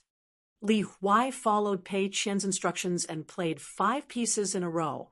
He lost miserably. After admitting defeat, he was so angry that he wiped the chessboard that was densely filled with chess pieces with his hands. I don't want to play anymore. This game is so boring. I feel dizzy and hungry. He listened to the crisp sounds of the chess pieces colliding with each other. Xie, who was cultivating at the end of the corridor with the green bamboo floor, felt his eyelashes trembling. He felt uneasy and had to open his eyes. He turned his head and glanced over. Pei Qian and Li Huai were picking the black and white chess pieces and throwing them back to the chess jar beside them.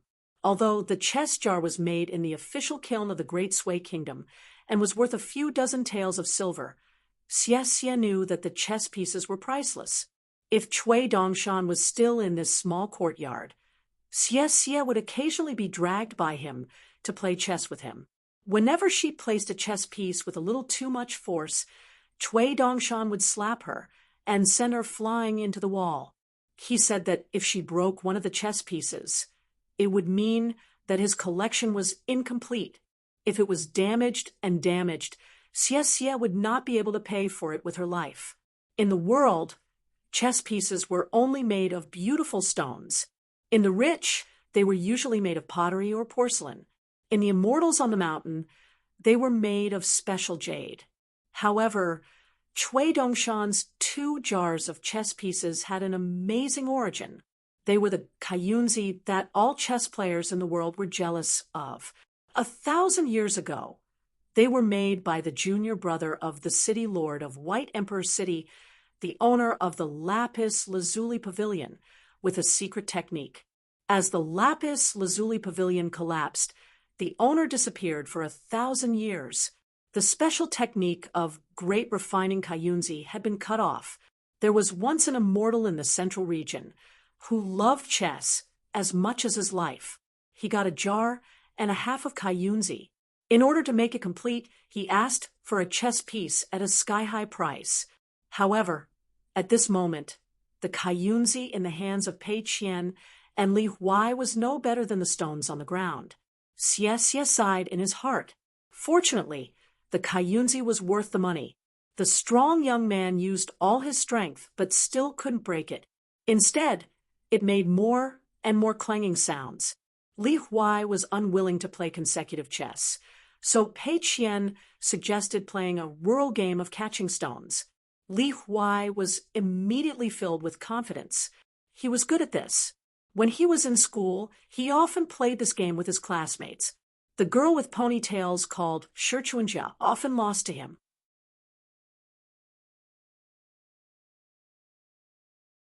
At home, he played catching stones with his sister Li Huai and never lost.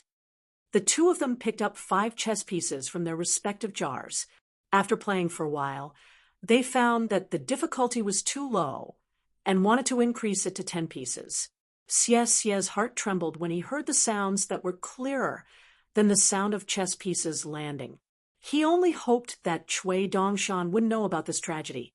From time to time, 1 or 2 Kaiyunzi would fly out of the back of his hand and fall on the blue stone floor of the courtyard. Then they would be picked up by the 2 little guys who didn't care about it at all. Xie was completely unable to meditate. He simply stood up and went to his side room to read books. Li Baoping walked out of the study room and squatted beside Pei Qian and Li Huai to watch the game. Li Huai was still defeated. Li Baoping silently grabbed 5 black chess pieces from another jar and put the 5 white chess pieces back into the jar. On the floor, there were 5 black and white chess pieces each. Li Baoping explained to the 2 who were looking at each other, "It's more interesting to play this way. Each of you choose a black chess piece and grab a stone each time. For example, Pei Qian, you choose a black chess piece. After grabbing 7 chess pieces, there will be 2 white chess pieces. So you can only count as grabbing 3 black chess pieces." Pei Qian said timidly, "Sister Baoping, I want to choose the white chess piece." Li Baoping nodded. "Okay." Li Huai said angrily, "I want to choose the white chess piece too." Li Baoping glanced at him. Li Huai immediately changed his mind. "Forget it. The black chess piece is more pleasing to the eye." Shiro was slightly moved. This little girl in a red dress always seemed to have such strange ideas. Among all of them, Shiro was the most observant because Qin Pingan was obviously biased towards Li Baoping. She noticed that this young lady's words and actions were not deliberately acting like an old person. In fact, she was quite innocent. However, many of her thoughts were actually within the rules, but also beyond them. Not long after Shi Ro secretly observed Li Baoping. The battle over there had ended. According to Li Baoping's rules, Li Huai lost even more miserably. Pei Qian shook his head. He weighed a few chess pieces in his palm and gently tossed them up and down. Lonely. Is it so difficult to lose? Li Huai slyly rolled his eyes. He wanted to find another way to get back at Pei Qian. Pei Qian threw away the chess pieces, picked up the mountaineering staff at his feet, and jumped into the courtyard. Sister Baoping defeated Li Huai. Let me show you what it means to fly over the roof with a long pole. My divine skill is not complete yet. For now, I can only leap onto roofs and vault over walls. Watch carefully. You must watch carefully. Pei Qian retreated to the end of a wall in the courtyard and faced the opposite wall. He took a deep breath and ran over.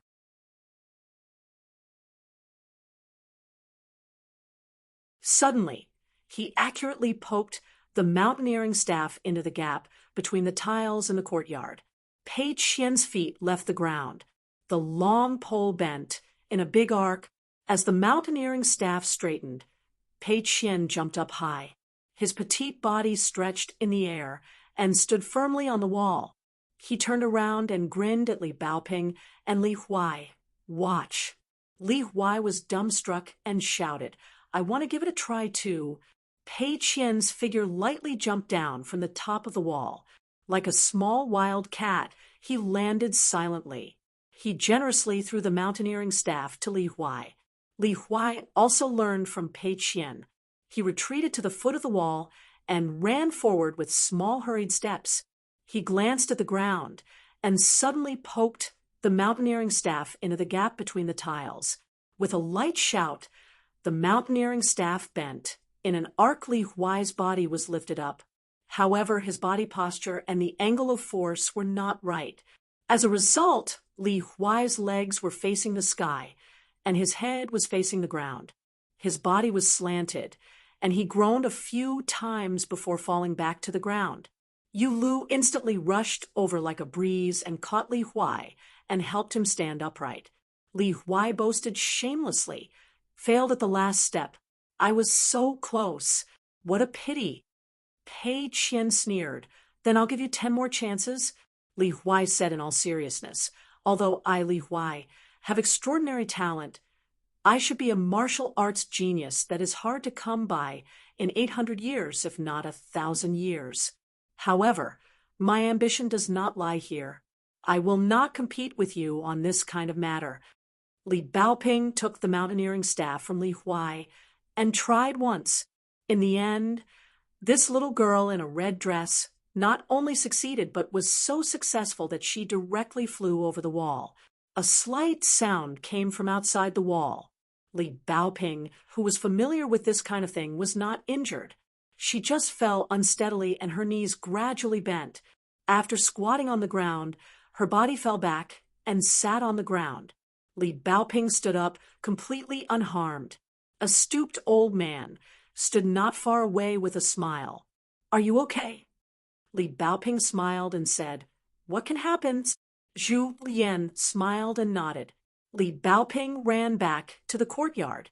As a martial arts grandmaster in the far-travel state, Zhu Lian had excellent foresight.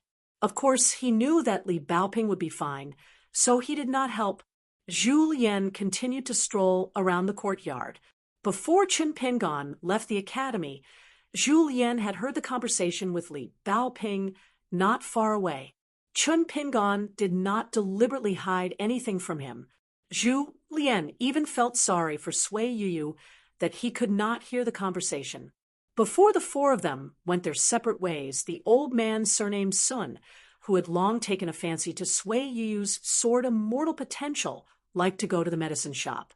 One time, Sui Yuyu and Lu Baisheng were playing chess in the courtyard. The old man only said a few words, using the theory of chess to explain the way of the sword. Horizontal and vertical, the pieces were placed on points. The subtlety was in the word cut. This was swordsmanship. The quality of a chess style depended on the word define. occupying a mountain as king, establishing a separate state, mountains and rivers as barriers. These were all sword intent. After the game ended, and the game was replayed, Sui Yiyu remained indifferent. This made the old man surnamed Sun very embarrassed. He even laughed at Pei Qian for a long time, boasting and using empty words to scare people. No wonder Sister Sui did not appreciate it. But that night, Sui Yiyu went into seclusion to comprehend the sword. He did not leave the house for a day and 2 nights. Now, Sui Yiyu went to Tongye continent. He wanted to go to Yugue's sect, which had inexplicably become the leader of the immortals in the continent, to become a sword cultivator.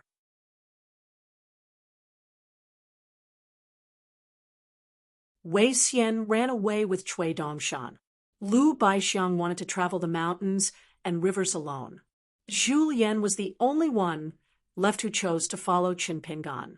Qin Pingan made 2 moves at the Lion's Denver. One was against the demon causing trouble, and the other was against Li Baozhen. Zhu Lian did not think it was too outstanding, but the conversation between Qin Pingan and Li Baoping made Zhu Lian think about it again and again, and he sincerely admired it. Li Baozhen, Li Baoping, Li Shishing, and the Li family of Fulu Street. The 4 of them were tied together by blood. Although Qin Pingan was called Junior Marshal Uncle by Li Baoping, he was still an outsider. It was extremely complicated how Qin Pingan would deal with Li Baoping. It was even more difficult to hope that no matter what the result was, it would not hurt Li Baoping's heart. It was a dead-end situation where everything he did was not wrong, but also wrong. If Qin Pingan concealed this matter, or simply explained the situation of Li Baoping and Qin Pingan meeting in the Lion's Den, Li Baoping would definitely not have any problems and would get along with Qin Pingan as before. But if one day Qin Pingan killed Li Baozhen, who was courting death, even if Qin Pingan was completely reasonable, and Li Baoping understood the reason, it would not have much to do with the depths of the little girl's heart. This was the crux of the matter. Thus, there was that conversation. Zhu Lian walked slowly, muttering to himself, "This is the sword art of the human heart. It is extremely accurate to cut." What was cutting? Qin Pingan did not kill Li Baozhen once because he kept his promise to Li Shishing. In essence, it was similar to obeying the law. Then he used Li Baoping's family heirloom to pawn it with Li Baoping and the entire Li family of Fulu Street. It was reasonable. It was human nature. This separated Li Baozhen from the entire Li family of Fulu Street. It was like Cui Dongshan's flying sword, the Thunderpool secret technique that confined Li Baozhen within it. Li Baoping was Li Baozhen, the Li family behind Li Baoping, and Li Shishing was the Li family that separated Li Baozhen. Qin Pingan drew circles and boundaries. He also quietly pointed out a path of thought for Li Baoping, providing a kind of open-minded possibility that no one is wrong. When the time comes, everyone can be responsible for their own life and death. Looking back, even if Qin Pingan and Li Baoping fought to the death, even if Li Baoping was still sad, she would not change from one extreme to the other. This was the so-called sword art of the old man surnamed Sun. Qin Pingan's sword was incomparably compatible with this Tao. It was a subtle tug-of-war in the human heart. Thus, on that day, Qin Pingan was also watching the chess game in the medicine shop's backyard. He also heard the old man surnamed Sun's priceless advice.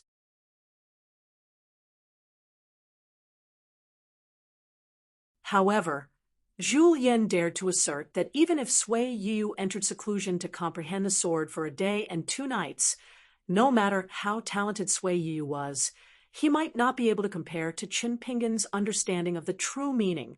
There were differences in the distance of the great Tao under everyone's feet, but there were also differences in height. He still remembered the 2 sentences that Li Baoping taught Pei Qian, carrying a bamboo box, wearing straw sandals, and punching 1,000,000 times. An elegant youth is the most composed. Carrying an immortal sword, wearing a white robe, thousands of miles away, the best martial uncle in the world. Zhu Lian muttered to himself, Little treasure bottle. Your martial uncle, although he is not a sword cultivator yet, his sword immortal temperament should already be in its embryonic form, right? Julien suddenly stopped and looked towards the end of the path that led to the small courtyard. He narrowed his eyes and looked over. An old Confucian scholar accompanied by a white deer appeared there. 10.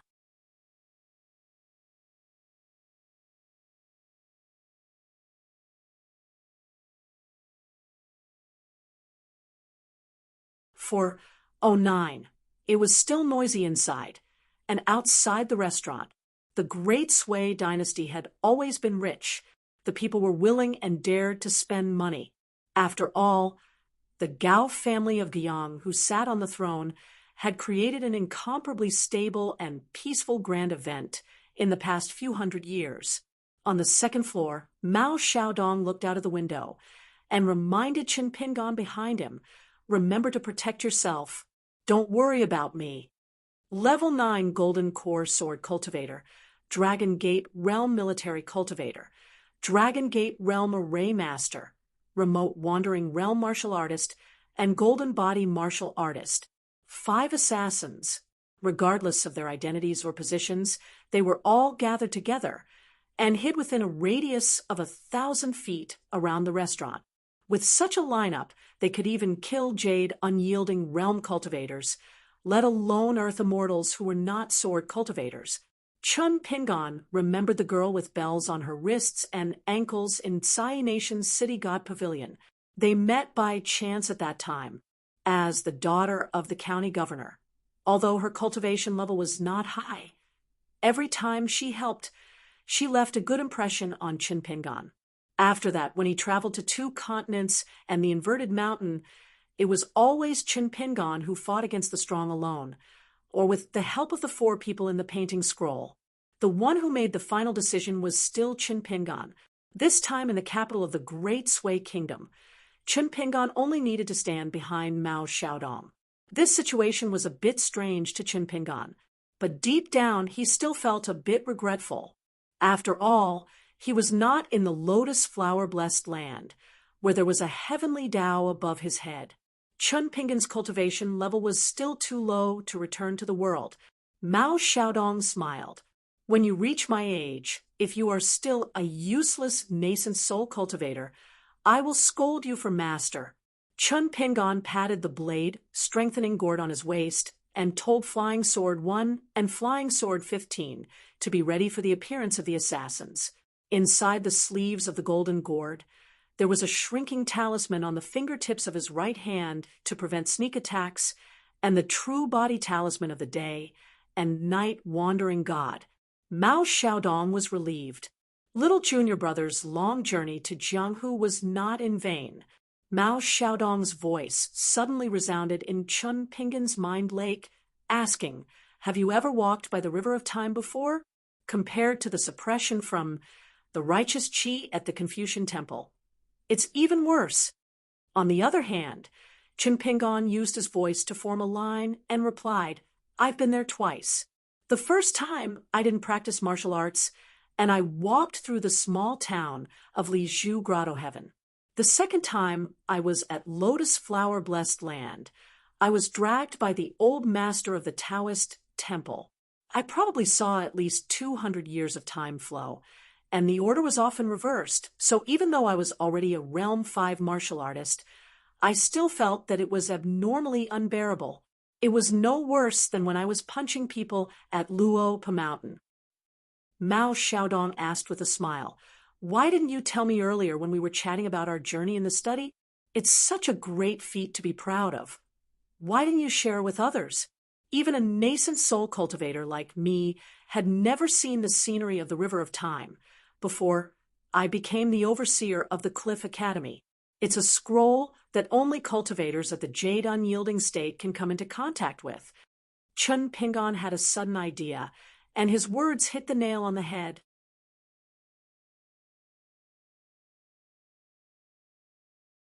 Does Mao really have the ability to move mountains and temporarily turn this place into a small world of the Academy? Mao Xiaodong nodded. "That's right. I've been using the protection of the little bottle to travel around the capital of the Great Sway Kingdom for the past few years. I've been deceiving everyone to complete this secret. I have to be wary of the people around me, since I'm carrying the legacy of an academy on my shoulders. Chun Pingon nodded. I understand. Mao Xiaodong laughed angrily. You didn't even call me senior brother, Mao. Why do I need you to understand? Chun Pingon admitted that he was in the wrong, so he stopped talking.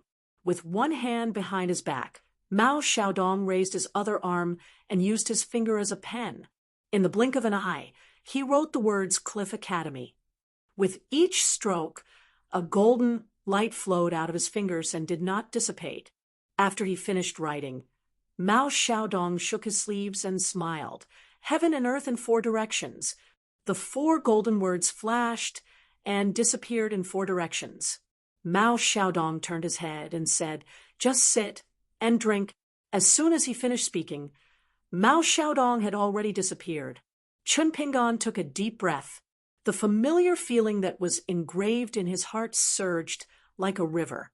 Chun Pingon was like a person who was not good at swimming, and he was instantly submerged in the water. The world was silent. Not a single sound could be heard from the restaurant. The Dragon Gate State Array Master was secretly arranging his troops. When his spiritual chi suddenly stagnated, he raised his head and saw that the pedestrians on the road had stopped moving. The birds in the sky from the corner of his eyes were only hovering in the air. The Array Master did not care about being discovered by Mao Xiaodong of the Cliff Academy. He immediately stopped hiding his aura and poured out majestically. He held a golden talisman between his fingers and was about to move.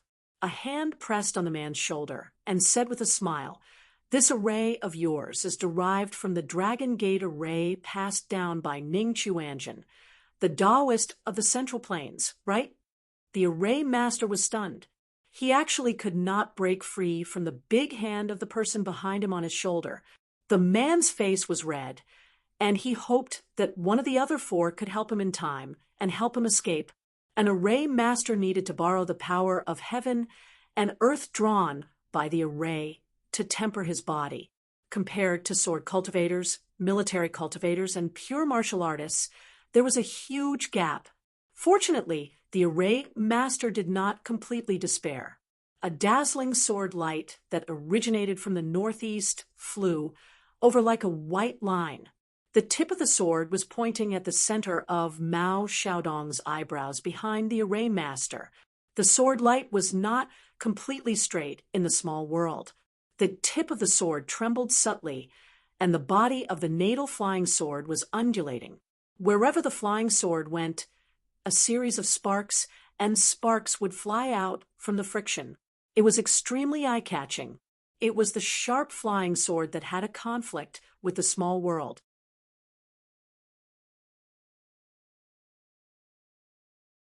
Mao Xiaodong did not dodge, and there was no sign of a nascent soul cultivator's abundant spiritual chi at all. The flying sword that was less than 10 feet away from the tall old man, and the Array Master suddenly caused a ripple, and like a stone thrown into a lake, it hit the water and disappeared. At the same time, the Array Master bled from his orifices, and his body involuntarily trembled. This movement caused him to collide with the water of time that existed everywhere in the small world, and he bled even more. What was even more terrifying was that not only was the energy in his body in chaos, but all the chi houses that nurtured his life bond items, the heart, and the doors of the chi houses seemed to be nailed by thousands of needles. The Array Master tried to move the 2 fingers that held the life-saving talisman. He could move his fingers, but the thick mercury-like spiritual chi in his body seemed to freeze, and he could not move at all. Mao Xiaodong grabbed the person's neck and threw him somewhere behind him. The natal flying sword of the Jindan sword cultivator caused a whirlpool of water behind Mao Xiaodong, and like an evil guest breaking through the door, it stabbed out. But it was already too late. The Array Master, who was already seriously injured and on the verge of death, just happened to block the path of the flying sword. The Realm 9 sword cultivator in the distance did not have any intention of stopping the flying sword. and directly pierced through the body of the array master. He used his mind to control the flying sword and continued to assassinate Mao Xiaodong. The array master died on the spot, and he died with everlasting regret. Didn't they say that Mao Xiaodong was only a nascent soul cultivator after leaving Donghua Mountain? On the path of cultivation, the 3 schools of thought and hundreds of schools of thought. And there were many paths, such as refining pills, picking herbs, eating to maintain health, inviting gods and ghosts, looking at qi and guiding and burning and refining inner cores. Once he crossed the big threshold and entered the middle 5 realms, he would become an immortal in the eyes of ordinary people. But it was not without reason that cultivators cut themselves off from the mortal world on the mountain and ignored the disputes of the mortal world, because there were also qi refinement warriors who did not believe in heresy at the foot of the mountain. There were also Confucian academies. Mao Xiaodong took a step forward, and his figure appeared hundreds of feet away. He turned around, and not too late, and just happened to use 2 fingers to clamp the flying sword that was following him. The flying sword. Although the feat of easily stopping the flying sword with 2 fingers could be said to be shocking, and it was enough to scare the teeth of an earth immortal of a continent. But while Mao Xiaodong was wearing down the sword intent, the small world that Mao Xiaodong was presiding over was actually shaking slightly, imperceptibly. The remote traversing realm martial artist was in someone else's world and could no longer travel with the wind, but he still flew like lightning. In the end, he directly smashed through 2 walls, passed through the entire shop, and punched towards Mao Xiaodong. Several people in the shop were directly smashed by him, and the broken pieces finally slowly floated in the air inside the shop. This person's punch gathered all the stellar energy of that puff of pure true qi, and did not accumulate any strength at all. It was a fighting method that did not hesitate to exchange life for life. Mao Xiaodong mobilized the spiritual qi of heaven and earth to form a stone tablet with gently swaying golden characters, and a memorial arch that also appeared out of thin air, but both of them were smashed into powder by the remote traversing realm martial artist's punch.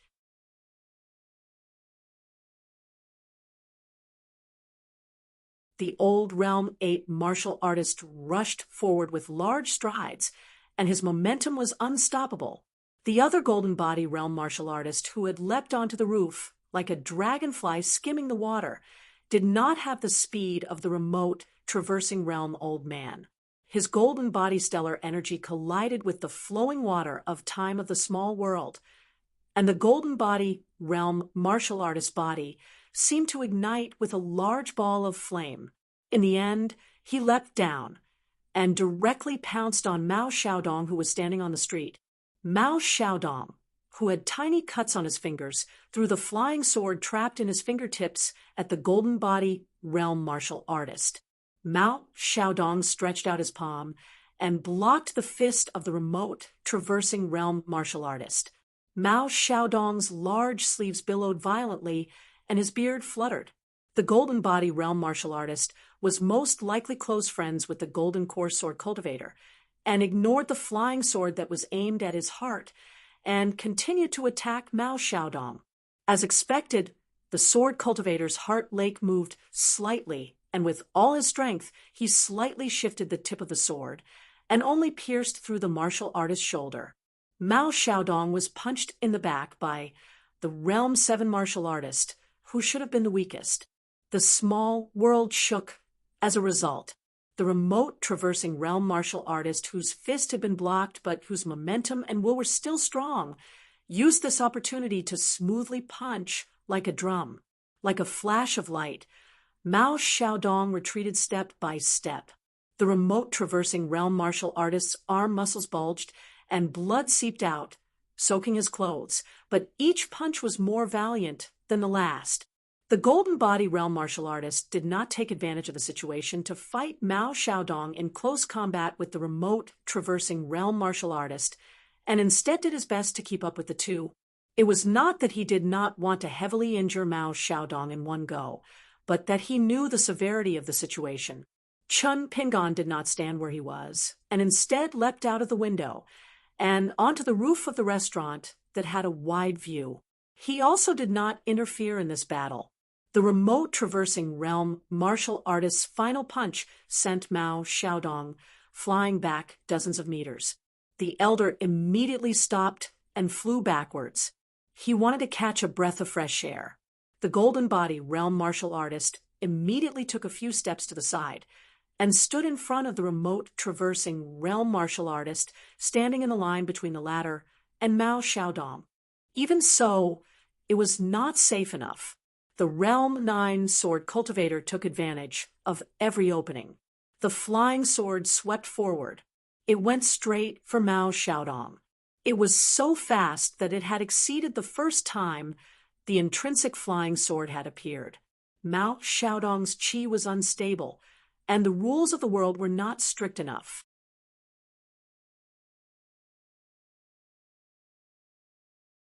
In addition, the old golden core sword cultivator had begun to find some gaps and shortcuts in this short period of time with just a few revolutions of the flying sword.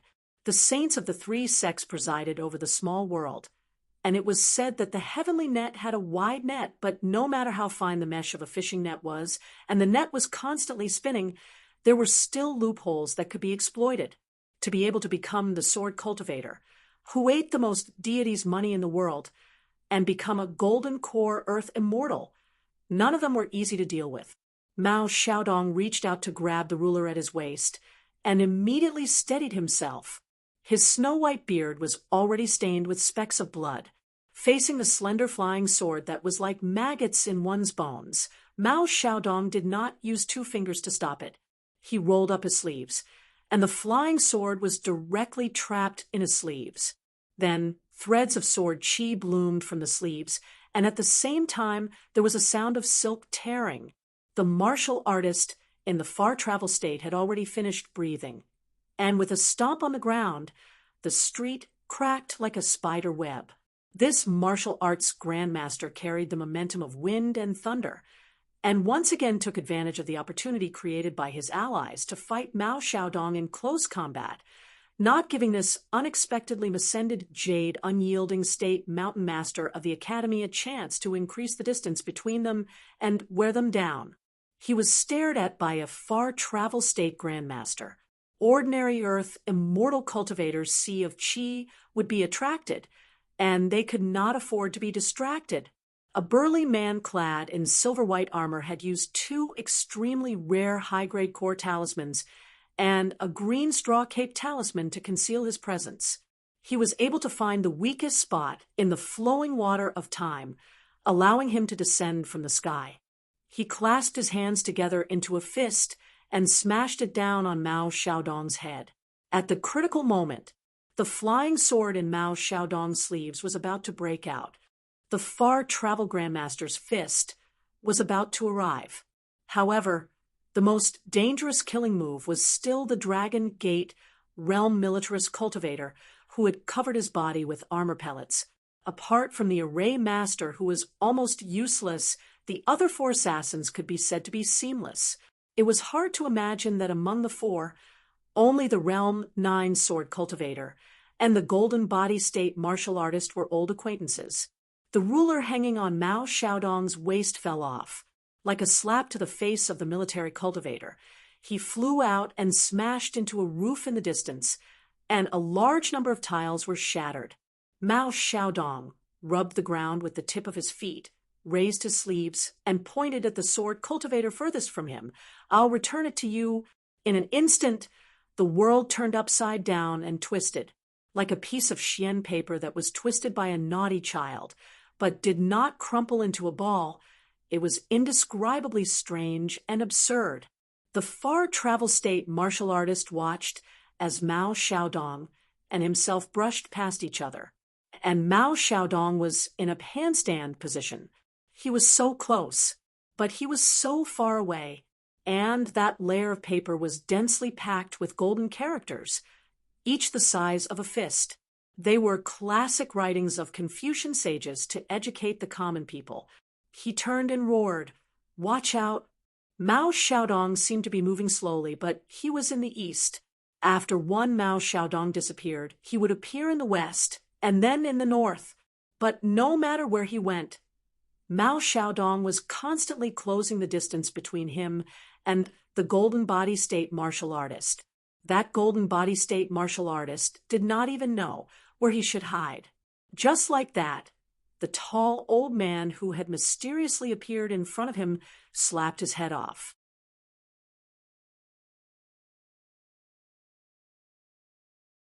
As for that Dragon's Gate realm military cultivator, his armor was constantly being struck by the ruler like raindrops. The small world returned to normal. Mao Xiaodong held the shoulder of the headless body, not letting the corpse fall to the ground. He looked at the red-eyed Realm 9 sword cultivator and asked, "Not avenging your friend?" Mao Xiaodong suddenly shook his wrist. The corpse flew out and hit the wall of a shop, turning into a big pile of flesh. The Realm 9 sword Xiao and the far-traversing realm martial practitioners saw countless tiny golden characters surging into the chi palace of the tall old man from all directions. Their expressions were solemn and stirring, and their hearts were desolate. How could they fight? The two looked at each other. They could see the determination in each other's eyes.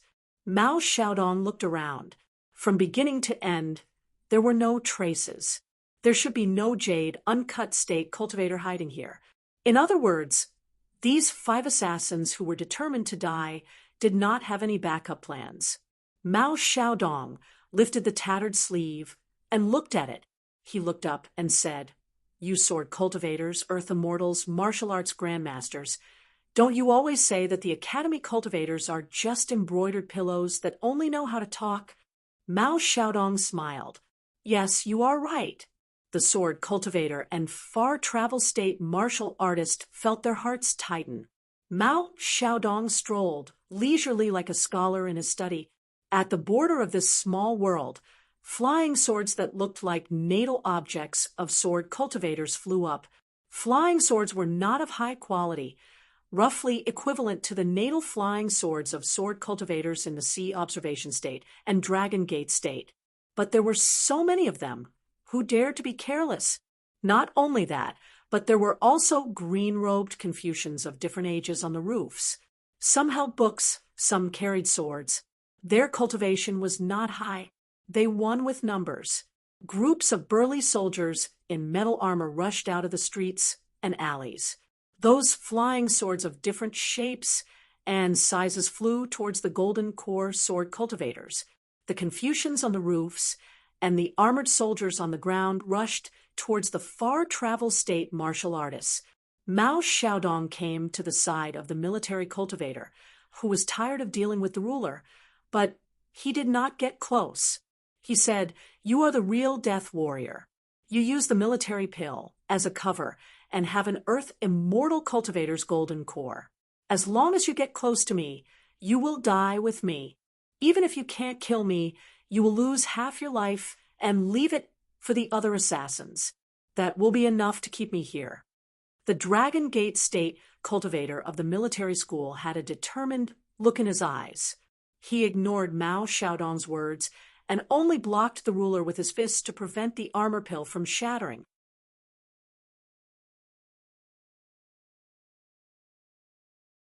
Mao Xiaodong reached out his hand and pointed at the cultivator. Golden words rose from the ground around the cultivator, like the beams of a house rising from the ground. Finally, it formed a cage. The military cultivator smiled bitterly. His expression was ferocious. Countless golden rays bloomed from his body and chi dwelling, and his entire body shattered. Even if he could not kill Mao Xiaodong, he still wanted to destroy the ruler, which was definitely a crucial lifebound item. It was just that the suicide of a Dragon Gate realm militarist cultivator and the explosion of a golden core had destroyed the golden cage made of sage inscriptions, but it was not enough to destroy it completely. The ruler was unscathed, but the spirituality of the words engraved on it dimmed a little. It floated back to Mao Xiaodong's hand. Mao Xiaodong hung it on his waist. While the Realm 9 sword cultivator was surrounded by danger, his life was not in danger. The far-travel state martial artist went on a killing spree. The Confucians and armored soldiers within 10 feet of him were all destroyed. Then he mixed it with his stellar energy, turning the spirit qi contained in the puppets into a turbid qi that Mao Xiaodong could not control. Mao Xiaodong was expressionless. He let the last two assassins slowly consume their spirit qi and true qi. The spirit qi in the small world had a limit. This directly affected the stability of the Cliff Academy and how long it could last. Thus, the small world had unknowingly shrunk to a radius of 4,000 feet. If Mao Xiaodong was on Mount Donghua, where the real Cliff Academy was, he might still be able to maintain a radius of 8,000 feet. This wasn't the orthodox mountain-moving secret art of the Confucian Academy, but it allowed Mao Xiaodong to enter the jade unyielding state. The flaw was that the Cliff Academy was incomplete, so it was still on Mount Donghua. But it wasn't a big problem, as long as no outsiders intervened. The two remaining assassins would still have to give up their lives here. Even if Mao Xiaodong withdrew the small world divine power and temporarily returned Mount Donghua to the nascent soul cultivator who guarded the gate of the academy, it was difficult to kill the enemy, but it wasn't difficult to protect himself. However, if that really happened, it wouldn't be a pleasant thing. Mao Xiaodong frowned. A flying sword that looked like golden wheat suddenly broke into this small world. After it hovered in the air, the tip of the sword rose and fell, repeatedly pointing in a direction. Mao Xiaodong withdrew the divine power without saying anything and dropped back to the nascent soul level. Chun Pingan, who had been standing on the roof and watching the battle, didn't even need Mao Xiaodong to tell him. He patted the blade's strengthening gourd and flew out. A dimension talisman in Chun Pingan's sleeve suddenly burned. He didn't choose to target the old man in the remote, traversing state. Instead, he shrank the ground to an inch and went straight for the more terrifying realm 9, Sword Cultivator. If someone was watching, they would definitely think that Chun Pingan had chosen the wrong opponent. At the same time, the divine true bodies of the day cruising god and the night cruising god descended from the sky with a more majestic aura than the previous military cultivator. Before Chun Pingan could make a move, they first smashed toward the martial grandmaster. The day cruising god was wearing golden armor and holding an axe with both hands. The night patrol god wore a pitch-black armor and held a large halberd in his hand. Mao Xiaodong smiled knowingly. He also patted the ruler and rushed toward the realm 9 sword cultivator. The remote traversing state martial artist who was determined to die here wasn't afraid of fighting in the small world created by Mao Xiaodong.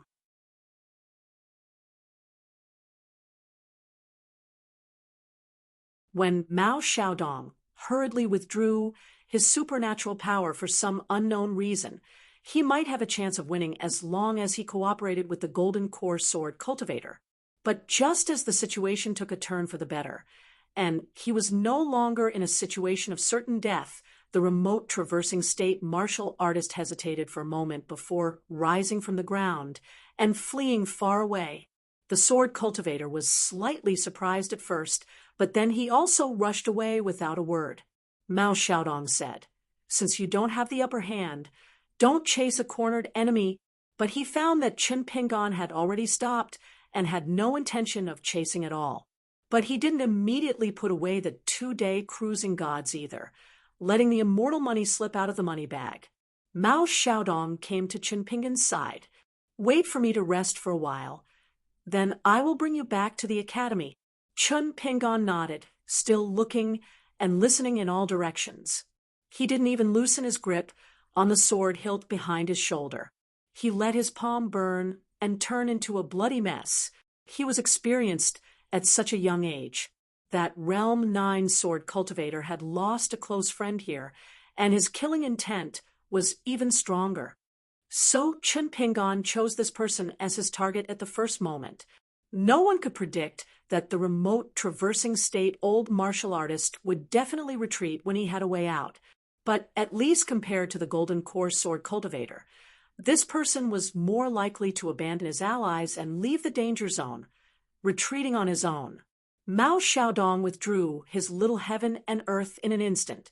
Chun Pingon also made this decision in an instant. Because of this action would make a remote, traversing state martial artist feel fear and speculate. For example, why did the other choose the more dangerous sword cultivator to attack? Was he really planning to pull in the net? Or was there another trap waiting for them? Chun Pingon loosened his grip on the sword, and at the same time put the two gods will back into the true body talisman.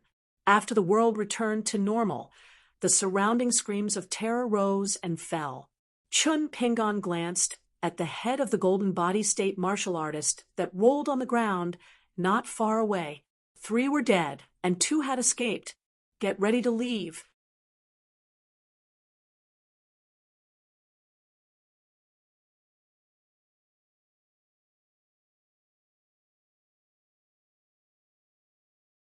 For 10.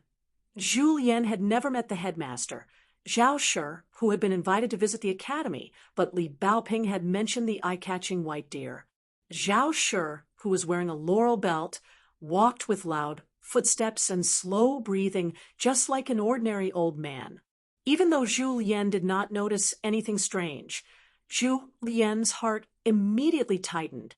At this moment, everyone who appeared in the courtyard was likely to be the great Sui Kingdom's men of sacrifice. Celestial spells were ever-changing and impossible to guard against. Celestial spells were a battle of wits and courage. Zhu Lian had sparred with Cui Dongshan twice and knew the many magical uses of cultivators' magic treasures. This was an eye-opener for him, who was once the most powerful person in the lotus flower-blessed land.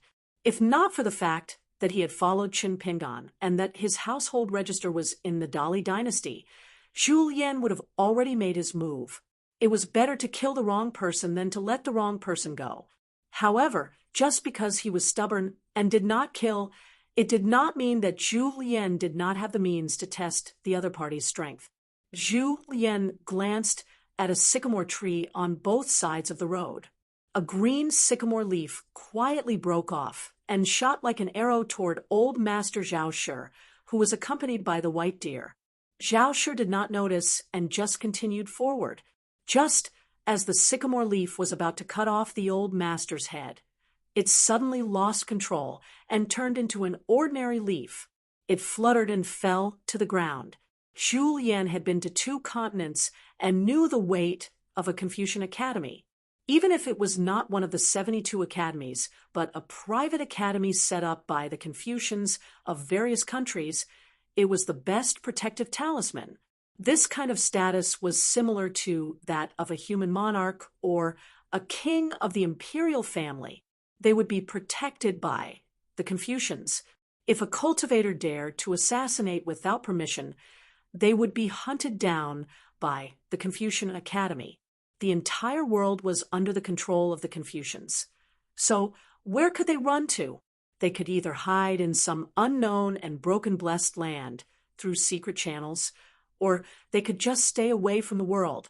However, if the treacherous officials, eunuchs, or relatives of vassals killed the monarch, usurped the throne, or supported a puppet, the 72 academies would not interfere.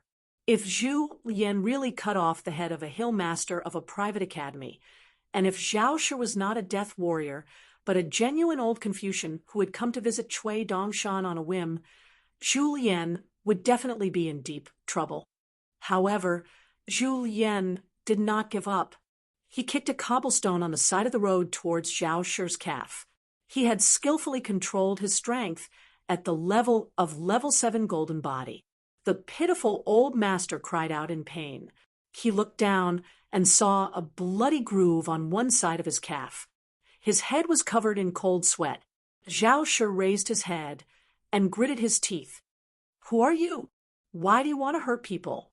Don't you know this is Cliff Academy?" Zhu Lian looked surprised and a little scared. He muttered and scolded. Didn't they say that the master of the academy was a brilliant chi cultivator who spoke with a heavenly constitution? Since he had the white deer as his companion, how could he be so easily beaten up and turned out to be a good-for-nothing? Miserable, miserable. Then Zhao Shi saw that person jogging over. He smiled apologetically and said, I'm sorry. I was in a trance just now and was kicking stones for fun. I accidentally blocked Mountain Lord Zhao's path. I deserve to die 10,000 times. Zhao Shi was in so much pain that he had to bend over. His face was pale, and he was sweating profusely. He probably did not dare to look at the bloody wound and glared fiercely at the trembling old man.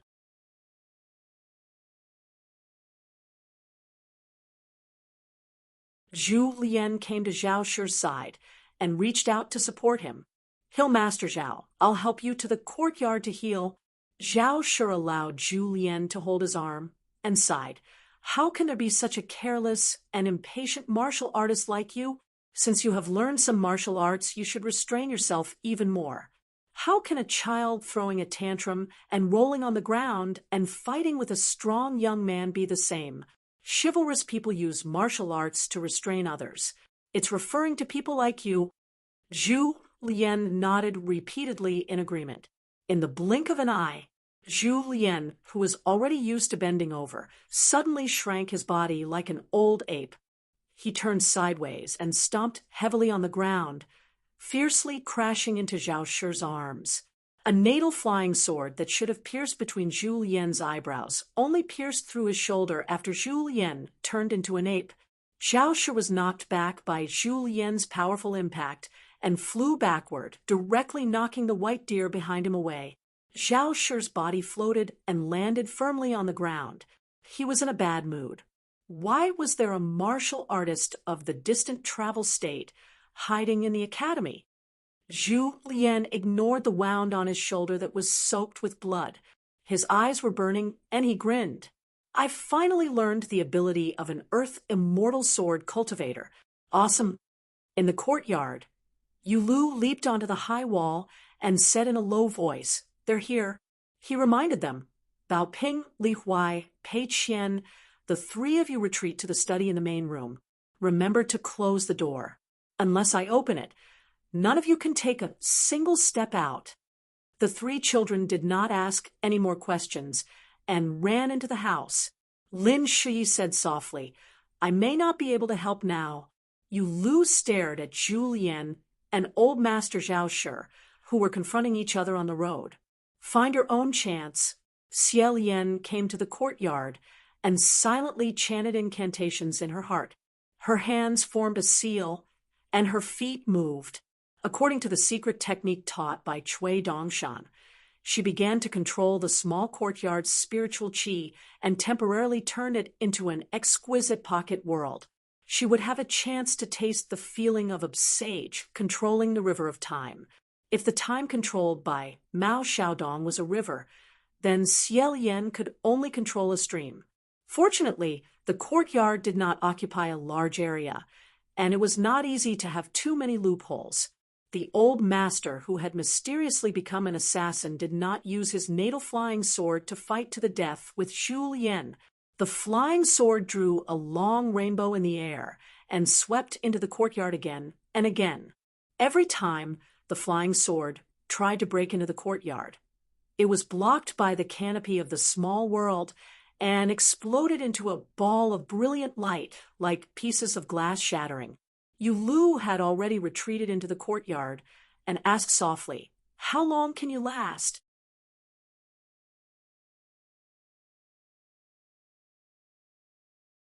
Xie Lian's forehead was covered in sweat, and her voice trembled.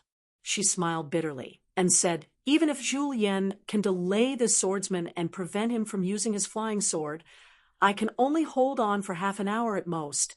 The flying sword's attacks are too fierce, and the spiritual qi stored in the courtyard is too quickly consumed. Swordsmen were the best at breaking through all kinds of barriers in the world. It was not a boast that swordsmen in the world could break everything with one sword. Xie Lian said helplessly, It's a pity that Mountain Master Mao has left Mount Donghua. Yulu shook his head and said, If Mountain Master Mao does not leave Mount Donghua, the enemy will have other countermeasures. Maybe Mountain Master Mao and Chun Pingon have already succeeded in luring the enemy's main force. It's more dangerous than here. On the small path outside the courtyard, Julien's figure was so fast that only a trail of green smoke could be seen. The swordsman tried his best to avoid him and focus more on breaking through the small world with his sword kinesis flight. The sky above the small courtyard bloomed with colorful glaze. Facing a long-distance grandmaster who had the geographical advantage and could fight in close combat, the old swordsman was having a hard time dealing with him. If it were a pure martial artist and a chi cultivator who were on par with each other, once the former closed the distance, the latter would complain incessantly. However, the reason why no one wanted to provoke a swordsman was because of their long-distance and close combat abilities. Their sudden outburst of killing power was terrifying. Julien swept the swordsman's head with his leg, causing it to crash into a sycamore tree and break the tree. Julien did not have it easy either. His opponent's natal flying sword pierced through his abdomen. Julien was indeed a martial arts fanatic.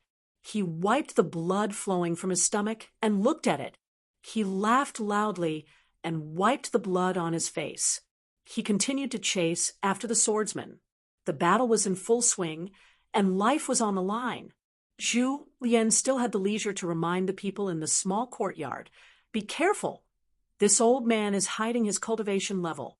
I don't think he's an ordinary nascent soul cultivator. What if he uses some *T secret technique?" The old swordsman, Zhao Shi, vomited a mouthful of blood. He smiled after hearing Julien's words and took out a military armor pill. He covered his body with armor and planned to be a coward. He then turned his head to look at the small courtyard and shouted angrily, "Open!" He swung his sword. The natal flying sword, which had always been fast, overflowed with a purest fire. It crashed into the small heaven and earth barrier with a boom. The water of time in the entire small courtyard began to shake violently. As a martial artist of the Golden Body realm, Yu Lu was still able to stand firm. However, Lin Shui, who was sitting on the other side of the green bamboo corridor and had yet to reach the middle 5 realms, found it extremely difficult to endure. Traces of blood seeped from the corner of Xie Lian's mouth. He did not move at all. As the eye of this heaven and earth formation, Xie Lian's cultivation level was too low. He did not dare to move his feet. Otherwise, the entire small courtyard's heaven and earth would become unstable and more flaws would appear. Xie Lian formed a sword seal with both hands. A drop of blood began to flow from his eyes. The old swordsman, Zhao Shi, put on the military armor pill. In the process of fighting with Julien, he laughed and said, "You've made up your mind to fight with me, and let my flying sword break through the barrier."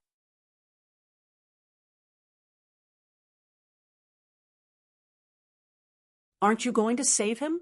If his fire flying sword's intrinsic sword was cultivated to the extreme, it would not be difficult for him to burn rivers and boil lakes after he became a pure jade realm sword cultivator. What was a small world that did not live up to its name and was guarded by a little girl who had not even reached the Dragon Gate realm? Xie Lian's face was already covered in blood. He still persisted.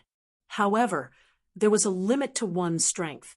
After spitting out a mouthful of blood, he fainted backwards and fell limp to the ground.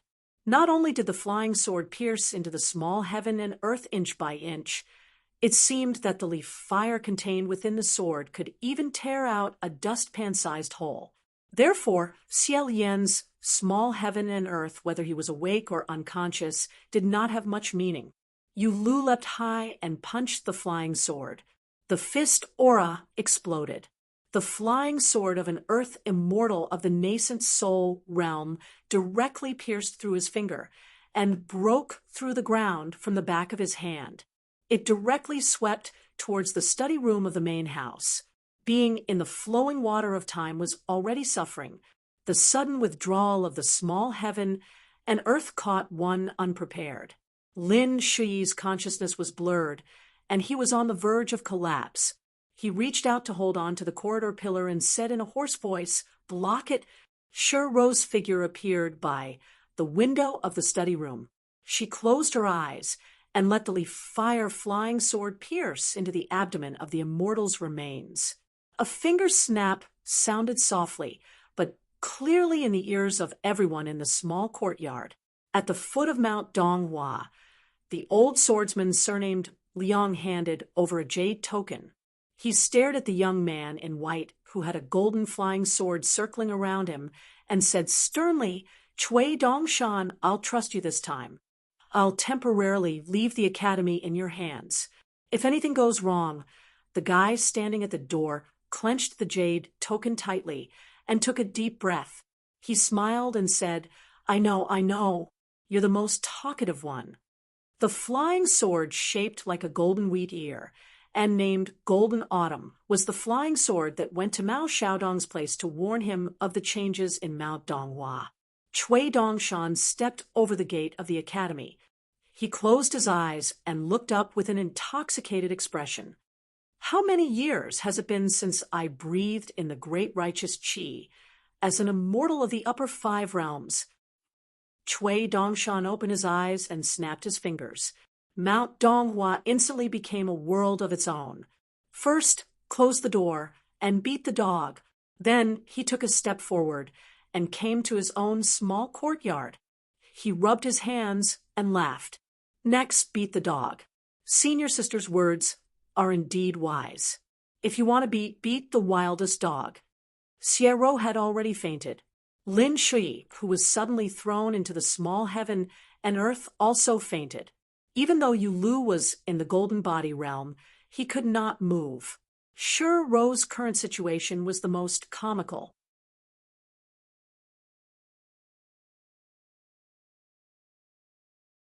Because she had an immortal's shed skin, it was relatively difficult for her soul to receive the cleansing of the river of time in the small heaven and earth. However, after eating the fire flying sword in her stomach, the flying sword seemed to have entered a lightning cage. It flew around crazily like a headless fly. It caused Shiro, who was blocking outside the window, to fall back and forth in the air, tossing and turning. Seeing Shiro's behavior, Cui Dongshan rolled his eyes. He felt that it was too embarrassing for him. He stretched out a palm and gently patted the void. Rose's entire immortal's shedskin was slapped into the green bamboo corridor. The floor shattered into countless pieces. The seemingly casual slap directly knocked out Rose's spirit and consciousness, who were hiding in the remains. Cui Dongshan stepped on Rose's abdomen. The fire flying sword, which was accidentally knocked into by Rose, immediately stopped and quieted down. Cui Dongshan squatted down and was about to use a secret technique to pick up the flying sword of good quality from Rose's abdomen. On the road outside the small courtyard, the nascent soul sword cultivator drew a long rainbow and fled towards the west of Mount Donghua. He actually saw that the situation was not good. After confirming that killing anyone had become an extravagant hope, he was even willing to abandon his natal flying sword. Cui Dongshan yawned and stood up. Fortunately, Mao Xiaodong is not in the academy. Otherwise, if he saw the next scene, he, as the saint of the academy, would be so ashamed that he would dig a hole and bury himself in it. At the edge of the small heaven and earth of the academy to the west of Mount Donghua, a golden body statue of a Confucian saint appeared.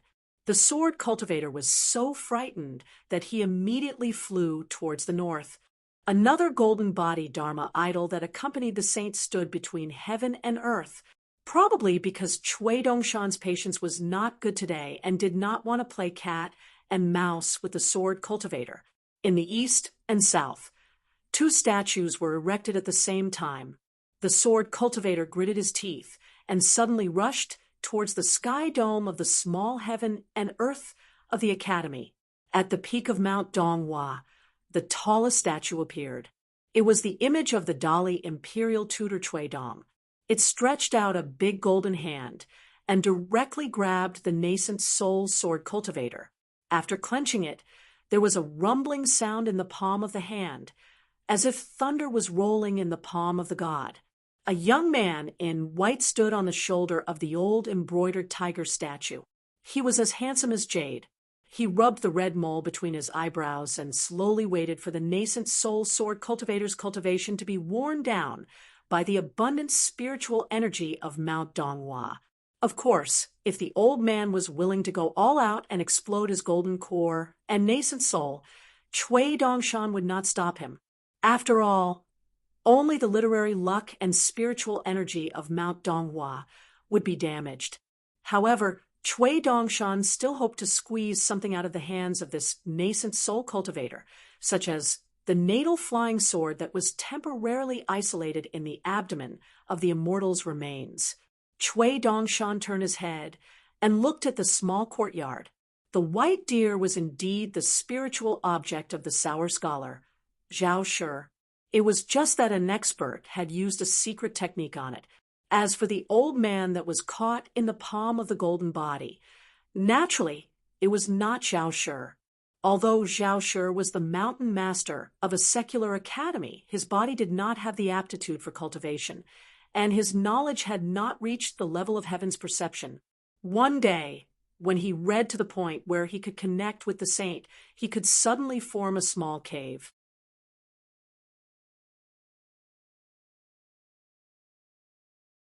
Therefore, how could he suddenly become an extremely rare nascent soul stage sword cultivator? In the Aquarius continent, there were only a few nascent soul sword cultivators. This poor earth immortal who failed the assassination. Even if Cui Dongshan used his buttocks and knees to guess, he would know that he was not a native cultivator of the Aquarius continent. He was most likely the follower of the Great Sui Kingdom's new champion, Zhang Dai. The direct descendants of the house of Zongheng traveled the world secretly with various identities. They usually had one or two great cultivators as their follower. Cui Dongshan sat down cross-legged and said, "You ran fast, killing 2 birds with 1 stone. It was a good plan. The Song clan and the Great Sui Kingdom's Gao clan were both tricked by you. You have my style back then. We should really have a good chat. Think about it. You almost ruined my big plan. If I don't stuff your spirit into a woman's body, I won't take your surname? Yes, and it has to be a virgin. I want you to know that a man who bleeds but does not cry is not a hero at all." Cui Dongshan seemed to be rambling, but in fact, half of his attention was on the palm of the golden body, and the other half was on Shi Ro's stomach. For this kind of follower, there was no need to torture them. They would definitely not carry anything that could give them away. Cui Dongshan had to carefully keep an eye on the fire-flying sword. Although he had countless magic weapons, who in the world would complain about having more money? Even if the sword cultivator's nascent soul did not have a natal flying sword to control, his combat power was still very good. He used his yang spirit to break the golden body's fist, and then used his yin spirit to escape. The 3 of them each chose a direction to escape. Among them, the body of the real body, which was seriously injured and seemed to be the slowest, suddenly drew an arc of lightning and hurriedly fell and landed in the small courtyard. He still did not give up on the assassination. Cui Dongshan, who was still sitting on the shoulder of the Dharma form, sighed. "You want to compete with me in scheming? This good grandson of yours has met his ancestor and will kowtow to me." The wandering yin spirit was slapped into powder by a scholarly sage's Dharma form in the opposite direction. The surging spiritual energy was a compensation for Mount Donghua. The yang spirit's body was thrown into the lake of the academy by another golden body of the sage. The Dharma form stepped down and splashed a huge wave, crushing the body into pieces. The old nascent soul, whose soul was incomplete and without a flying sword to control, was about to explode a golden elixir, wanting to drag the whole courtyard down with him. However, the old man suddenly froze. The Immortal's flying sword Golden Autumn that Cui Dongshan won from a chess bet years ago was nailed into the old man's golden elixir and smashed.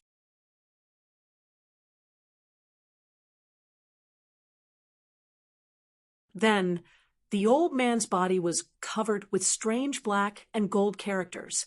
They were slightly different from the golden characters that were full of righteousness when Mao Xiaodong was in charge of the small world. Cui Dongshan stood in front of this Zhao Shi and wiped the old man's face. He took off a bloodied face made by the school of Moism and peeled off the layer of flesh that originally belonged to the old man's original face with his fingertips. He shook it a few times to shake off the blood and pieces of flesh and put them into his sleeve. He looked up at the terrifying face with white bones visible and smiled. "Thank you for helping me make a small fortune." The old man could no longer speak. Not only was his skin broken like porcelain, even his eyeballs were full of cracks and broken. Only the depths of the old man's soul were violently agitated, full of hatred and unwillingness. Cui Dongshan widened his eyes and took a step forward, staring at the man. "What, do you want to kill me with your eyes? Come, I'll give you a chance." After a moment, Cui Dongshan flicked his finger on the man's forehead. The old man, who had completely lost his life, flew backward and turned into a rain of blood in the air. Cui Dongshan stood in the courtyard and walked to the main house. He passed by the unconscious Xie Xie and said angrily, "Useless thing." He kicked Xie Xie into the wall. Yu Lu stood where he was and smiled bitterly. Cui Dongshan brushed past him and said angrily, "I don't even want to talk about you." He approached the steps. Cui Dongshan slapped his head and remembered that his master was about to come with Mao Xiaodong. He quickly grabbed and placed Xie Xie's body on the other side of the green bamboo corridor. Cui Dongshan even ran over, squatted in front of her, and touched her face. In the end, it became a thank you sitting and smiling. Cui Dongshan looked and was satisfied with his handiwork. However, the more he looked, the angrier he became. He slapped Xie Xie's face and woke her up. Before Xie Xie could speak in a daze, he knocked her out again. The smiling face just now is more pleasing to the eye. He fiddled with her again. Xie Xie continued to sit with a smile. Cui Dongshan confirmed that the unconscious Shiro and the fleeting fire-flying sword in her stomach were crying sadly. There was no possibility of it breaking free for the time being. He raised his hands and clapped heavily. He withdrew from the small world of the academy on Donghua Mountain. Zhu Lian returned to the courtyard and sat beside the stone bench. He looked down at his stomach and felt a little regretful. The nascent soul sword cultivator was restrained, and he was not injured enough. He guessed that both sides did not fight to their heart's content. Cui Dongshan ran into the main house and knocked on the door of the study. He said flatteringly, "Little treasure bottle, guess who I am?" Not to mention Kai Feng and Miao Ren, even the emperor of the Great Sui Kingdom was kept in the dark about the insidious assassination. After Mao Xiaodong told the deputy headmasters and the headmaster of the academy, everyone in the academy began to clean up the mess in an orderly manner.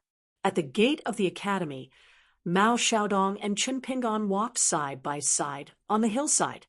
Mao Xiaodong smiled and said, "One day you will be able to protect the people you care about and protect them in that courtyard. The wind and rain outside and the changes of the mountains and rivers will not hurt them at all. Of course, when they grow up and walk out of that courtyard.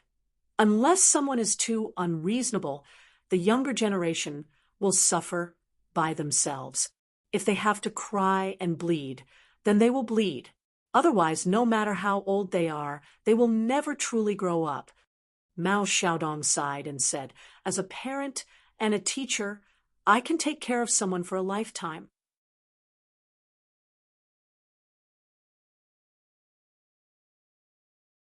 Can someone as knowledgeable as the Holy Master take care of all the sentient beings in the world? He can't. Chun Pingon nodded and said, That's true. Mao Xiaodong was furious at the thought of seeing Cui Dongshan soon. Mao Xiaodong was silent for a long time. As he walked on the broken road outside the courtyard, he suddenly said something that surprised Qin Pingan. I think the most safe place in the world is not on the dragon throne or even on the mountain. It is in the classrooms of all the schools in the world. If there is a problem here, it will be difficult to save. Those poor scholars and teachers who have no hope of becoming scholars and who may hear the sound of chickens and dogs barking every day decide the future of the country. Cui Dong, or Cui Dongshan, did countless powerful and dirty things in the Dali dynasty. In my opinion, there is only one thing that even the Holy Master could not find fault with. The imperial tutor, Cui Dong, followed the principle of when the country is about to rise, it must respect the teacher in the Dali dynasty. For this reason, he introduced many policies to treat teachers well and personally watched the local officials, including this into the local evaluation to determine the promotion of officials. The imperial tutor, this is what an imperial tutor should be like. The Great Sui Kingdom lost because most of the scholars were relatively empty. The so-called barbarian Dali was not only strong, but even the scholars were pragmatic. Finally, Mao Xiaodong stopped and said, although I am suspicious, I still have to say something. Cui Dongshan is now tied to your Tao, but who in the world would harm themselves? In the end, he wants to be closer to Cui Dong. Although it is destined that the two will not become one in the future, you still have to be careful. This old bastard and little brat are full of evil tricks.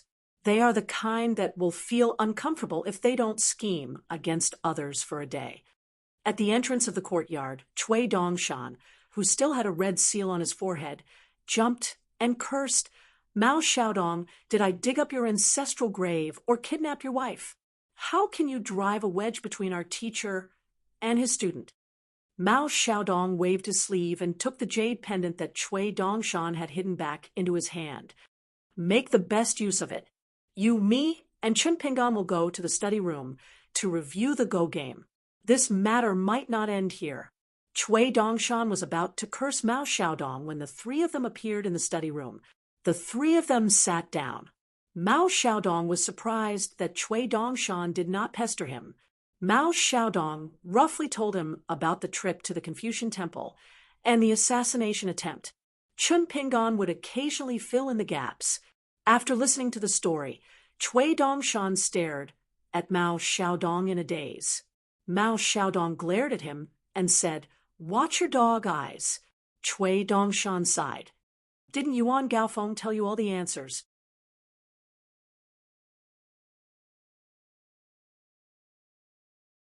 It's just that you, Mao Xiaodong, are too narrow-minded. You're not much better than Wei Xian. Yuan Gaofeng has put in a lot of effort and is also very brave. He's only one step away from telling you the truth. How did Yuan Gaofeng scold you? Haggling is a businessman's trick. It's a disgrace to the educated. Mao Xiaodong frowned and said, is there really a businessman involved? Are they trying to stir up trouble? Cui Dongshan sneered and said, that's not all. There's a guy who appeared in the Great Sui Kingdom as Zhang Dai. He's most likely a direct disciple of a school of vertical and horizontal big shot. He's participating in a secret examination. Mao Xiaodong was puzzled. There are two groups of assassins? Weren't they the same group of people who had agreed on this long ago? How could they move so stealthily and grasp the timing so accurately? Let's not talk about anything else. Qin Pingan and I went out as bait. Ooh, Cui Dongshan sneered and said, can't there be smart people among the bad guys? Mao Xiaodong's heart was heavy. He waved his hand and said, it's your turn. Cui Dongshan coughed a few times to moisten his throat. He turned around and asked, Xiaodong, don't you have a cup of tea to drink? Mao Xiaodong ignored him and closed his eyes to think. Cui Dongshan sighed and looked at Qin Pingan with a smile. I'll have to trouble you to listen to my vulgar opinions. Mao Xiaodong could not stand it anymore. He shouted angrily, You little bastard. Can't you be more shameless? Stop disgusting me. Chun Pingon smiled and said, You'll get used to it. Chui Dongshan was smug. He squinted at Mao Xiaodong and said, I didn't know that Xiaodong had improved after coming to the Great Sui Kingdom from Dali. It seems that you've been with me for a long time and have been influenced by me a lot. You already know how to prepare for moving the mountain early. Not only do you have the advantage of time, place, and opportunity, but you also know that you should be the first to kill the most important array master. Otherwise, you would have been killed by the explosion of the hidden Jindan of that military cultivator in that sneak attack. You, Mao Xiaodong, can die, but if my master is hurt, I'll spit on your corpse. As a result, Chui Dongshan was kicked by Chun Pingon. Chun Pingon said, Let's get down to business. Chui Dongshan immediately sat down and bowed. He said respectfully, I'll listen to you. Mao Xiaodong closed his eyes again. Out of sight, out of mind. After a while, Chui Dongshan stood up, walked around the chair, and habitually paced. He said slowly, This layout is roughly divided into 4 levels of people and realms. Chui Dongshan stretched out a finger. First, the descendants of Kai Jingshan in the Great Sui Kingdom, like Kai Feng, don't have a high official position, but when there are many of them, they can make the court, and the common people talk about them. They hope to leave their names in history and admire the style of the founding Confucian general. Kai Feng is considered good among them. He has a nascent soul ancestor who has great ambition. He wants to die one day and be conferred the title of Wenzheng. As for the other scholars, most of them are idiots who don't know how to manage affairs. If they can really achieve great things, they'll be lucky. If they can't, they don't necessarily fear death. If they die, then they die. They talk about their temperament with folded arms. In the face of danger, they die to repay the king. They live freely and die tragically, as if life and death are very important. As for whether there will be a mess left behind and how bad the mess is, they don't care. They can't think of these. The book records the tragedy of people being sold and cooked as 2-legged sheep.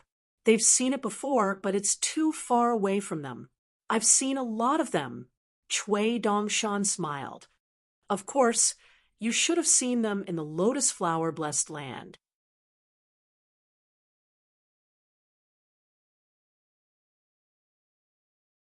Chui Dongshan stretched out his second finger. Second, the left assistant minister of Reitzguo Xian and the Dragon Bull General Miaoren are descendants of powerful families. The Great Sui Kingdom has been peaceful for a long time. They've been in the capital for a long time. They seem to be glorious, but in reality, they're just empty titles. They see the capital and the court as a cage. They want to carry forward the legacy of their ancestors on the battlefield. In addition, they have a lot of family friends who have real power in the border army. They work together with people like Miao Ren, the right assistant minister of the Ministry of War Tao Jiu, and the deputy commander of the infantry yamen Song Shan. They're relatively pragmatic and are more familiar with military affairs. After the sudden death of the Emperor Dali Song Yongchun, it's a once-in-a-lifetime opportunity. It's fleeting and can't be missed. At this time, they're tearing up the alliance and taking advantage of the resentment of the Great Sui Kingdom.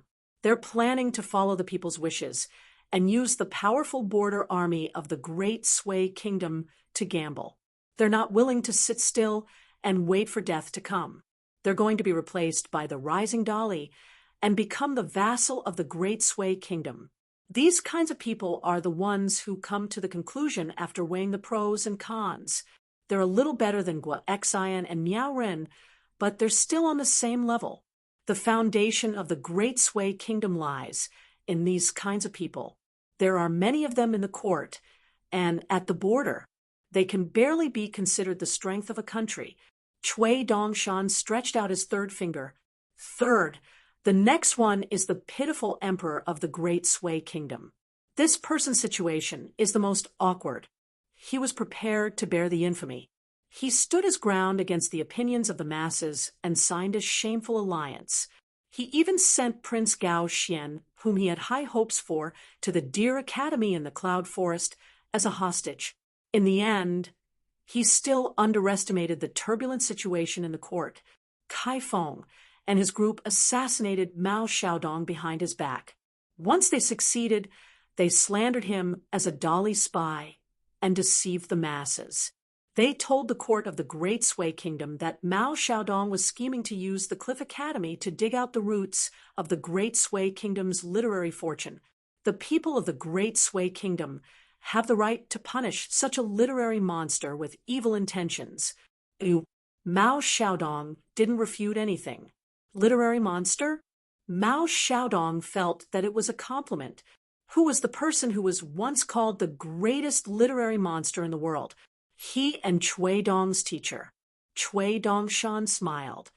Of course, Emperor Dali may or may not know about Kai Feng and his group's actions. The latter is more likely. After all, he isn't very popular now.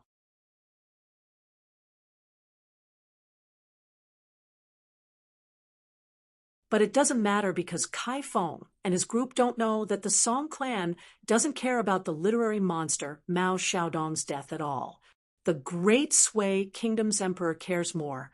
Anyway, no matter what, he won't break the oath. This is what Kai Feng and his group don't understand. But Kai Feng and his group definitely want to kill Mao Xiaodong first, then deal with the Dali students like Little Treasure Bottle, Li Huai, and Lin Shui. But at that time, the Great Sui Kingdom's emperor doesn't intend to break the oath and will definitely stop them. But Cui Dongshan smiled eerily. It seems that Song Yongchun's death has indeed moved the Great Sui Kingdom's emperor. As an emperor, do you really think he's willing to be blamed by the court? Is he willing to live under someone else's roof to the extent that the country is surrounded by Dali cavalry or the vassal troops of the Song clan, while the Gao clan of Guiyang hides and struggles at death's door? Tao Jiu and Song Shan can see the opportunity. The Great Sui Kingdom's emperor is not stupid and will see further. This person is sitting on that chair and watching Kai Feng and his group's actions. How should I say it? It's half happy and half sad. It's not all disappointment and anger. He's happy because the Gao clan of Guiyang has nurtured soldiers for hundreds of years. There are indeed countless people who are willing to generously repay the Gao clan with their lives. He's worried because the Great Sui Kingdom's emperor has no confidence in winning the gamble. Once the oath is publicly broken, there will be no room for negotiation between the two countries. Once defeated, the Great Sui Kingdom's territory will inevitably suffer the wrath of Dali's court. Cui Dongshan maintained 3 fingers on his hand and smiled. When I first convinced Song Zhengqiang not to attack the Great Sui Kingdom, it took a lot of effort. Because of this, Song Zhengqiang was furious and had a big argument with His Majesty, saying that he was nurturing a tiger and treating the lives of the Dali soldiers who went out to war as child's play. It was very amusing. A martial artist loudly reprimanded the emperor, using the words of a scholar. At that time, His Majesty hid from everyone that his lifespan was about to end. Not 10 years, but 3 years. He was probably worried about the 2 cultivators from the school of Moism and the school of Yinyang. At that time, even the old bastard was fooled. Facts have proven that His Majesty was right. That Yinyang cultivator from the school of Yinyang did indeed have bad intentions. He wanted to slowly turn him into a puppet. If it weren't for Alliance breaking His Majesty's longevity bridge, the Song clan would have become the biggest joke in the Aquarius continent. Cui Dongshan narrowed his eyes and stretched out a 4th finger. Then it was the turn of the people behind the scenes. They were divided into 2 groups. I guess that group of real masters came from the Shang clan and the school of vertical and horizontal. They didn't do anything unnecessary. They didn't target Mao Xiaodong, nor did they target you. They didn't target anyone. They just took advantage of the situation and tempted the Great Sui Kingdom's emperor with benefits to replace Dali. Not to mention that Dali's cavalry had already crushed half of the continent. Half of the continent was enough to make the ancestors of the Great Sway Kingdom laugh, so hard that they couldn't even close their coffins. The most interesting one wasn't the masters at the top of the mountain, but the guy who knocked out Zhao Shi, a disciple of St. Lu. He used the identity of the new top scorer, Zhang Dai, to hide among the people of Kai Feng's level. After that, he left the city in the middle of the night. The Great Sway Kingdom and Dali couldn't wait to scour the ground, but no one could find him.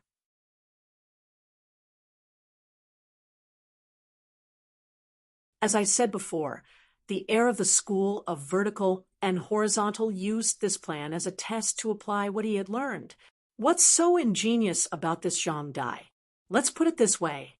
As long as the emperor of the Great Sway Kingdom was persuaded by the first group of people behind the scenes, he would stake everything on this one throw. Whether it was Mao Xiaodong or Little Treasure Bottle, it wouldn't change the overall situation.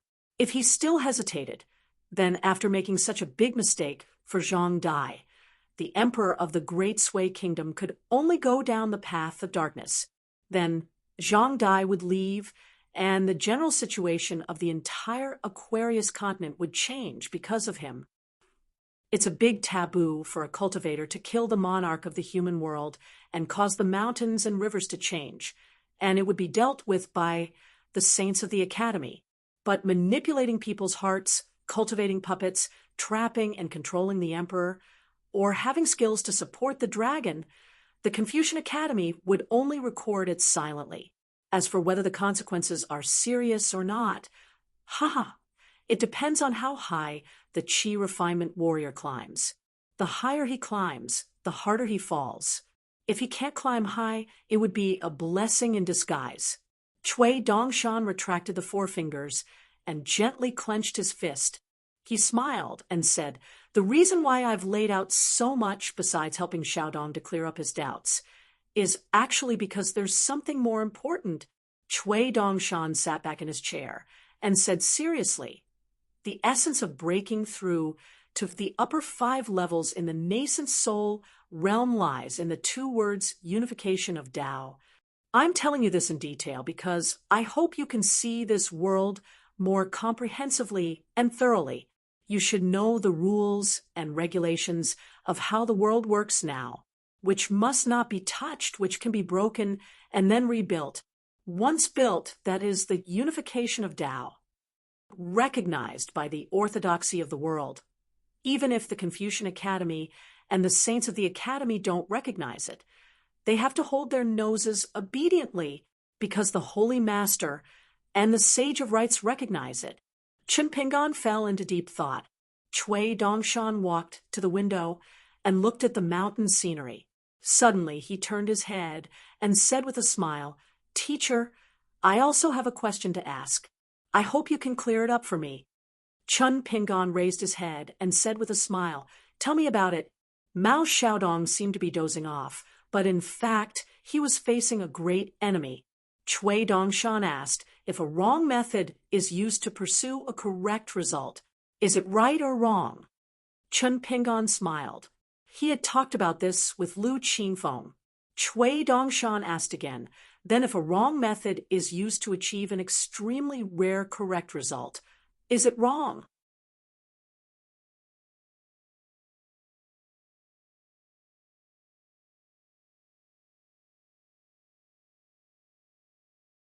"411. It was so quiet that the sound of a needle dropping could be heard in the study." Chun Pingan was thinking about these 2 questions. He subconsciously wanted to pick up the blade, strengthening gourd, that contained the rice wine in the alley, but he quickly let go of it. Cui Dongshan did not urge him. Mao Xiaodong rubbed the ferrule with his fingers. Chun Pingan said, "I don't have an answer yet. I need to think about it." Cui Dongshan nodded and smiled brightly. "Well, there's no hurry. You can ask whatever you want, and you can answer whatever you want." Chen Pingan got up and left. Cui Dongshan said that he wanted to chat with Mao Xiaodong about the situation in the capital city of the Great Sway Kingdom, so he stayed in the study. When Chen Pingan walked to the door, he turned around and pointed at Cui Dongshan's forehead. "Why don't you wipe it off?" Cui Dongshan suddenly understood and quickly wiped the red seal. He blushed and said, "I've been away from the academy for a while, so my relationship with Little Treasure Bottle is a little strange. In fact, it wasn't like this before. Every time Little Treasure Bottle saw me, he was very kind." Chun Pingon closed the door and walked away in the corridor. Cui Dongshan tiptoed to the door and put his ear on the door. He suddenly laughed. Cui Dongshan straightened up and stretched out his arms. He began to shake his two big sleeves like waves and said happily, "I don't need to be scolded or beaten." Mao Xiaodong looked at the smiling guy and wondered, "You were not like this when you were under Mr. Li's tutelage. When I was in Dali, Qi Jingchun told me how you were when he first met you. It sounded like you were very serious every day and liked to put on airs." Cui Dongshan leaped into the air and then leaned forward, assuming a paddling posture. He began to paddle around Mao Xiaodong's solemn study as he mumbled, "When I was tricked by old Xiaocai, I was already in my early 20s.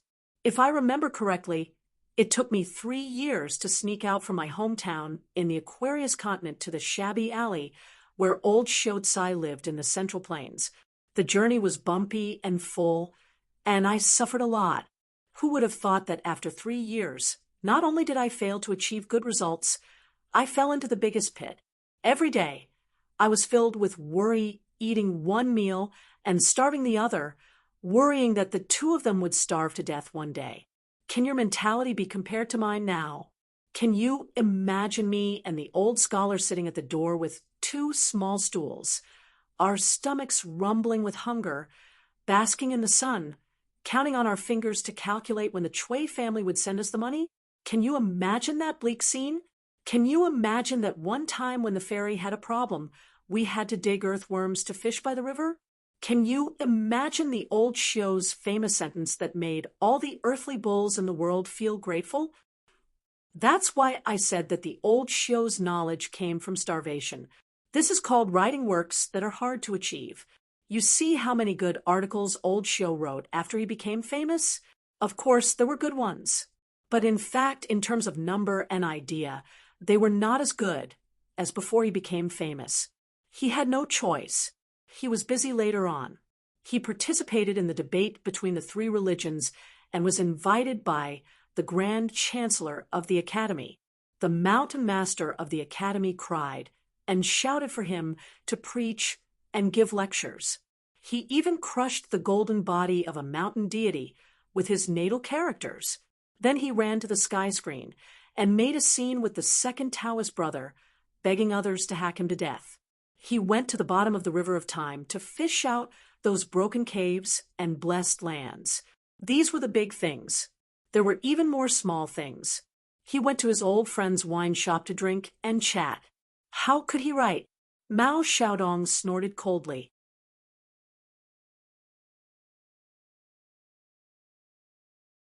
"Don't show off your old age in front of me. How could you have the face to reminisce about the past years of study?" Hovering in the air, Cui Dongshan circled around Mao Xiaodong's chair, who was sitting upright. "Xiaodong, you have a good heart. You were afraid that the old bastard and I would team up to plot against my husband. So you were busy with the matter of the Heart Lake. It's just that you're not very knowledgeable after all, but I still have to thank you. I, Cui Dongshan, am no longer a scholar with a sweet mouth and a sword in his heart. Because of your kindness, I really helped you kill that Yuanying sword practitioner. The buildings of the academy were not damaged much. If you were in charge of the academy, would you be able to do it? Could you let the literary talents of Mount Donghua not suffer any damage?" Mao Xiaodong laughed. "Then I have to thank your parents for giving birth to such a kind person like you." Cui Dongshan flipped his body and turned into a posture of paddling on his back. He said angrily, "If you want to quarrel, just quarrel. If you want to scold, just scold. What's the point of involving your parents and ancestors?" Mao Xiaodong clicked his tongue and said, "After you betrayed your master, Cui Dongshan, You traveled alone in the central divine continent. Don't you know what you did and what you said? I only learned a little from you. Chui Dongshan floated to the ground and said with a smile, Xiaodong, you are not my disciple. Why are you learning from me? If you are willing to spend money to learn, I don't mind teaching you. Otherwise, let me tell you, a scholar who steals knowledge is also stealing. Mao Xiaodong suddenly stood up and walked to the window. He frowned and disappeared in a flash. Chui Dongshan also disappeared. The two of them stood on the big tree at the top of Mount Donghua. Mao Xiaodong asked, I can only vaguely feel some erratic signs through the literary talents of the Great Sui Kingdom, but it is difficult to really find them. Do you know who is behind this? Can you name a name? Chui Dongshan sat on the high branch and took out the mask made by the mechanism master of the school of Mo, with the help of the yin-yang technique. He loved it so much that he could not put it down. It was the best magic treasure for killing and robbing. It could definitely be sold at a high price. Chui Dongshan laughed at Mao Xiaodong's question and said, I advise you not to do anything unnecessary. They are already giving you face by not deliberately targeting anyone. Mao Xiaodong, you are not the emperor of the Great Sui Kingdom. Now, the Cliff Academy does not have the title of one of the 72 anymore. If you meet a Tao Unification Stage big shot who belongs to the upper school of the 100 schools of thought and acts according to their own principles, you will be courting death. The Middle Earth Academy will not help you. It's not like there have never been such a tragedy in history.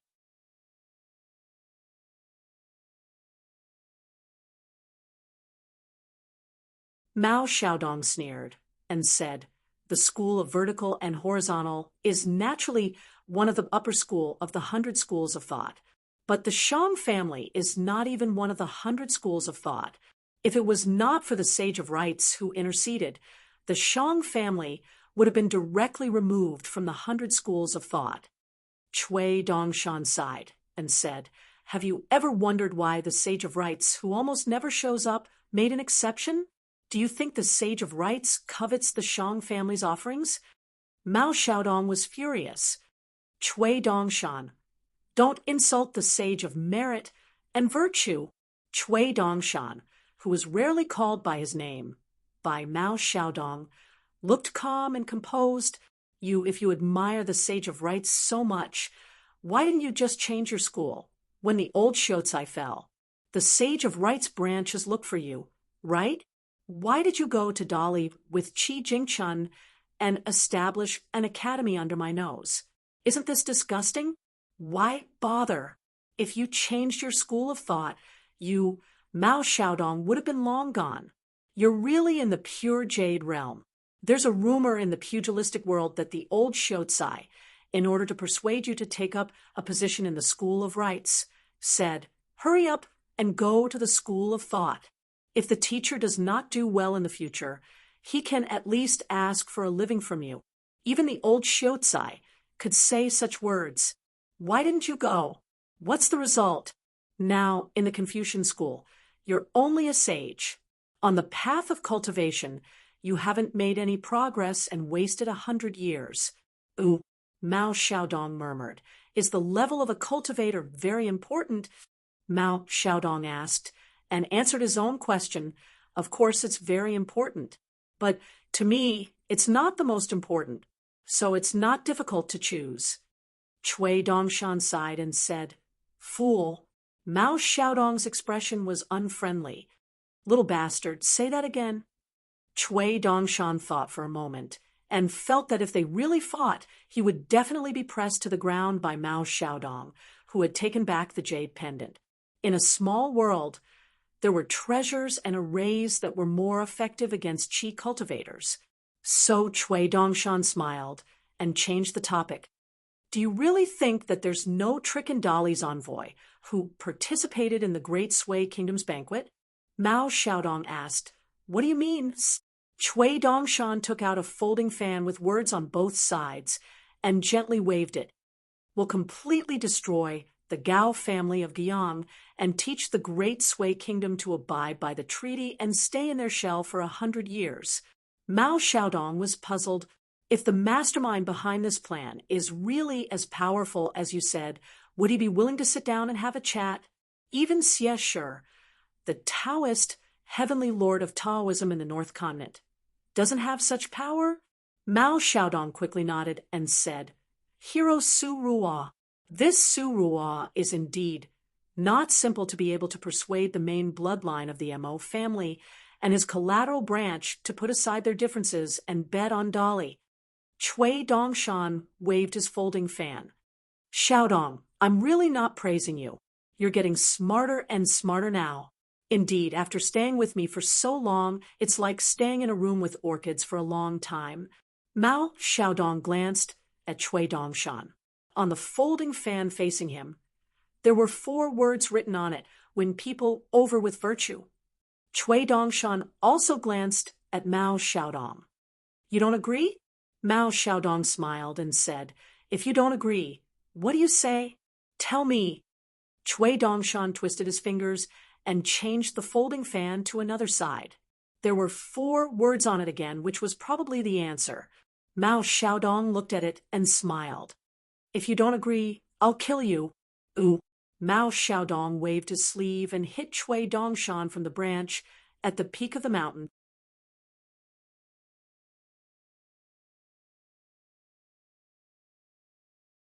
This little bastard was sent crashing into the lake at the mountainside. Cui Dongshan, who was deliberately not dodging, did not fall into the lake. Instead, he kept spinning, drawing circles that grew larger and larger. In the end, the entire lake became a scene of pure white snow. It was as if there was a heavy snowfall, and the accumulated snow covered the lake. Cui Dongshan floated out of the lake and stood by the lake, admiring the beautiful scenery in front of him. It was summer, but it was as beautiful as winter. He nodded and said, Well done. I'm convinced. Chun Pingan came to Cui Dongshan's courtyard. Zhu Lian had finished bandaging his wounds. Apart from the faint smell of blood on his body, Zhu Lian was talking and laughing as he sat on the steps. He was talking to Li Huai and Pei Qian, the 2 little brats, about how soul-stirring and soul-stirring that battle was. Lin Shui was calming his mind, and Qi. It was more difficult for him, but to enter and exit the river of time again and again, as long as no illness was left behind, it would be greatly beneficial to any cultivator. It would be especially helpful for him to break through to the golden core earth immortal realm in the future. Xie Lian's face was pale, and her injuries were not light. Her spirit had fluctuated with the small world and the river of time. However, she did not sit on the green bamboo corridor to recuperate. Instead, she sat not far from Pei Qian, looking at the entrance of the courtyard from time to time. Shiro was pulled out from the broken floor by Yu Lu, lying flat in the corridor. She was already awake, but there was a yuanying sword cultivator's fire flying sword living in her stomach. It was overturning rivers and seas, causing her stomach to be in pain. She was waiting for Cui Dongshan to return and save her. Li Baoping squatted beside Du Mao and asked curiously, Pei Qian said I should call you Sister Shiro. Why? Shiro was about to speak when Li Baoping said considerately, Let's chat after the flying sword in your stomach comes out. Shiro smiled bitterly and nodded. Yu Lu was sweeping the courtyard with a broom. His injured hand had been bandaged. Chun Pingan let out a sigh of relief. On the way here, he saw the white deer that belonged to old Master Zhao Shi. It was still lying there stiffly after being hit by the secret restriction. Chun Pingan didn't dare to move it, so he could only leave it to Cui Dongshan. Chun Pingan stopped beside Yu Lu and raised his hand. When he held the sword hilt of the sword immortal on his back, it was badly mutilated. He applied the hemostatic herbs from the mountains and the raw meat ointment from the immortals on the mountains. After he finished bandaging it, he shook his hand at Yu Lu and smiled. Brother in distress? Yu Lu smiled and asked, How did you get injured? Chun Pingan shook his head. It's embarrassing to say it. Forget it. Chen Pingan turned to look at Li Baoping and Pei Qian. You guys can continue playing.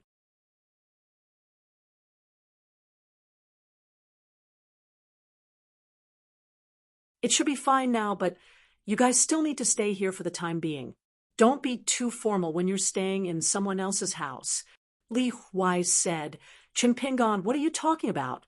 Chui Dongshan is familiar with me. I'm Li Huai's friend, so your friend is Chen Pingan's friend. Since we're all friends, it's right not to be formal. Chen Pingan smiled and said, Tell someone else your fallacious reasoning. Li Huai suddenly turned his head and said to Pei Qian, Pei Qian, do you think my reasoning makes sense? Pei Qian said decisively, My master is right. It's fallacious reasoning. Li Huai said bitterly, Pei Qian, I didn't expect you to be this kind of person. Where's the morality of Jianghu? Didn't we agree to explore Jianghu together and dig for treasures? In the end, we haven't even started to make money in Jianghu, and we have to break up? Pei Qian laughed and said, Let's break up after we finish eating. Li Huai rubbed his chin and said, It seems quite reasonable. Chen Pingan came to Lin Shuyi and sat down. He asked softly, What do you think? Lin Shuyi sighed and said self-deprecatingly, When the gods fight, the ants suffer. Chen Pingan did not say anything. Lin Shuyi smiled and said, When Chui Dongshan comes back, you tell him that I will come here often in the future. Remember to pay attention to your words. It's your idea, Master Chui Dongshan. I can't go against my destiny, so I came here. Chen Pingan restrained himself. After all, Xie was present, so he did not tell the truth that it was Chui Dongshan who invited Lin Shuyi to cultivate here. He said, It's not a problem if you say so. Lin Shuyi lowered his voice and said, I owe Chui Dongshan a favor, and I have to pay it back sooner or later. It's up to him to decide. It's better to owe you a favor, but at least it's up to me to decide. Chen Pingan said helplessly, Are you bullying the weak and fearing the strong? Lin Shuyi shook his head and said, I'm bullying the weak and not the weak. Chen Pingan took off the blade, strengthening gourd, and drank the sweet rice wine inside. Lin Shuyi asked, The library of the academy is not bad. I'm familiar with it. If you want to go there to look for books, I can help to lead the way. Chen Pingan said, I don't know how to go there. I can't eat so much knowledge. Lin Shuyi laughed angrily and said, At least you agreed to let me return a small favor. Why are you so ignorant of the ways of the world? Chen Pingan coughed and wiped the corner of his mouth. He turned his head and said, Lin Shuyi, you entered a fake Cliff Academy and studied fake books for several years, right? Lin Shuyi laughed. Pei Qian elbowed Li Huai and whispered, Is my master so close to Lin Shuyi? Li Huai didn't even raise his head. He was busy playing with his painted puppet and said casually, No, Chen Pingan is only close to me. He doesn't have a good relationship with others. Li Baoping quietly came behind Li Huai and kicked Li Huai to the ground. Li Huai sat up and said with a sad face, Li Baoping, if you continue to be like this, I'll take Pei Qian and set up my own sect. I won't recognize you as the chief of Wulin anymore. Li Baoping curled his lips and looked at him with disdain. Li Huai and Pei Qian. Li Huai had gotten the position of the Donghua mountain branch under the Longquan County headquarters and was only expelled once. Later, when Chen Pingan came to the academy and Li Huai shamelessly promised that he wouldn't be at the bottom in the next class, Li Baoping showed mercy and restored Li Huai's Jianghu identity. As for Pei Qian, Li Baoping said that public and private matters must be separated. Pei Qian's experience was still shallow, so he could only temporarily rely on the position of a small branch in the lowest level of Jianghu as a nominal disciple. Pei Qian felt that it was good, but Li Huai felt that it was even better.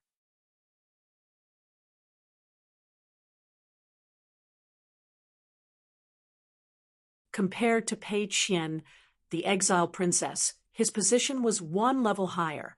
As a result, both Lu Guan and Ma Lian had become nominal disciples under the chief of Wulin, Li Baoping. However, Li Huai's two classmates had ulterior motives. The crafty Lu Guan was aiming for Pei Qian's noble status. As for Ma Lian, who was born in one of the top tycoons of the Great Sui Kingdom, as soon as he saw Li Baoping, he blushed and couldn't even speak clearly. Cui Dongshan swaggered into the courtyard. He grabbed one of the legs of the pitiful white deer and casually threw it in the courtyard. It seemed that the inhibition of the white deer had been broken by Cui Dongshan and restored its spiritual nature as a divine object. However, its spirit had not yet recovered, so it was slightly sluggish. It slid for a distance in the courtyard and whined. It was not as beautiful as the deer's whining recorded in books. Li Huai's eyes widened in disbelief. Is this the white deer by Master Zhao's side? Cui Dongshan, why did you steal it? Pei Qian and I are going to have this for dinner tonight. It's not appropriate, is it? Pei Qian almost drooled. She wiped her mouth and quickly winked at Li Huai. Li Huai coughed a few times. It's not impossible to eat roast venison. I haven't eaten it yet. Li Huai turned to Qin Pingan and shouted, Qin Pingan, do you have oil and salt with you?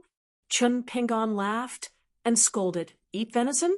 Do you want to be punished by the headmaster of the academy for a whole year? Li Huai blinked. Cui Dongshan stole it, Master Zhu killed it, and Qin Pingan roasted it. I just couldn't resist the temptation, and was instigated by Lin Shi to eat a few mouthfuls of venison. Is it against the law? Cui Dongshan suddenly exclaimed. He squatted on the ground and looked at the white deer. He found that it was staring at Li Huai. Li Huai also found the situation. He felt that the white deer's eyes were too similar to a living person's and felt a little guilty. The white deer stood up shakily and walked slowly to Li Huai. Li Huai was so scared that he wet his pants. He turned around and crawled quickly to the main house. The white deer jumped up the green bamboo corridor and followed Li Huai into the house. Qin Pingan looked at Cui Dongshan in confusion. Cui Dongshan smiled and said, Sir, don't worry. It's Li Huai's luck. He just sat at home and something good happened. This psychic white deer is close to Li Huai. When Zhao Shi is found by the Great Sui Kingdom, I'll talk to him about this. I believe that there will be another white deer in the Cliff Academy in the future. Qin Pingan touched his forehead, as expected of Li Huai. A moment later, Li Huai rode on the white deer and left the main house laughing. He showed off to Li Baoping and Pei Qian. Isn't it awesome? Li Baoping couldn't be bothered to talk to him and sat beside her youngest uncle. Pei Qian nodded and was a little envious.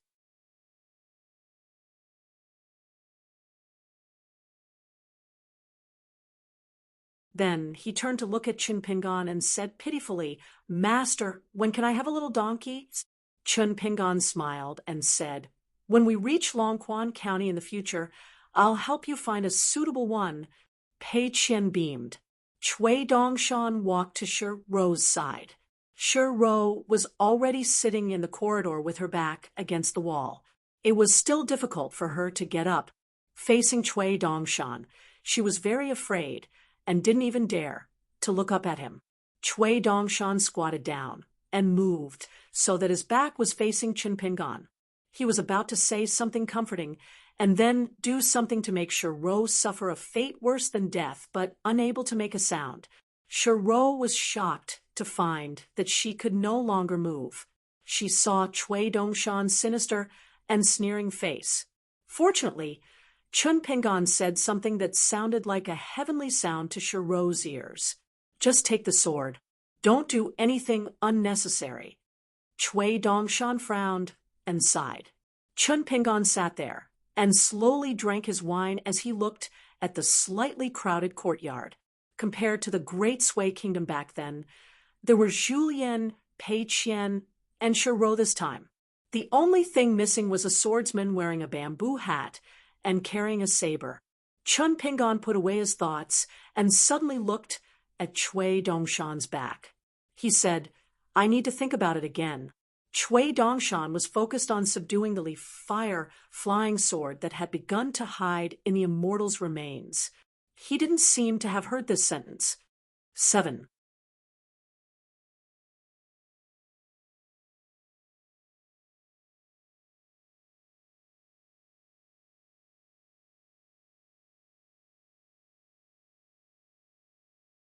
For 12, the Cliff Academy had to be thoroughly investigated after such a big thing happened.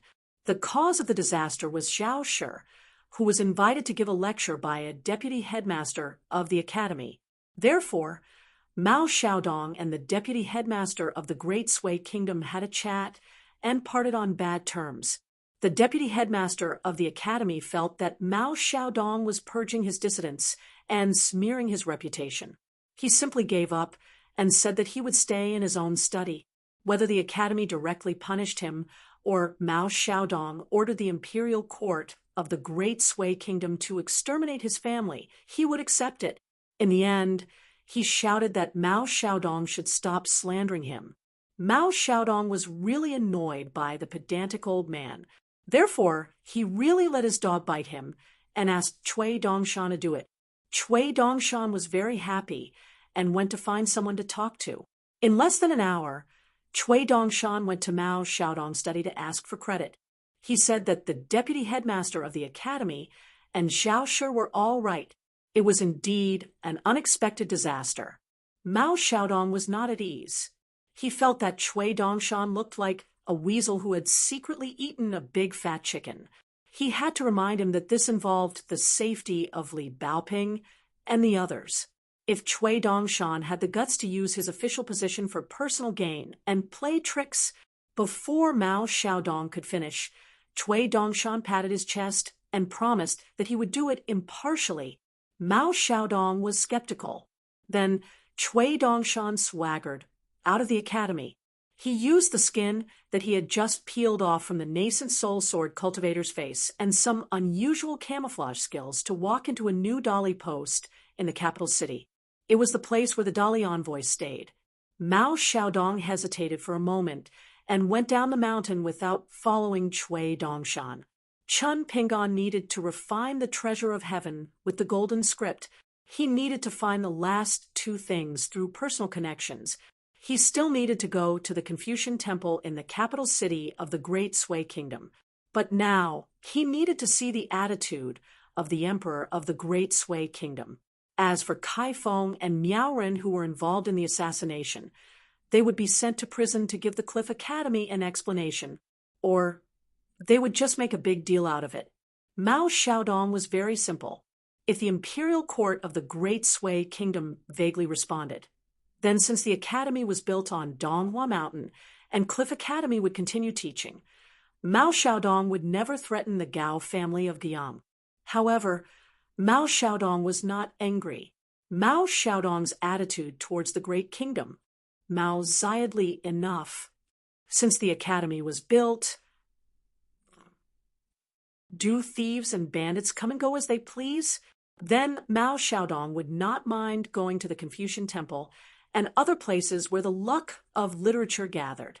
He would do whatever he could to plunder them. As for whether he would leave the words Mao Xiaodong was here on the wall, it depended on his mood. After all, it was the Gao family of Guiyang who was shameless first. Chui Dongshan did not stay at the post house for long. He soon returned to the academy. Chun Pingon discussed the matter of cultivating his natal item in Mao Xiaodong's study, especially the matter of borrowing the luck of literature from the Great Sui Kingdom. He needed to make a new plan. Lin Shui went to the great scholar Dong Jing to ask for advice on cultivation problems. Li Baoping, Li Huai, and the other children continued their lessons. Pei Qian was dragged to the class by Li Baoping, saying that the headmaster had agreed to let Pei Qian sit in. Although Pei Qian thanked Sister Baoping verbally, he felt bitter in his heart.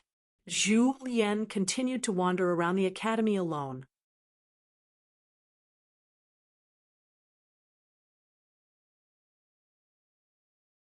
Therefore, Only Xie and Shiro were left in the courtyard. When Cui Dongshan returned to the courtyard with a smile, Xie and Shiro knew that something bad was going to happen. The fleeting fire flying sword in Shiro's belly had been stripped of the immortal slew by Cui Dongshan using a secret technique. At first, Shiro felt like a woman who had just given birth. It was very difficult for her to bear, and she suspected that Cui Dongshan did it on purpose. However, Shiro did not dare to question him. Cui Dongshan kicked off his boots and walked up the stairs. He lay down in the corridor and complained, "Capable people have more work to do. It must have been hard on your master." Xie and Shiro sat not far from the corridor. They did not even dare to breathe.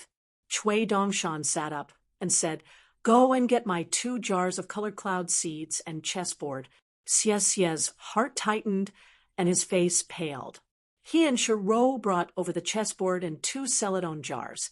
After opening the jar, Cui Dongshan picked up one of the jars. He exhaled and carefully wiped it. Suddenly, his eyes widened. He pinched the colored cloud seed that he had obtained from White Emperor City's colored glass pavilion with 2 fingers and raised it high. It shone brightly under the sun. His 2 fingers gently twirled it. For some reason, the cloud seed at Cui Dongshan's fingertips was surrounded by mist. It was like a veritable cloud of White Emperor City. Cui Dongshan turned his head and stared at Xie. Xie was shocked. Could it be that Li Huai and Pei Qian had damaged this colored cloud seed? Cui Dongshan suddenly laughed heartily. "Well done. You've given the young master quite a bit of face. Otherwise, based on your terrible performance as Xie overseeing the core of the array, I really wouldn't be able to resist kicking you out. After raising you for so long, how much better are you than Lin Shui? You're a once-in-a-century cultivation genius of the Liu dynasty. In my opinion, you're just an ordinary so-called genius." Xie timidly said, "Young master doesn't blame me for allowing Pei Qian and Li Huai to abuse the colored cloud seed." Cui Dongshan slapped his forehead. "You're really stupid. Fortune favors fools. If Xie had been petty, wouldn't it have been Cui Dongshan's fault for not teaching him properly? Who would his master blame in the end? 2 jars of colored cloud seeds, compared to Li Baoping, Pei Qian, and Li Huai, was a strand of hair really that important in his master's heart?" Cui Dongshan was in a great mood.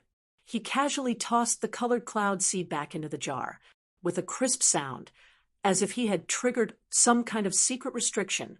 The jar actually produced a mirage. Colored clouds floated above the jar, and the outline of a pocket-sized White Emperor City could be vaguely seen. There was also a rainbow hanging in the sky, and snow-white cranes the size of rice grains cried out in the sky. Shiro's mind swayed as she watched.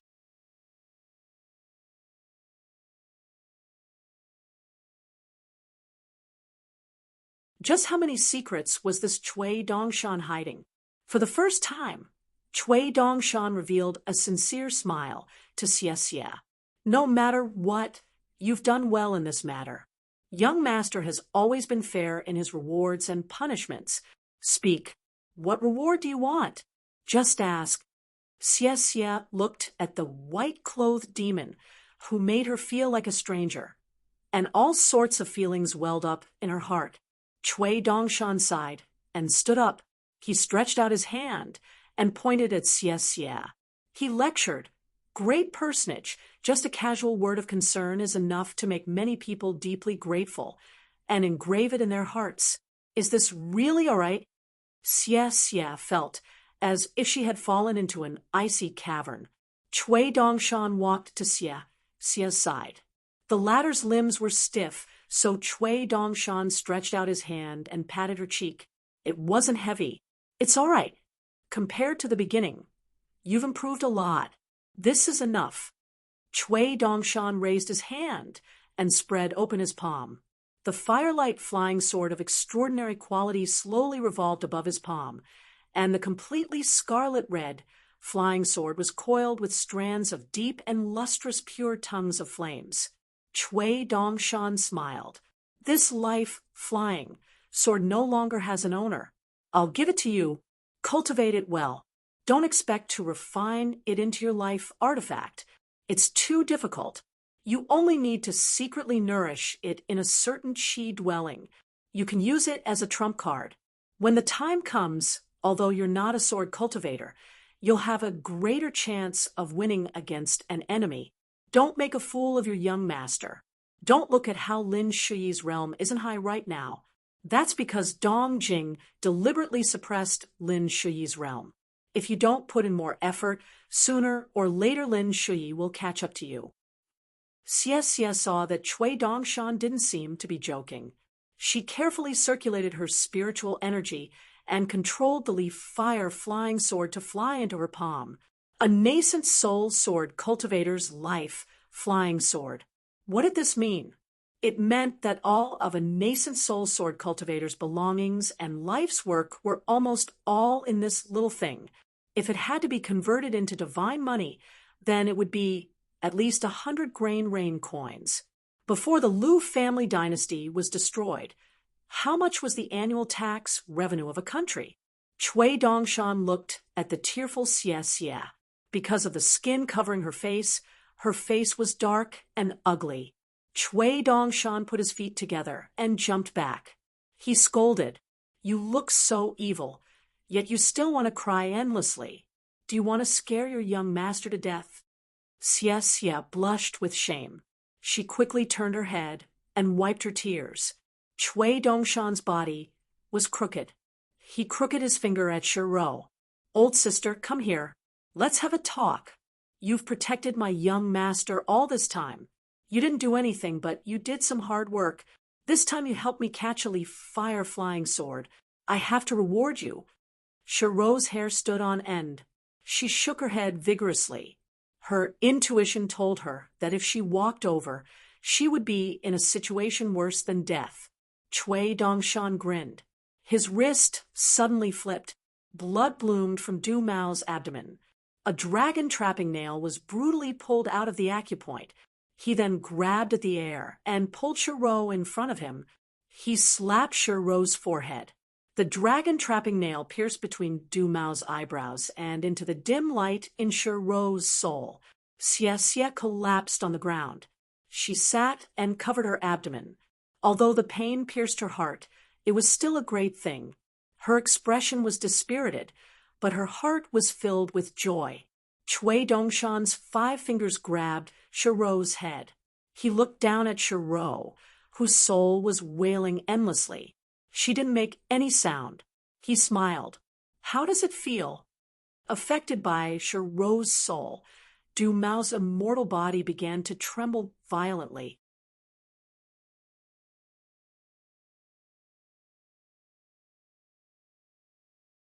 Chui Dongshan stared at Shiro's pleading eyes. He asked softly, "Do you need me to tell you what to do?" Shiro's consciousness was waning. If Chui Dongshan continued, her soul might be destroyed. There would be no more Shiro in the world.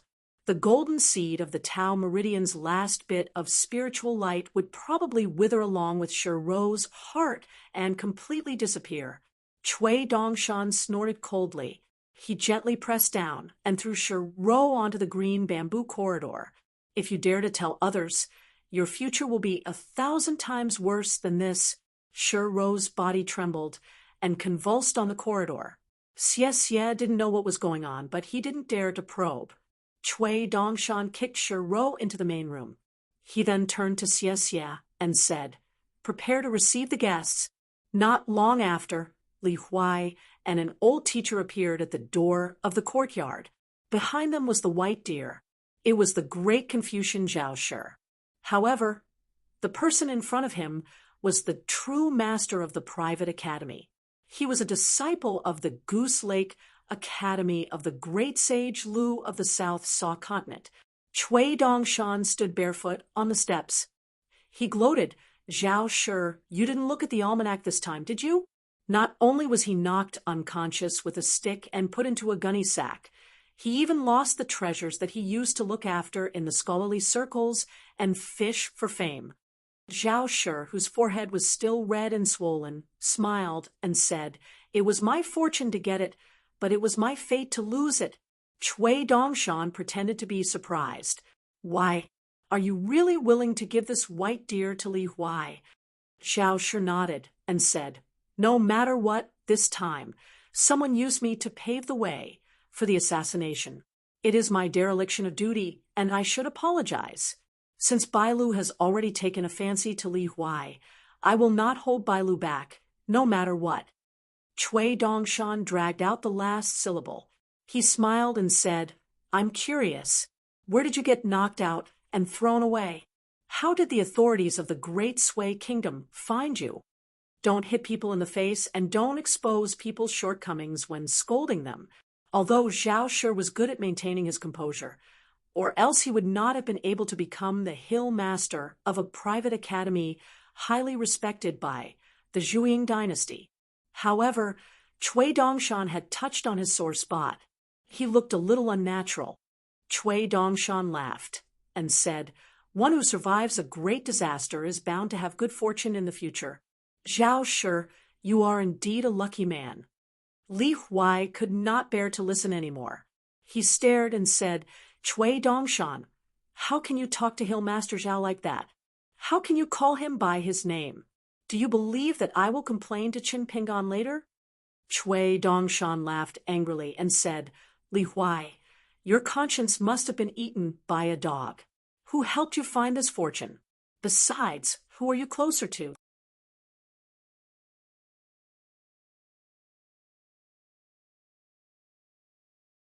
"Why are you siding with an outsider?